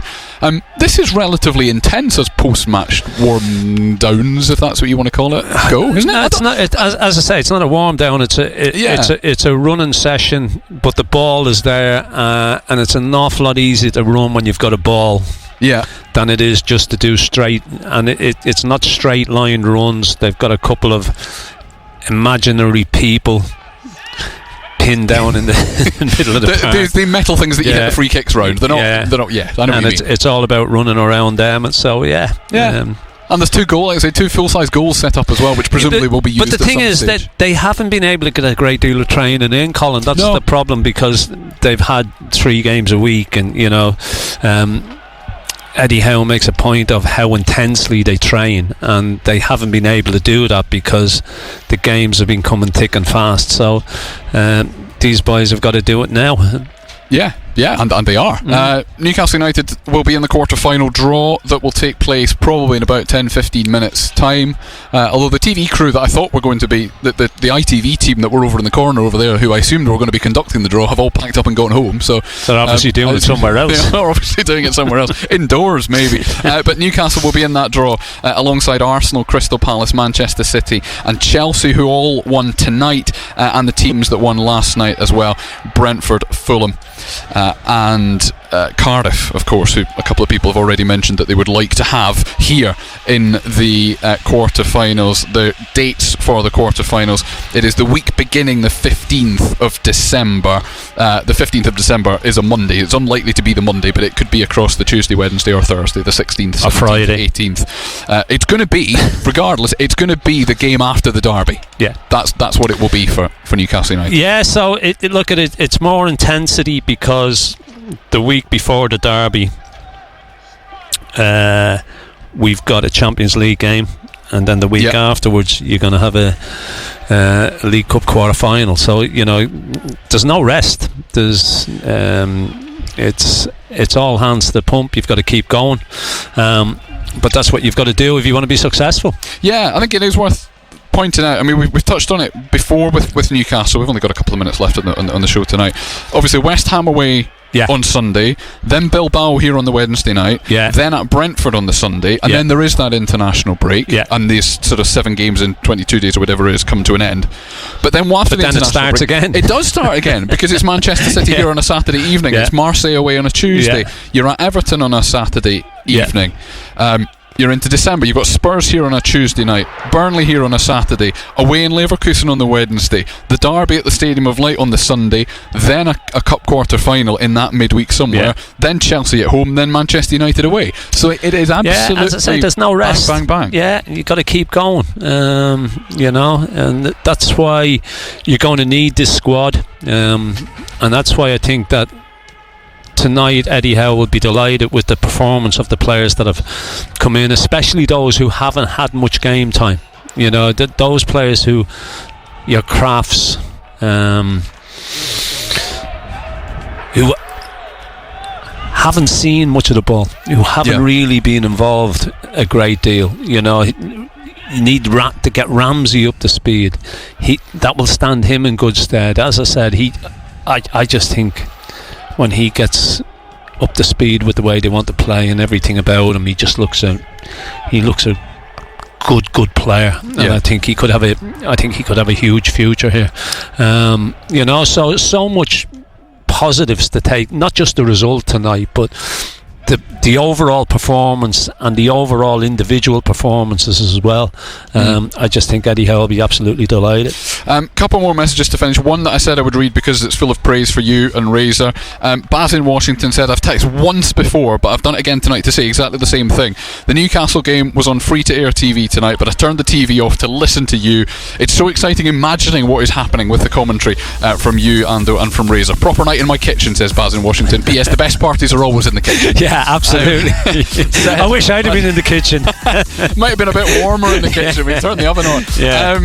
And one more that I did want to read as well, just to kind of round out the optimism of tonight. Thoroughly enjoyable game tonight, says Lee in Killingworth. Great use of the squad, all worked brilliantly. Dan Byrne must have had his Weetabix as well. He had a great game all over the place in a good way. Ramsdale outstanding when called upon as well. A much deserved win, and it wouldn't be a Newcastle United match without a routine Joe Linton challenge. Yeah, it's maybe just as well VAR wasn't involved. I think that may be a valid point. He could have had 2 yellow cards, one for the challenge, one for the reaction as well, but that it didn't happen, and it was a successful night in the end for Newcastle United. They are through to a 4th League Cup quarter final in 4 seasons. Total Sport back tomorrow. Tonali delivers the corner header from Fabian Schär. Back in the team tonight from the start, and Fabian Schär connects with a Sandro Tonali corner at the Leazer's end, down into the ground and into the back of the net. 24th minute, Newcastle United 1, Tottenham Hotspur 0. It's come back to Chow in the penalty area. Willock dinked cross, Voltemada! Nick Voltemada gets there before Antonin Kinski. Willock's dinked cross, Voltemada. He's big and he just stayed big, and the keeper couldn't get near it. He was nowhere, and Nick Voltemada heads in. Another goal in black and white, and it's Newcastle United 2, Tottenham Hotspur 0 on 50 minutes. Total Sport North East. On the station with Newcastle and Sunderland commentary exclusively live. BBC Radio Newcastle.